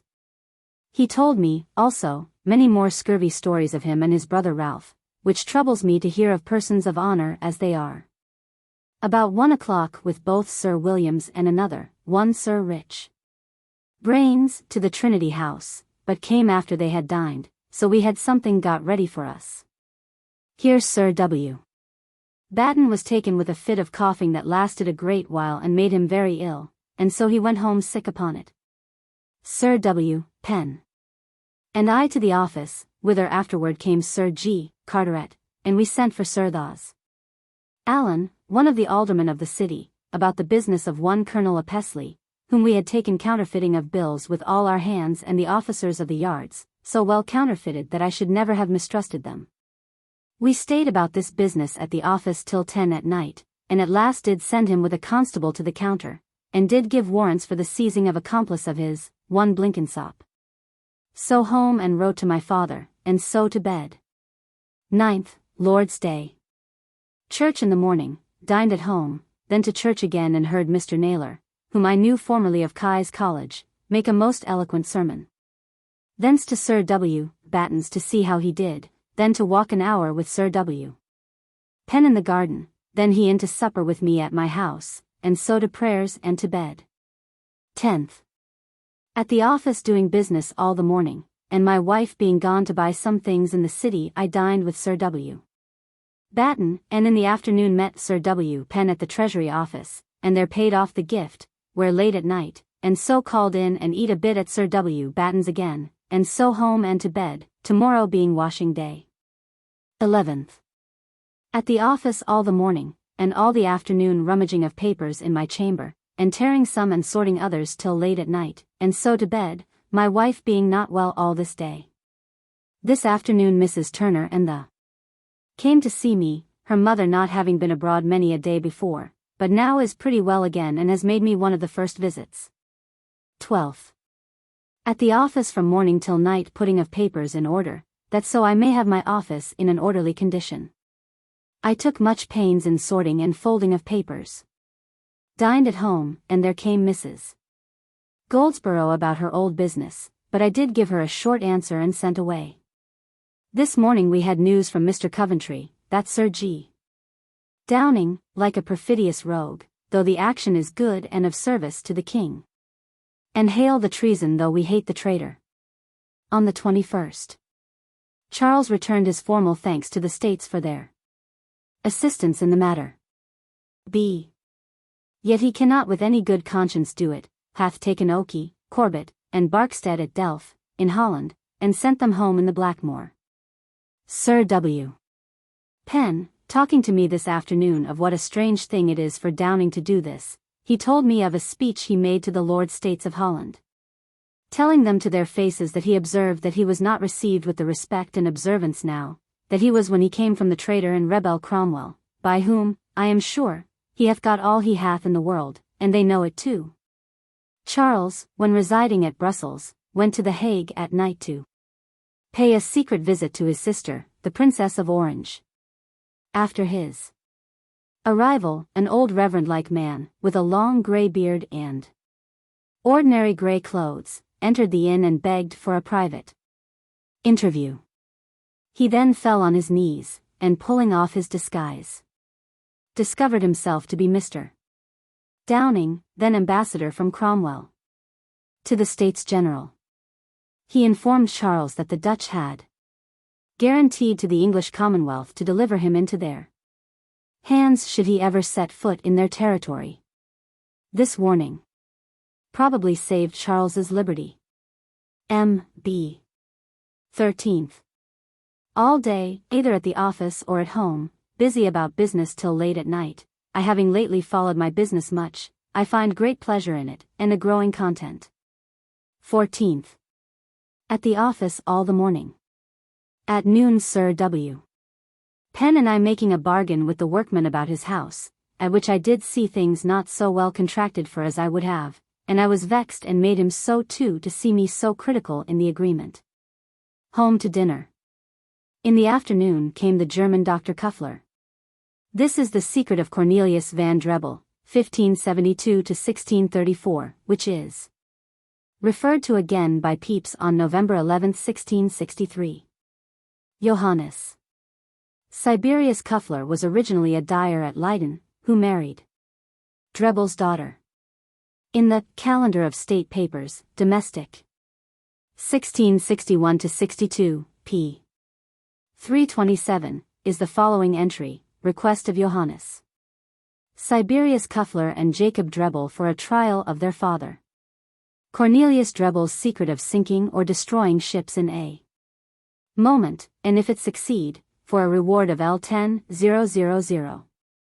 The secret was left them by will, to preserve for the English crown before any other state. Cornelius van Drebbel settled in London, where he died.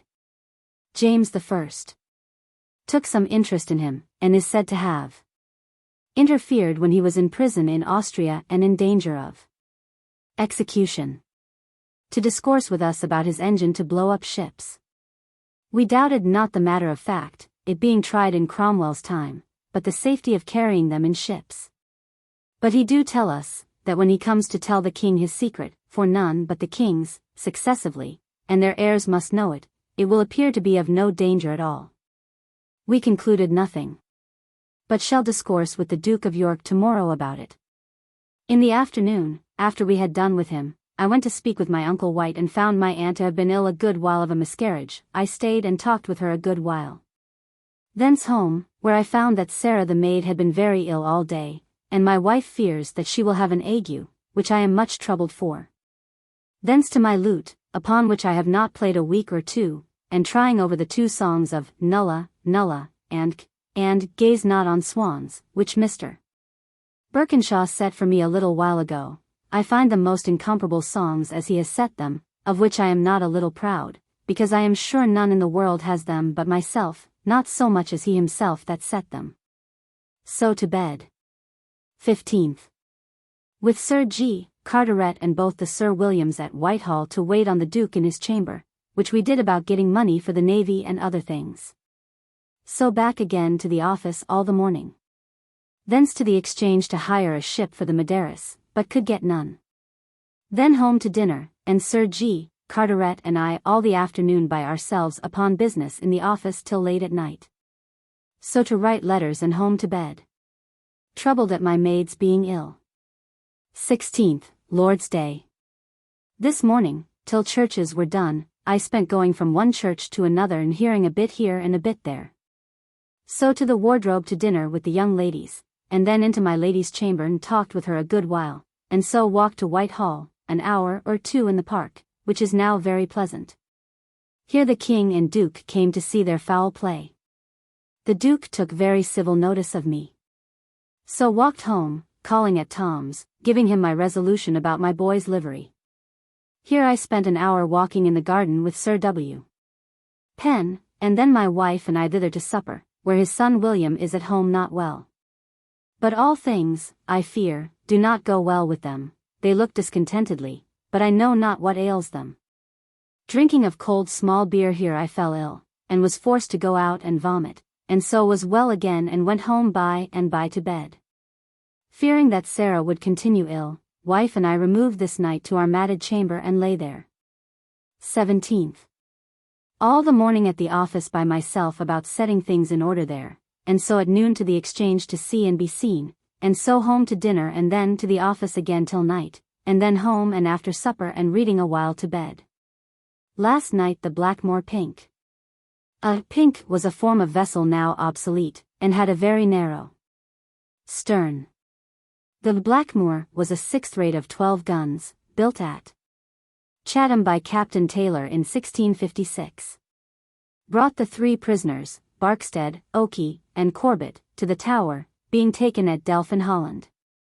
Where, the captain tells me, the Dutch were a good while before they could be persuaded to let them go, they being taken prisoners in their land. But Sir G. Downing would not be answered so, though all the world takes notice of him for a most ungrateful villain for his pains. 18th. All the morning at the office with Sir W. Penn. Dined at home, and Llewellyn and Blurton with me. After dinner to the office again, where Sir G. Carteret and we stayed a while, and then Sir W. Penn and I on board some of the ships now fitting for East Indies and Portugal, to see in what forwardness they are, and so back home again, and I write to my father by the post about Brampton Court, which is now coming on. But that which troubles me is that my father has now got an ague that I fear may endanger his life. So to bed. 19th.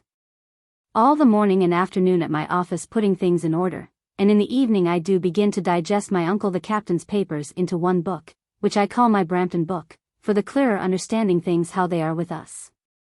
So home and supper and to bed. This noon came a letter from T. Pepys, the turner, in answer to one of mine the other day to him, wherein I did check him for not coming to me, as he had promised, with his and his father's resolution about the difference between us. But he writes to me in the very same slighting terms that I did to him, without the least respect at all, but word for word as I did him, which argues a high and noble spirit in him. Though it troubles me a little that he should make no more of my anger, yet I cannot blame him for doing so, he being the elder brother's son, and not depending upon me at all. 20th. At my office all the morning, at noon to the Exchange, and so home to dinner, and then all the afternoon at the office till late at night, and so home and to bed, my mind in good ease when I mind business. Which methinks should be a good argument to me never to do otherwise. 21st. With Sir W. Batten by water to Whitehall, and he to Westminster. I went to see Sarah and my lord's lodgings, which are now all in dirt, to be repaired against my lord's coming from sea with the Queen. Thence to Westminster Hall. And there walked up and down and heard the great difference that hath been between my Lord Chancellor and my Lord of Bristol, about a proviso that my Lord Chancellor would have brought into the bill for conformity. That it shall be in the power of the King, when he sees fit, to dispense with the Act of Conformity. And though it be carried in the House of Lords, yet it is believed it will hardly pass in the Commons. Here I met with Chetwynd, Parry, and several others, and went to a little house behind the Lord's house to drink some wormwood ale, which doubtless was a bawdy house. The mistress of the house having the look and dress, here we stayed till noon and then parted, I by water to the wardrobe to meet my wife, but my lady and they had dined, and so I dined with the servants, and then up to my lady. And there stayed and talked a good while, and then parted and walked into Cheapside, and there saw my little picture, for which I am to sit again the next week. So home, and stayed late writing at my office, and so home and to bed, troubled that now my boy is also fallen sick of an ague we fear. 22nd at the office all the morning.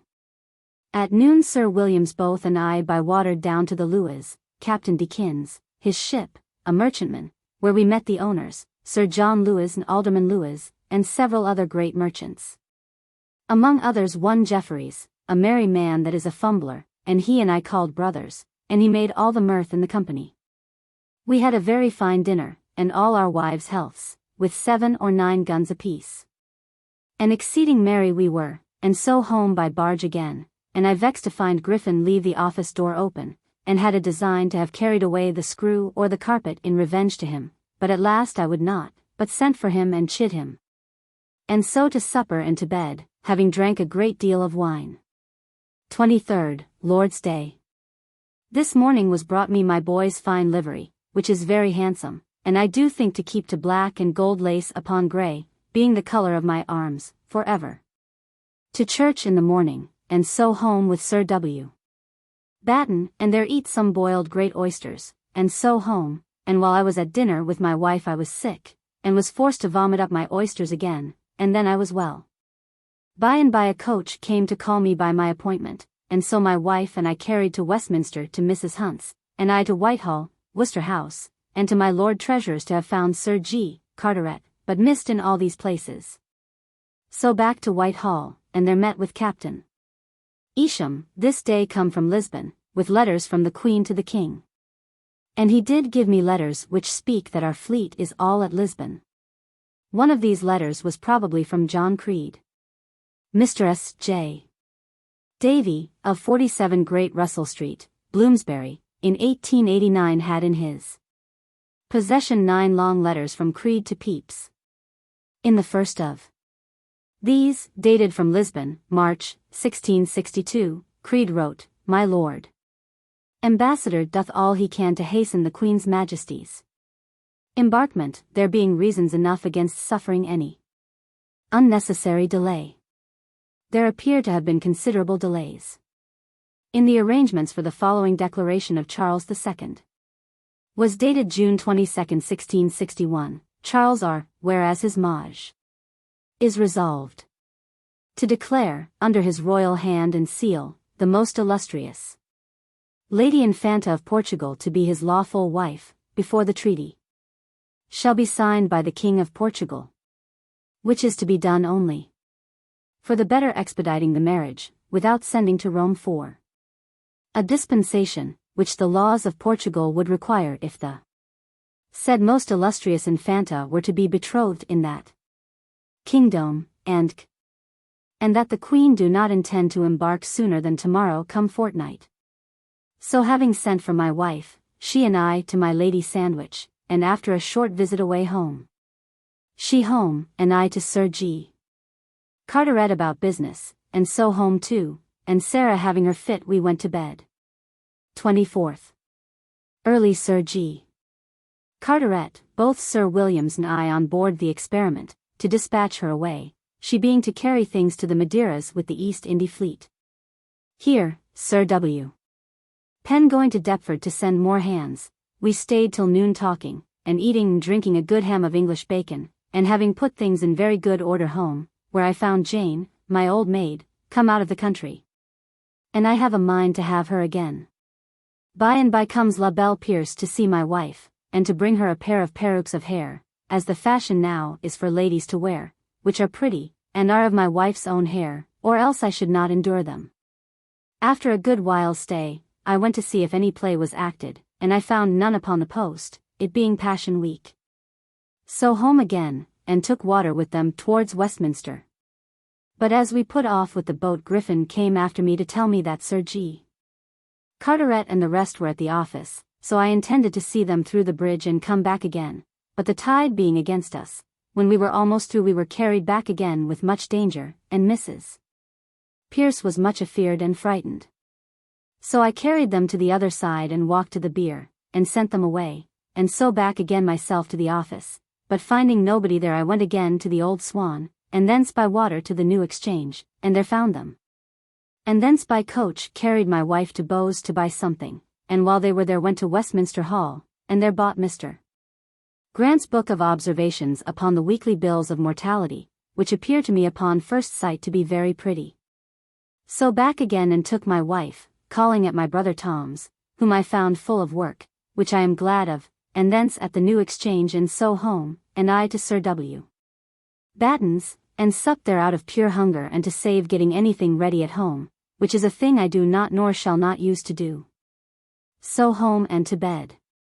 26th, up early.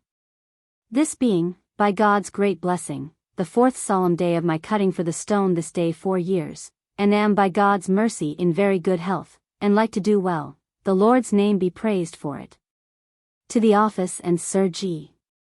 Carteret all the morning about business. At noon come my good guests, Madam Turner, and Cousin Norton, and a gentleman, one Mr. Lewin of the King's Life Guard. By the same token he told us of one of his fellows killed this morning in a duel. I had a pretty dinner for them, viz., a brace of stewed carps, 6 roasted chickens, and a jowl of salmon, hot, for the first course, a tansy. Tansy, tanacetum, a herb from which puddings were made. Hence any pudding of the kind.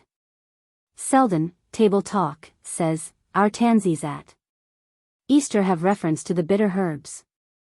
See in Wordsworth's University Life in the 18th Century Recipes for an Apple Tansy, a Bean Tansy, and a Gooseberry Tansy. M.B. And 2 neats' tongues, and cheese the second, and were very merry all the afternoon, talking and singing and piping upon the flageolet. In the evening they went with great pleasure away, and I with great content, and my wife walked half an hour in the garden, and so home to supper and to bed. We had a man cook to dress dinner today, and sent for Jane to help us, and my wife and she agreed at L3 a year, she would not serve under, till both could be better provided, and so she stays with us. And I hope we shall do well if poor Sarah were but rid of her ague. 27th. Early Sir G. Carteret, both Sir Williams nigh by coach to Deptford, it being very windy and rainy weather, taking a cod and some prawns in Fish Street with us. We settled to pay the Guernsey, a small ship, but come to a great deal of money, it having been unpaid ever since before the king came in, by which means not only the king pays wages while the ship has lain still, but the poor men have most of them been forced to borrow all the money due for their wages before they receive it, and that at a dear rate, God knows, so that many of them had very little to receive at the table, which grieved me to see it. To dinner, very merry. Then Sir George to London, and we again to the pay, and that done by coach home again and to the office, doing some business, and so home and to bed. 28th, Good Friday. At home all the morning, and dined with my wife, a good dinner. At my office all the afternoon. At night to my chamber to read and sing, and so to supper and to bed. 29th. At the office all the morning. Then to the wardrobe, and their coming late dined with the people below. Then up to my lady, and stayed 2 hours talking with her about her family business with great content and confidence in me. So calling at several places I went home, where my people are getting the house clean against tomorrow. I to the office and wrote several letters by post, and so home and to bed. 30th, Easter Day. Having my old black suit new furbished, I was pretty neat in clothes today, and my boy, his old suit new trimmed, very handsome. To church in the morning, and so home, leaving the 2 Sir Williams to take the sacrament, which I blame myself that I have hitherto neglected all my life, but once or twice at Cambridge. This does not accord with the certificate which Dr. Mines wrote in 1681, where he says that Pepys was a constant communicant. See Life of Pepys in Volume 1. Dined with my wife, a good shoulder of veal well dressed by Jane, and handsomely served to table, which pleased us much, and made us hope that she will serve our turn well enough. My wife and I to church in the afternoon, and seated ourselves, she below me, and by that means the precedence of the pew, which my Lady Batten and her daughter takes, is confounded. And after sermon she and I did stay behind them in the pew, and went out by ourselves a good while after them, which we judge a very fine project hereafter to avoid contention. So my wife and I to walk an hour or 2 on the leads, which begins to be very pleasant, the garden being in good condition. So to supper, which is also well served in. We had a lobster to supper, with a crab peg pen sent my wife this afternoon, the reason of which we cannot think, but something there is of plot or design in it, for we have a little while carried ourselves pretty strange to them. After supper to bed. 31st. This morning Mr. Coventry and all our company met at the office about some business of the victualling, which being dispatched we parted. I to my Lord Crew's to dinner, in my way calling upon my brother Tom, with whom I stayed a good while and talked, and find him a man like to do well, which contents me much, we're used with much respect, and talking with him about my Lord's debts. And whether we should make use of an offer of Sir G. Carteret to lend my lady 4 or L 500, he told me by no means, we must not oblige my lord to him, and by the by he made a question whether it was not my lord's interest a little to appear to the king in debt, and for people to clamour against him as well as others for their money, that by that means the king and the world may see that he do lay out for the king's honour upon his own main stock, which many he tells me do. That in fine if there be occasion he and I will be bound for it. Thence to Sir Thomas Crewe's lodgings. He hath been ill, and continues so, under fits of apoplexy. Among other things, he and I did discourse much of Mr. Montague's base doings, and the dishonour that he will do my lord, as well as cheating him of 2 or L 3000, which is too true. Thence to the play, where coming late, and meeting with Sir W. Penn, who had got room for my wife and his daughter in the pit, he and I into one of the boxes, and there we sat and heard the little TF, a pretty play and well done. Thence home, and walked in the garden with them, and then to the house to supper and sat late talking, and so to bed. April 1662. April 1st. Within all the morning and at the office. At noon my wife and I, having paid our maid Nell her whole wages, who has been with me half a year, and now goes away for altogether, to the wardrobe, where my lady and company had almost dined. We sat down and dined. Here was Mr. Herbert, son to Sir Charles Herbert, that lately came with letters from my Lord Sandwich to the King. After some discourse we remembered one another to have been together at the tavern when Mr. Fanshawe took his leave of me at his going to Portugal with Sir Richard. After dinner he and I and the two young ladies and my wife to the playhouse, the opera, and saw The Maid in the Mill, a pretty good play. In the middle of the play my Lady Paulina, who had taken physique this morning, had need to go forth, and so I took the poor lady out and carried her to the Grange, and there sent the maid of the house into a room to her. And she did what she had a mind to, and so back again to the play. And that being done, in their coach I took them to Islington, and then, after a walk in the fields, I took them to the great cheesecake house and entertained them, and so home, and after an hour's stay with my lady, their coach carried us home. And so weary to bed. 2nd, Mr. Moore came to me, and he and I walked to the Spittal an hour or two before my Lord Mayor and the Bluecoat boys come, which at last they did, and a fine sight of charity it is indeed. We got places and stayed to hear a sermon. But, it being a Presbyterian one, it was so long, that after above an hour of it we went away, and I home and dined, and then my wife and I by water to the opera, and there saw The Bondman most excellently acted. And though we had seen it so often, yet I never liked it better than today, Ianthe acting Cleora's part very well now Roxalana is gone.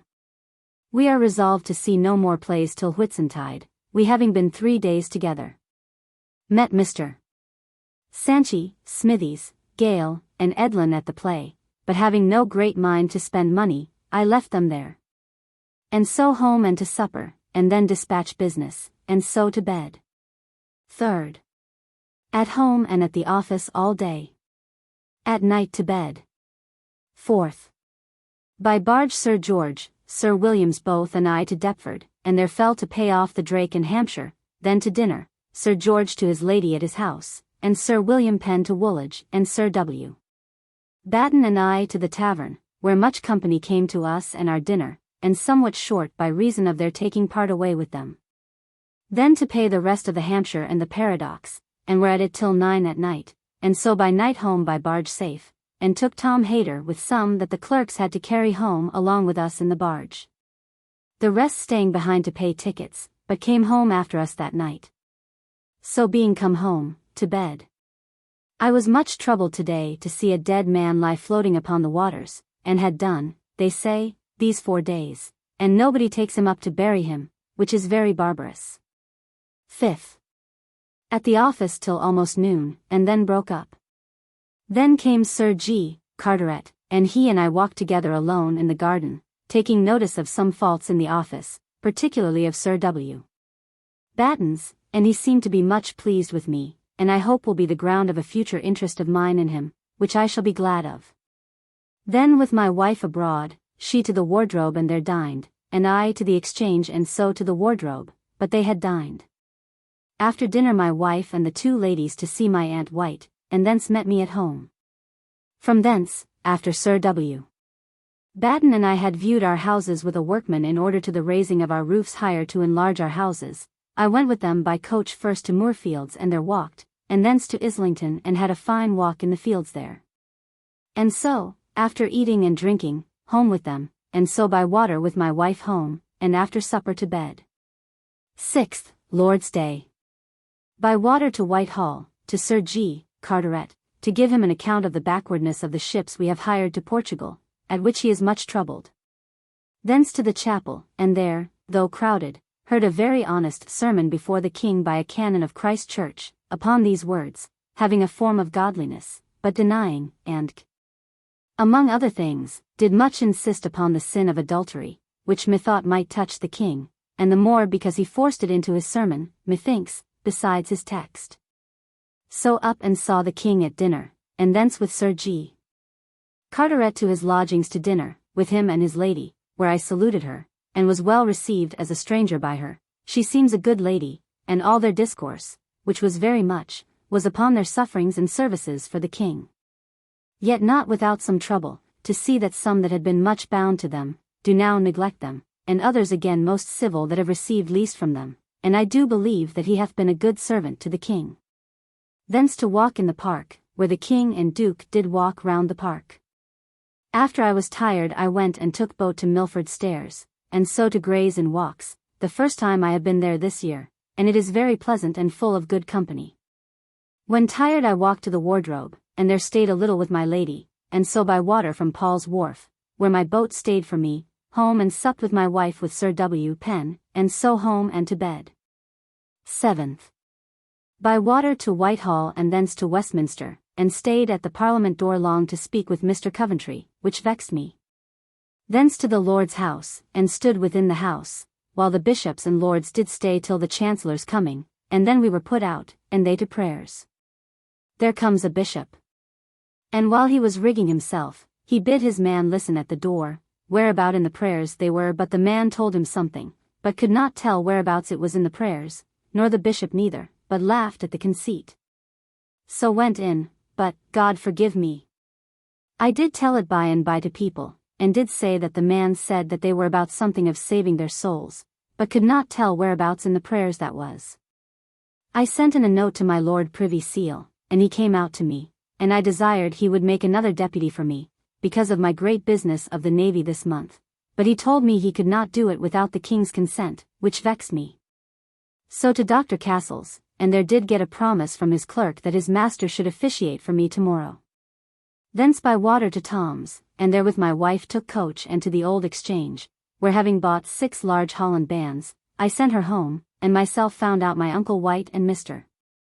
Rawlinson, and with them went to the Tatter's house to dinner, and there had a good dinner of cold meat and good wine, but was troubled in my head after the little wine I drank, and so home to my office. And there did promise to drink no more wine but 1 glass a meal till Whitsuntide next upon any score.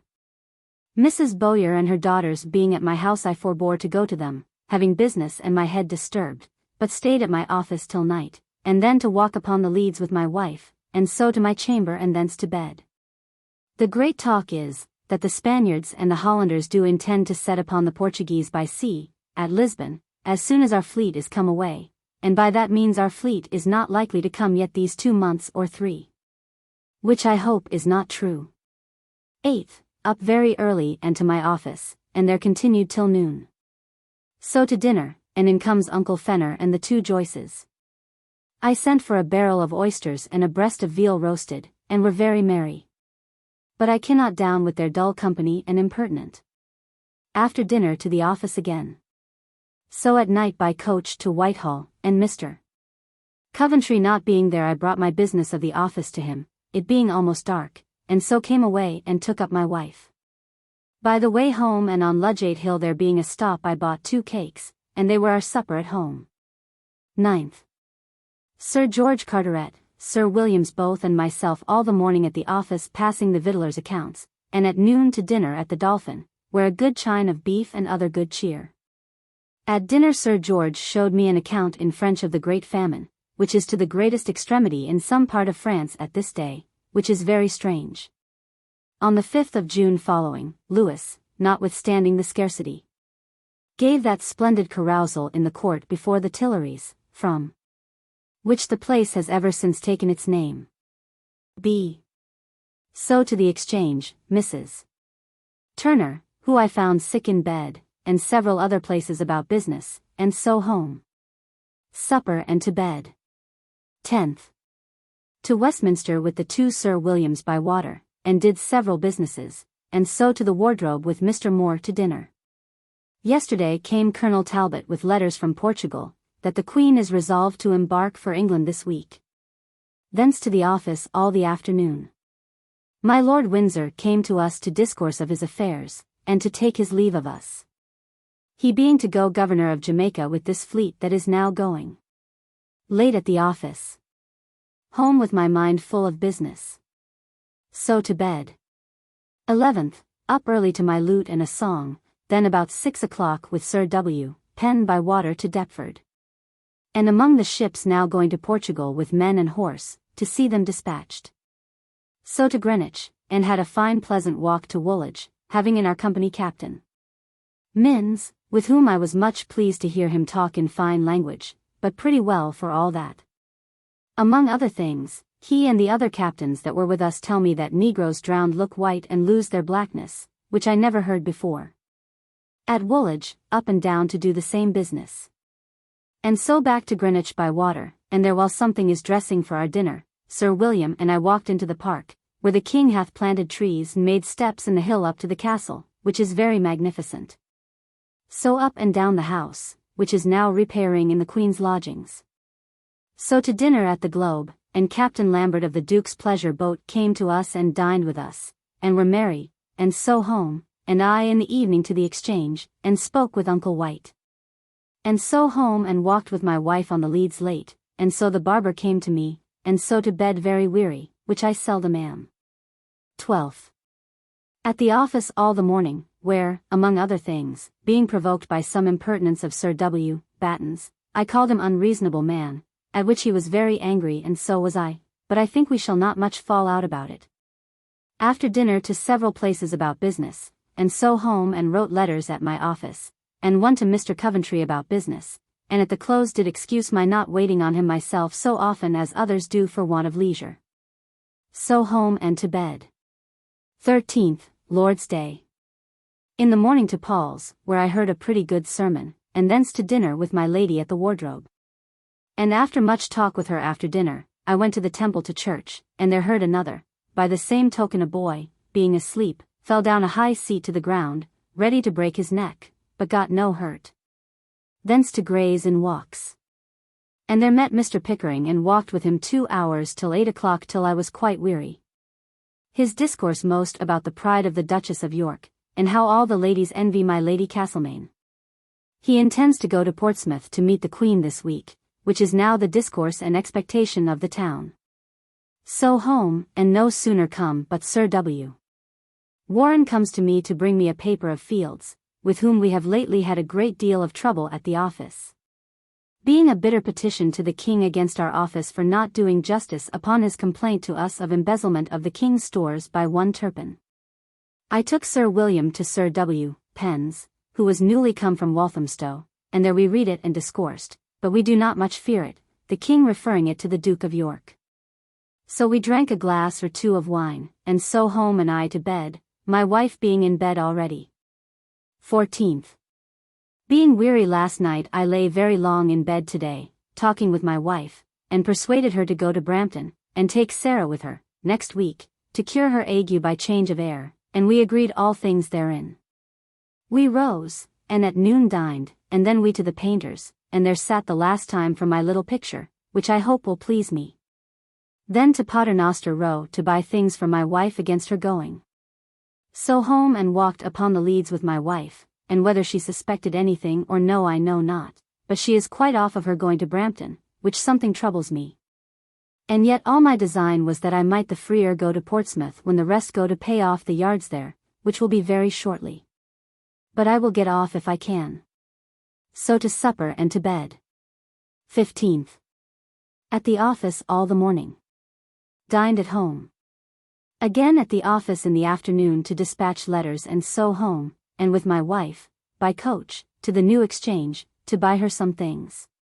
Where we saw some new-fashioned petticoats of sarcenet, with a black broad lace printed round the bottom and before, very handsome, and my wife had a mind to one of them, but we did not then buy one. But thence to Mr. Bowyer's, thinking to have spoke to them for our Sarah to go to Huntsmore for a while to get away her ague, but we had not opportunity to do it, and so home and to bed. 16th, up early and took my physique, it wrought all the morning well. At noon dined, and all the afternoon, Mr. Hayter to that end coming to me, he and I did go about my abstracting all the contracts made in the office since we came into it. So at night to bed. 17th. To Mr. Holliard's in the morning, thinking to be let blood, but he was gone out. So to Whitehall, thinking to have had a seal at Privy Seal, but my lord did not come, and so I walked back home and stayed within all the afternoon, there being no office kept today, but in the evening Sir W. Batten sent for me to tell me that he had this day spoke to the Duke about raising our houses, and he hath given us leave to do it, at which, being glad, I went home merry, and after supper to bed. 18th. This morning sending the boy down into the cellar for some beer I followed him with a cane, and did there beat him for his staying of awards and other faults, and his sister came to me down and begged for him. So I forbore, and afterwards, in my wife's chamber, did there talk to Jane how much I did love the boy for her sake, and how much it do concern to correct the boy for his faults, or else he would be undone. So at last she was well pleased. This morning Sir G. Carteret, Sir W. Batten and I met at the office, and did conclude of our going to Portsmouth next week, in which my mind is at a great loss what to do with my wife, for I cannot persuade her to go to Brampton, and I am loath to leave her at home all the afternoon in several places to put things in order for my going. At night home and to bed. 19th. This morning, before we sat, I went to Aldgate. And at the corner shop, a draper's, I stood, and did see Barkstead, Oakey, and Corbett, drawn towards the gallows at Tyburn, and there they were hanged and quartered. They all looked very cheerful. But I hear they all died defending what they did to the king to be just, which is very strange. So to the office and then home to dinner, and Captain David Lambert came to take his leave of me, he being to go back to Tangier there to lie. Then abroad about business, and in the evening did get a bever, an old one, but a very good one, of Sir W. Batten, for which I must give him something, but I am very well pleased with it. So after writing by the post to bed. 20th, Lord's Day. My intention being to go this morning to Whitehall to hear South, my Lord Chancellor's chaplain, the famous preacher and orator of Oxford, who the last Lord's Day did sink down in the pulpit before the king, and could not proceed, it did rain. And the wind against me, that I could by no means get a boat or coach to carry me. And so I stayed at Paul's, where the judges did all meet, and heard a sermon, it being the first Sunday of the term, but they had a very poor sermon. So to my ladies and dined, and so to Whitehall to Sir G. Carteret, and so to the chapel, where I challenged my pew as clerk of the Privy Seal and had it, and then walked home with Mr. Blagrave to his old house in the fish yard, and there he had a pretty kinswoman that sings, and we did sing some holy things, and afterwards others came in and so I left them, and by water through the bridge, which did trouble me, home. And so to bed. 21st. This morning I attempted to persuade my wife in bed to go to Brampton this week, but she would not, which troubles me, and seeing that I could keep it no longer from her, I told her that I was resolved to go to Portsmouth tomorrow. Sir W. Batten goes to Chatham today, and will be back again to come for Portsmouth after us on Thursday next. I went to Westminster and several places about business. Then at noon dined with my Lord Crewe, and after dinner went up to Sir Thos. Crewe's chamber, who is still ill. He tells me how my Lady Duchess of Richmond and Castlemaine had a falling out the other day, and she calls the latter Jane Shore, and did hope to see her come to the same end that she did.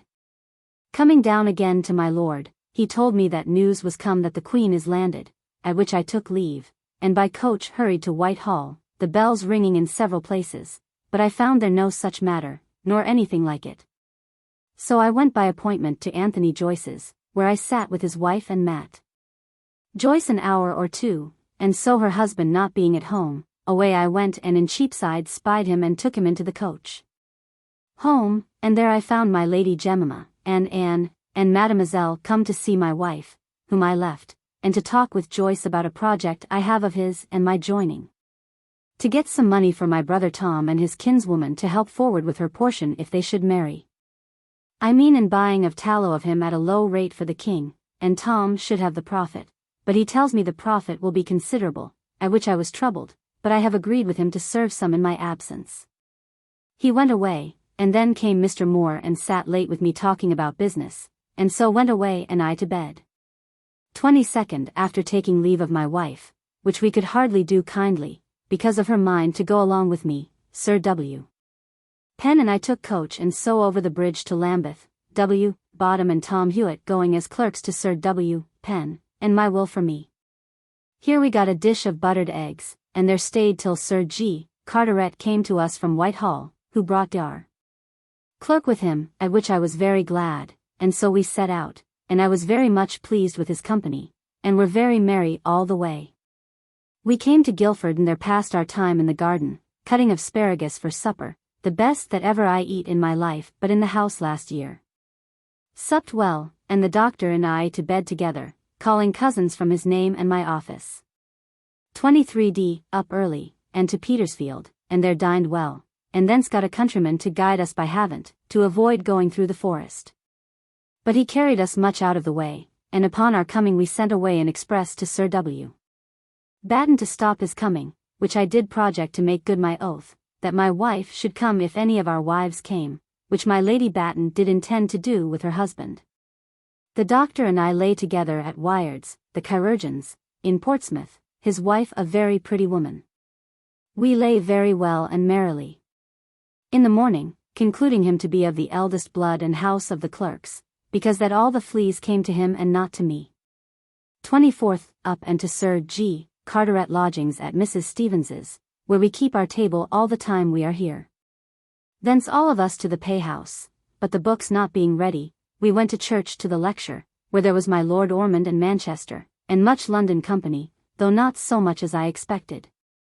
Here we had a very good sermon upon this text, in love serving one another, which pleased me very well. No news of the Queen at all. So to dinner, and then to the pay all the afternoon. Then W. Penn and I walked to the King's Yard, and there lay at Mr. Tippett's, where exceeding well treated. 25th. All the morning at Portsmouth, at the pay, and then to dinner, and again to the pay. And at night got the doctor to go lie with me, and much pleased with his company, but I was much troubled in my eyes, by reason of the healths I have this day been forced to drink. 26th. Sir George and I, and his clerk Mr. Stevens, and Mr. Holt our guide, over to Gosport, and so rode to Southampton. In our way, besides my Lord Southampton's parks and lands, which in one view we could see L6,000 per annum, we observed a little churchyard, where the graves are accustomed to be all sowed with sage. Gough says, it is the custom at this day all over Wales to strew the graves, both within and without the church, with green herbs, branches of box, flowers, rushes, and flags, for 1 year after which such as can afford it lay down a stone. Brand's Popular Antiquities, edited W. C. Hazlitt, Volume 2, At Southampton we went to the mayor's and there dined, and had sturgeon of their own catching the last week, which do not happen in 20 years, and it was well ordered. They brought us also some caviar, which I attempted to order, but all to no purpose, for they had neither given it salt enough, nor are the seeds of the roe broke, but are all in berries. The town is one most gallant street, and is walled round with stone, and Bevis's picture upon one of the gates, many old walls of religious houses, and the quay, well worth seeing. After dinner to horse again, being in nothing troubled but the badness of my hat, which I borrowed to save my beaver. Home by night and wrote letters to London, and so with Sir W. Penn to the dock to bed. 27th, Sunday. Sir W. Penn got trimmed before me, and so took the coach to Portsmouth to wait on my Lord Steward to church, and sent the coach for me back again. So I rode to church, and met my Lord Chamberlain upon the walls of the garrison, who owned and spoke to me. I followed him in the crowd of gallants through the Queen's lodgings to chapel, the rooms being all rarely furnished, and escaped hardly being set on fire yesterday.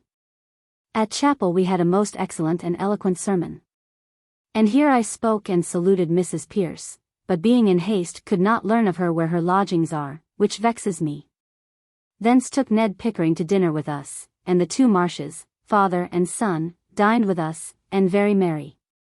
After dinner Sir W. Batten and I, the doctor, and Ned Pickering by coach to the yard, and there on board the Swallow in the dock hear our Navy chaplain preach a sad sermon, full of nonsense and false Latin. But prayed for the Right Honourable the Principal Officers of the Navy, of which body Pepys was one as Clerk of the Acts. After sermon took him to Mr. Tippets's to drink a glass of wine, and so at 4 back again by coach to Portsmouth, and then visited the mayor, Mr. Timbrell, our anchor smith, who showed us the present they have for the Queen. Which is a salt cellar of silver, the walls Christ all, with 4 eagles and 4 greyhounds standing up at the top to bear up a dish, which indeed is one of the neatest pieces of plate that ever I saw, and the case is very pretty also. A salt cellar answering this description is preserved at the Tower. This evening came a merchantman in the harbour, which we hired at London to carry horses to Portugal, but, Lord! What running there was to the seaside to hear what news, thinking it had come from the Queen. In the evening Sir George, Sir W. Penn and I walked round the walls, and thence we too with the doctor to the yard, and so to supper and to bed. 28th. The doctor and I begun philosophy discourse exceeding pleasant.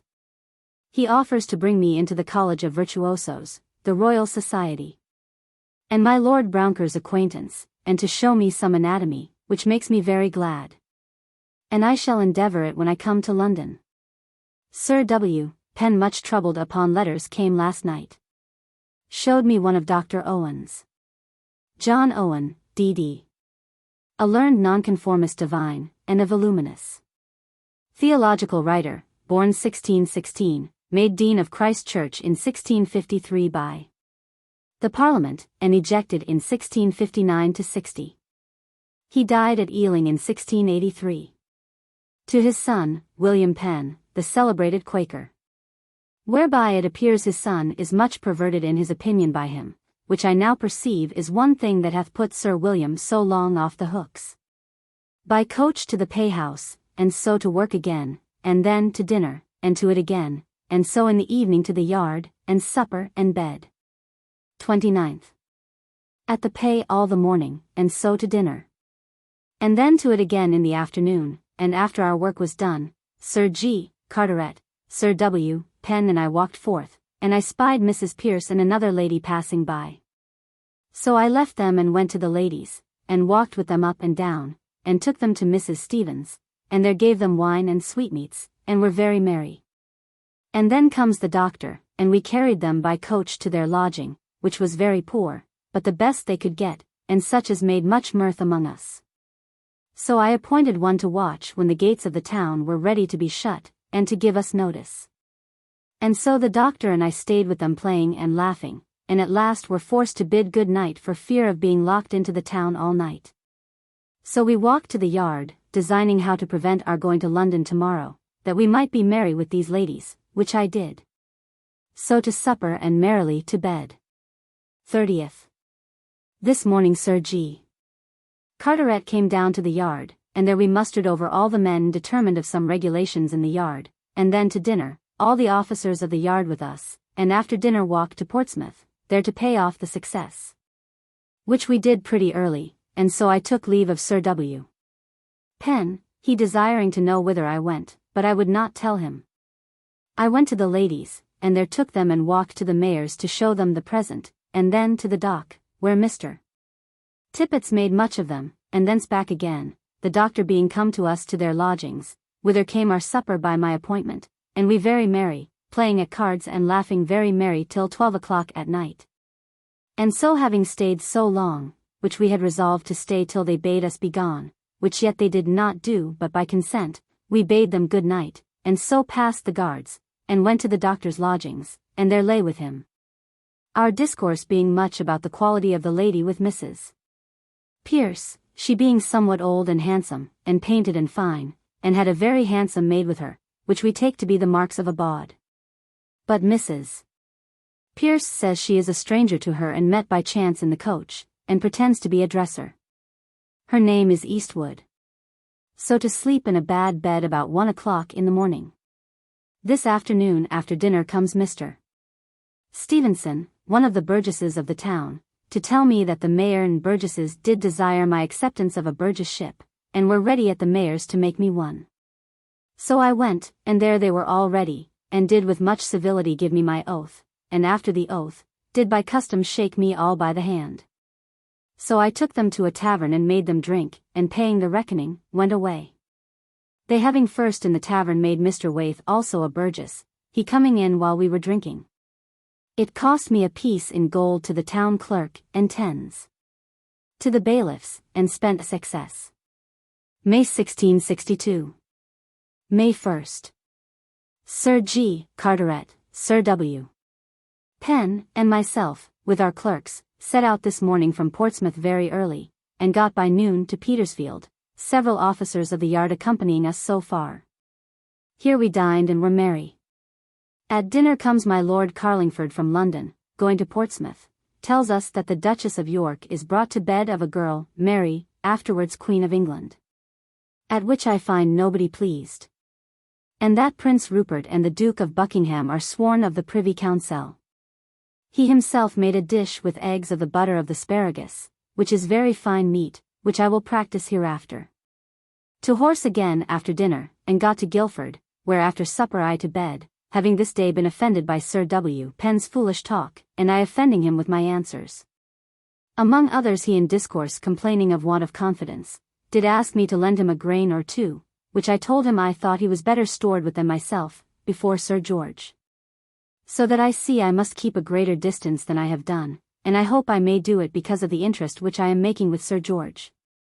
To bed all alone, and my will in the truckle bed. According to the original statutes of Corpus Christi Call Oxon. A scholar slept in a truckle bed below each fellow. Called also a trindle bed. Compare Hall's description of an obsequious tutor. He leeth in a truckle bed, while his young master leeth o'er his head. Satires, 2. 6, 5. The bed was drawn in the daytime under the high bed of the tutor. See Wordsworth's University Life in the 18th Century. M.B. 2nd, early to coach again and to Kingston, where we baited a little, and presently to coach again and got early to London, and I found all well at home, and Mr. Hunt and his wife had dined with my wife today, and been very kind to my wife in my absence. After I had washed myself, it having been the hottest day that has been this year, I took them all by coach to Mrs. Hunt's, and I to Dr. Clerk's lady, and gave her letter and token.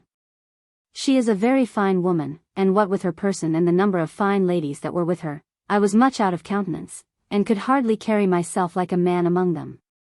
But however, I stayed till my courage was up again, and talked to them, and viewed her house, which is most pleasant, and so drank in good night. And so to my lord's lodgings, where by chance I spied my lady's coach, and found her and my lady right there, and so I spoke to them, and they being gone went to Mr. Hunt's for my wife, and so home and to bed.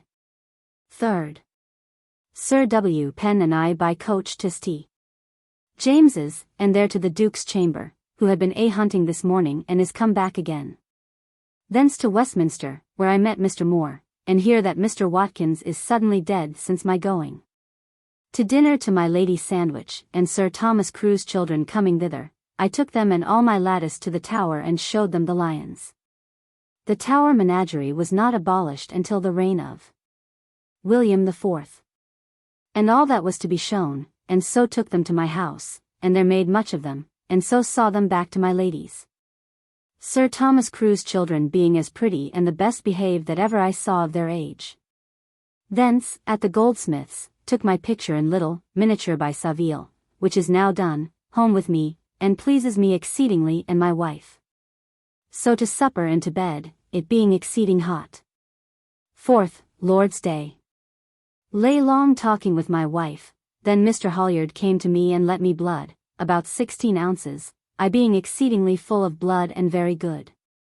I begun to be sick, but lying upon my back I was presently well again, and did give him 5s for his pains, and so we parted, and I, to my chamber to write down my journal from the beginning of my late journey to this house. Dined well, and after dinner, my arm tied up with a black ribbon, I walked with my wife to my brother Tom's. Our boy waiting on us with his sword, which this day he begins to wear, to outdo Sir W. Penn's boy, who this day, and 6W. Batten's too, begin to wear new livery, but I do take mine to be the neatest of them all. I led my wife to Mrs. Turner's pew, and the church being full, it being to hear a doctor who is to preach a pro-Bacon sermon, I went out to the temple and there walked, and so when church was done went to Mrs. Turner's, and after a stay there, my wife and I walked to Gray's Inn, to observe fashions of the ladies, because of my wife's making some clothes. Thence homewards, and called in at Anthony Joyce's, where we found his wife brought home sick from church, and was in a convulsion fit. So home and to Sir W. Penn's and there supped, and so to prayers at home and to bed. 5th. My arm not being well, I stayed within all the morning, and dined alone at home, my wife being gone out to buy some things for herself, and a gown for me to dress myself in. And so all the afternoon looking over my papers, and at night walked upon the leads, and so to bed. 6th. This morning I got my seat set up on the leads, which pleases me well. So to the office, and thence to the Change, but could not meet with my Uncle White. So home to dinner and then out again to several places to pay money and to understand my debts, and so home and walked with my wife on the leads, and so to supper and to bed. I find it a hard matter to settle to business after so much leisure and pleasure. 7th, walked to Westminster, where I understand the news that Mr. Montague is this last night come to the King with news, that he left the Queen and fleet in the Bay of Biscay, coming this wayward, and that he believes she is now at the Isle of Scilly. So at noon to my Lord Crewe's and there dined, and after dinner Sir Thos. Crewe and I talked together, and among other instances of the simple light discourse that sometimes is in the Parliament House, he told me how in the late business of CHYMNY money, when all occupiers were to pay, it was questioned whether women were under that name to pay, and somebody rose and said that they were not occupiers, but occupied. Thence to Paul's Churchyard, where seeing my Lady Sandwich and Carteret, and my wife, who this day made a visit the first time to my Lady Carteret, come by coach, and going to Hyde Park, I was resolved to follow them, and so went to Mrs. Turner's, and thence found her out at the theatre, where I saw the last act of the Knight of the Burning Pestle, which pleased me not at all. And so after the play done, she and the Turner and Mrs. Lewson and I, in her coach to the park. And there found them out, and spoke to them, and observed many fine ladies, and stayed till all were gone almost. And so to Mrs. Turner's, and there supped, and so walked home, and by comes my wife home, brought by my Lady Carteret to the gate, and so to bed. 8th.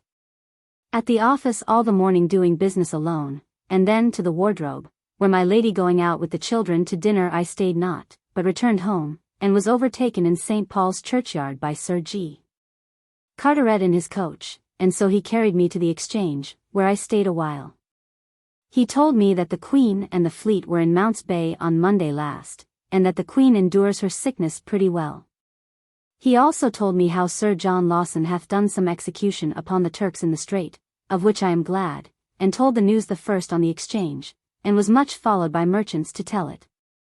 So home and to dinner, and by to the office, and after the rest gone, my Lady Albemarle being this day at dinner at Sir W. Batten's, Sir G. Carteret comes, and he and I walked in the garden, and, among other discourse, tells me that it is Mr. Coventry that is to come to us as a Commissioner of the Navy, at which he is much vexed, and cries out upon Sir W. Penn, and threatens him highly.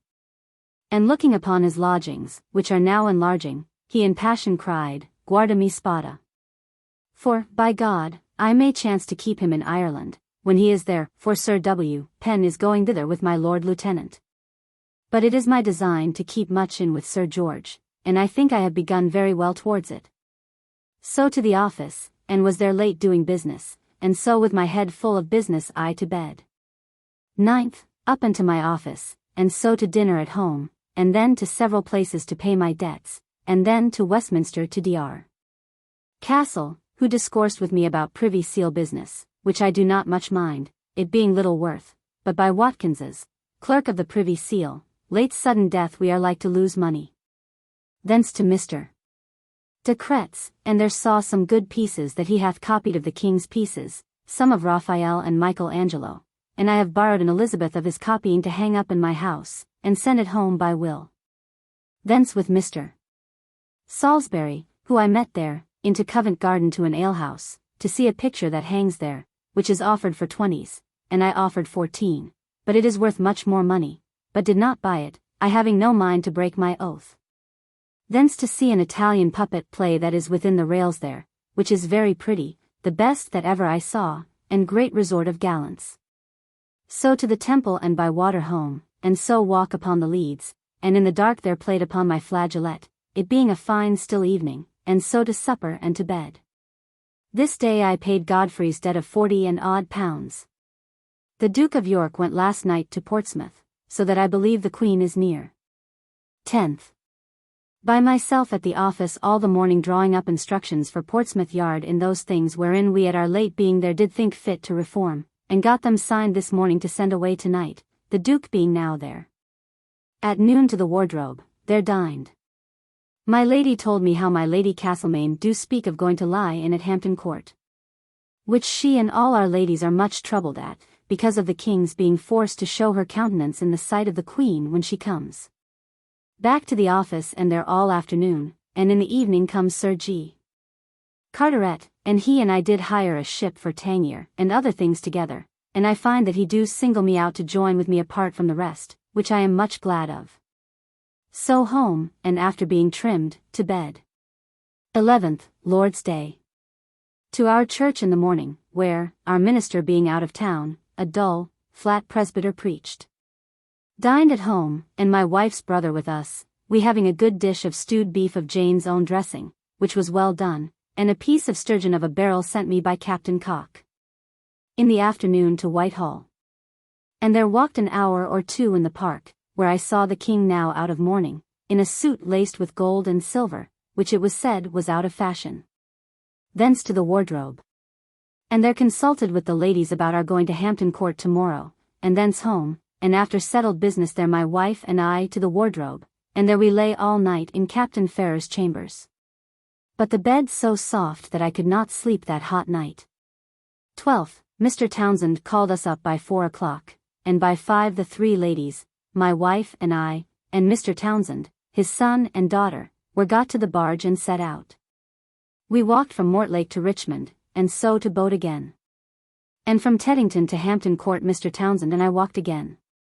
And then met the ladies, and were showed the whole house by Mr. Marriott, which is indeed nobly furnished, particularly the Queen's bed, given her by the States of Holland. A looking-glass sent by the Queen Mother from France, hanging in the Queen's chamber, and many brave pictures. So to Mr. Marriott's, and there we rested ourselves and drank.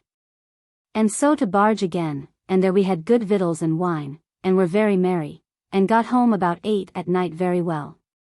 So my wife and I took leave of my ladies, and home by a hackney coach, the easiest that ever I met with, and so to bed. 14th. All the morning at Westminster and elsewhere about business, and dined at the wardrobe, and after dinner, sat talking an hour or two alone with my lady. She is afeard that my Lady Castlemaine will keep still with the King, and I am afeard she will not, for I love her well. Thence to my brother's, and finding him in a lie about the lining of my new morning gown, saying that it was the same with the outside, I was very angry with him and parted so. So home after an hour's stay at Paul's churchyard, and there came Mr. Morlock of Chatham, and brought me a stately cake, and I perceive he has done the same to the rest, of which I was glad, so to bed. 15th. To Westminster, and at the Privy Seal I saw Mr.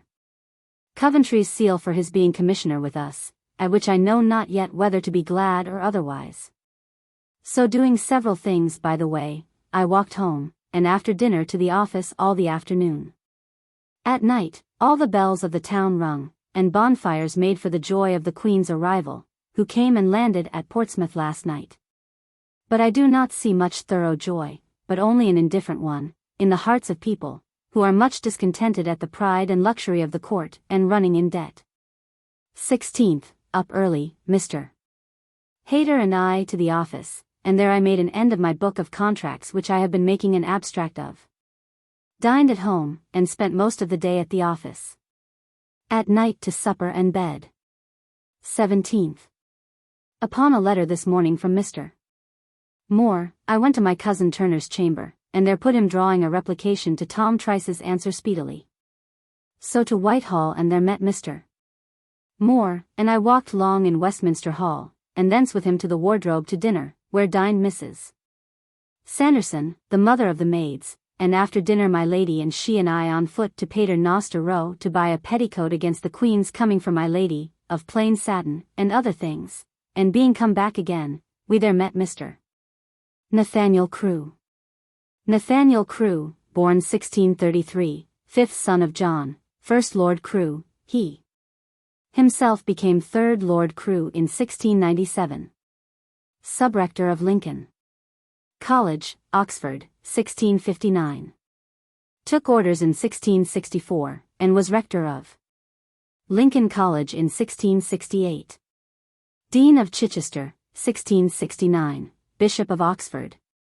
1671, Bishop of Durham, 1674, sworn of the Privy Council in 1676. He was very subservient to James II. And at the Revolution was accepted from the general pardon of May, 1690, but he was allowed to keep possession of the bishopric of Durham. At the wardrobe with a young gentleman, a friend and fellow student of his, and of a good family, Mr. Knightley, and known to the Crews, of whom my lady privately told me she hath some thoughts of a match for my lady Jemima. I like the person very well, and he hath L2000 per annum. Thence to the office, and there we sat, and thence after writing letters to all my friends with my lord at Portsmouth, I walked to my brother Tom's to see a velvet cloak, which I buy of Mr. Moore. It will cost me L8 tens, he bought it for L6 tens. But it is worth my money. So home and find all things made clean against tomorrow, which pleases me well. So to bed. 18th, Whit Sunday. By water to Whitehall, and there to chapel in my pew belonging to me as clerk of the Privy Seal. And there I heard a most excellent sermon of Dr. Hacket, Bishop of Lichfield and Coventry, upon these words, He that drinketh this water shall never thirst. We had an excellent anthem, sung by Captain Cook and another, and brave musique. And then the King came down and offered, and took the sacrament upon his knees, a sight very well worth seeing. Hence with Sir G. Carteret to his lodging to dinner with his lady and one Mr. Brevin, a French divine, we were very merry, and good discourse, and I had much talk with my lady. After dinner, and so to chapel again, and there had another good anthem of Captain Cook's. Thence to the council chamber, where the king and council sat till almost 11 o'clock at night, and I forced to walk up and down the galleries till that time of night. They were reading all the bills over that are to pass tomorrow at the House, before the king's going out of town and proroguing the House. At last the council risen, and Sir G. Carteret telling me what the council hath ordered about the ships designed to carry horse from Ireland to Portugal, which is now altered. I got a coach and so home, sending the boat away without me. At home I found my wife discontented at my being abroad, but I pleased her. She was in her new suit of black sarcenet and yellow petticoat very pretty. So to bed. 19th. Long in bed, sometimes scolding with my wife, and then pleased again, and at last up, and put on my riding cloth suit, and a camelot coat new, which pleases me well enough. To the Temple about my replication, and so to my brother Tom's, and there hear that my father will be in town this week. So home, the shops being but some shut and some open. I hear that the House of Commons do think much that they should be forced to huddle over business this morning against the afternoon, for the king to pass their acts, that he may go out of town. To ears accustomed to the official words of speeches from the throne at the present day, the familiar tone of the following extracts from Charles's speech to the Commons, on the 1st of March. Will be amusing. I will conclude with putting you in mind of the season of the year, and the convenience of your being in the country, in many respects, for the good and welfare of it. For you will find much tares have been sowed there in your absence. The arrival of my wife, who I expect some time this month, and the necessity of my own being out of town to meet her, and to stay some time before she comes hither, makes it very necessary that the Parliament be adjourned before Easter, to meet again in the winter. The mention of my wife's arrival puts me in mind to desire you to put that compliment upon her, that her entrance into the town may be with more decency than the ways will now suffer it to be. And, to that purpose, I pray you would quickly pass such laws as are before you, in order to the amending those ways, and that she may not find Whitehall surrounded with water. Such a bill passed. The Commons on the June 24th. From Charles's speech, March 1st. 1662, b. But he, I hear since, was forced to stay till almost 9 o'clock at night before he could have done, and then he prorogued them, and so to Guilford, and lay there. Home, and Mr.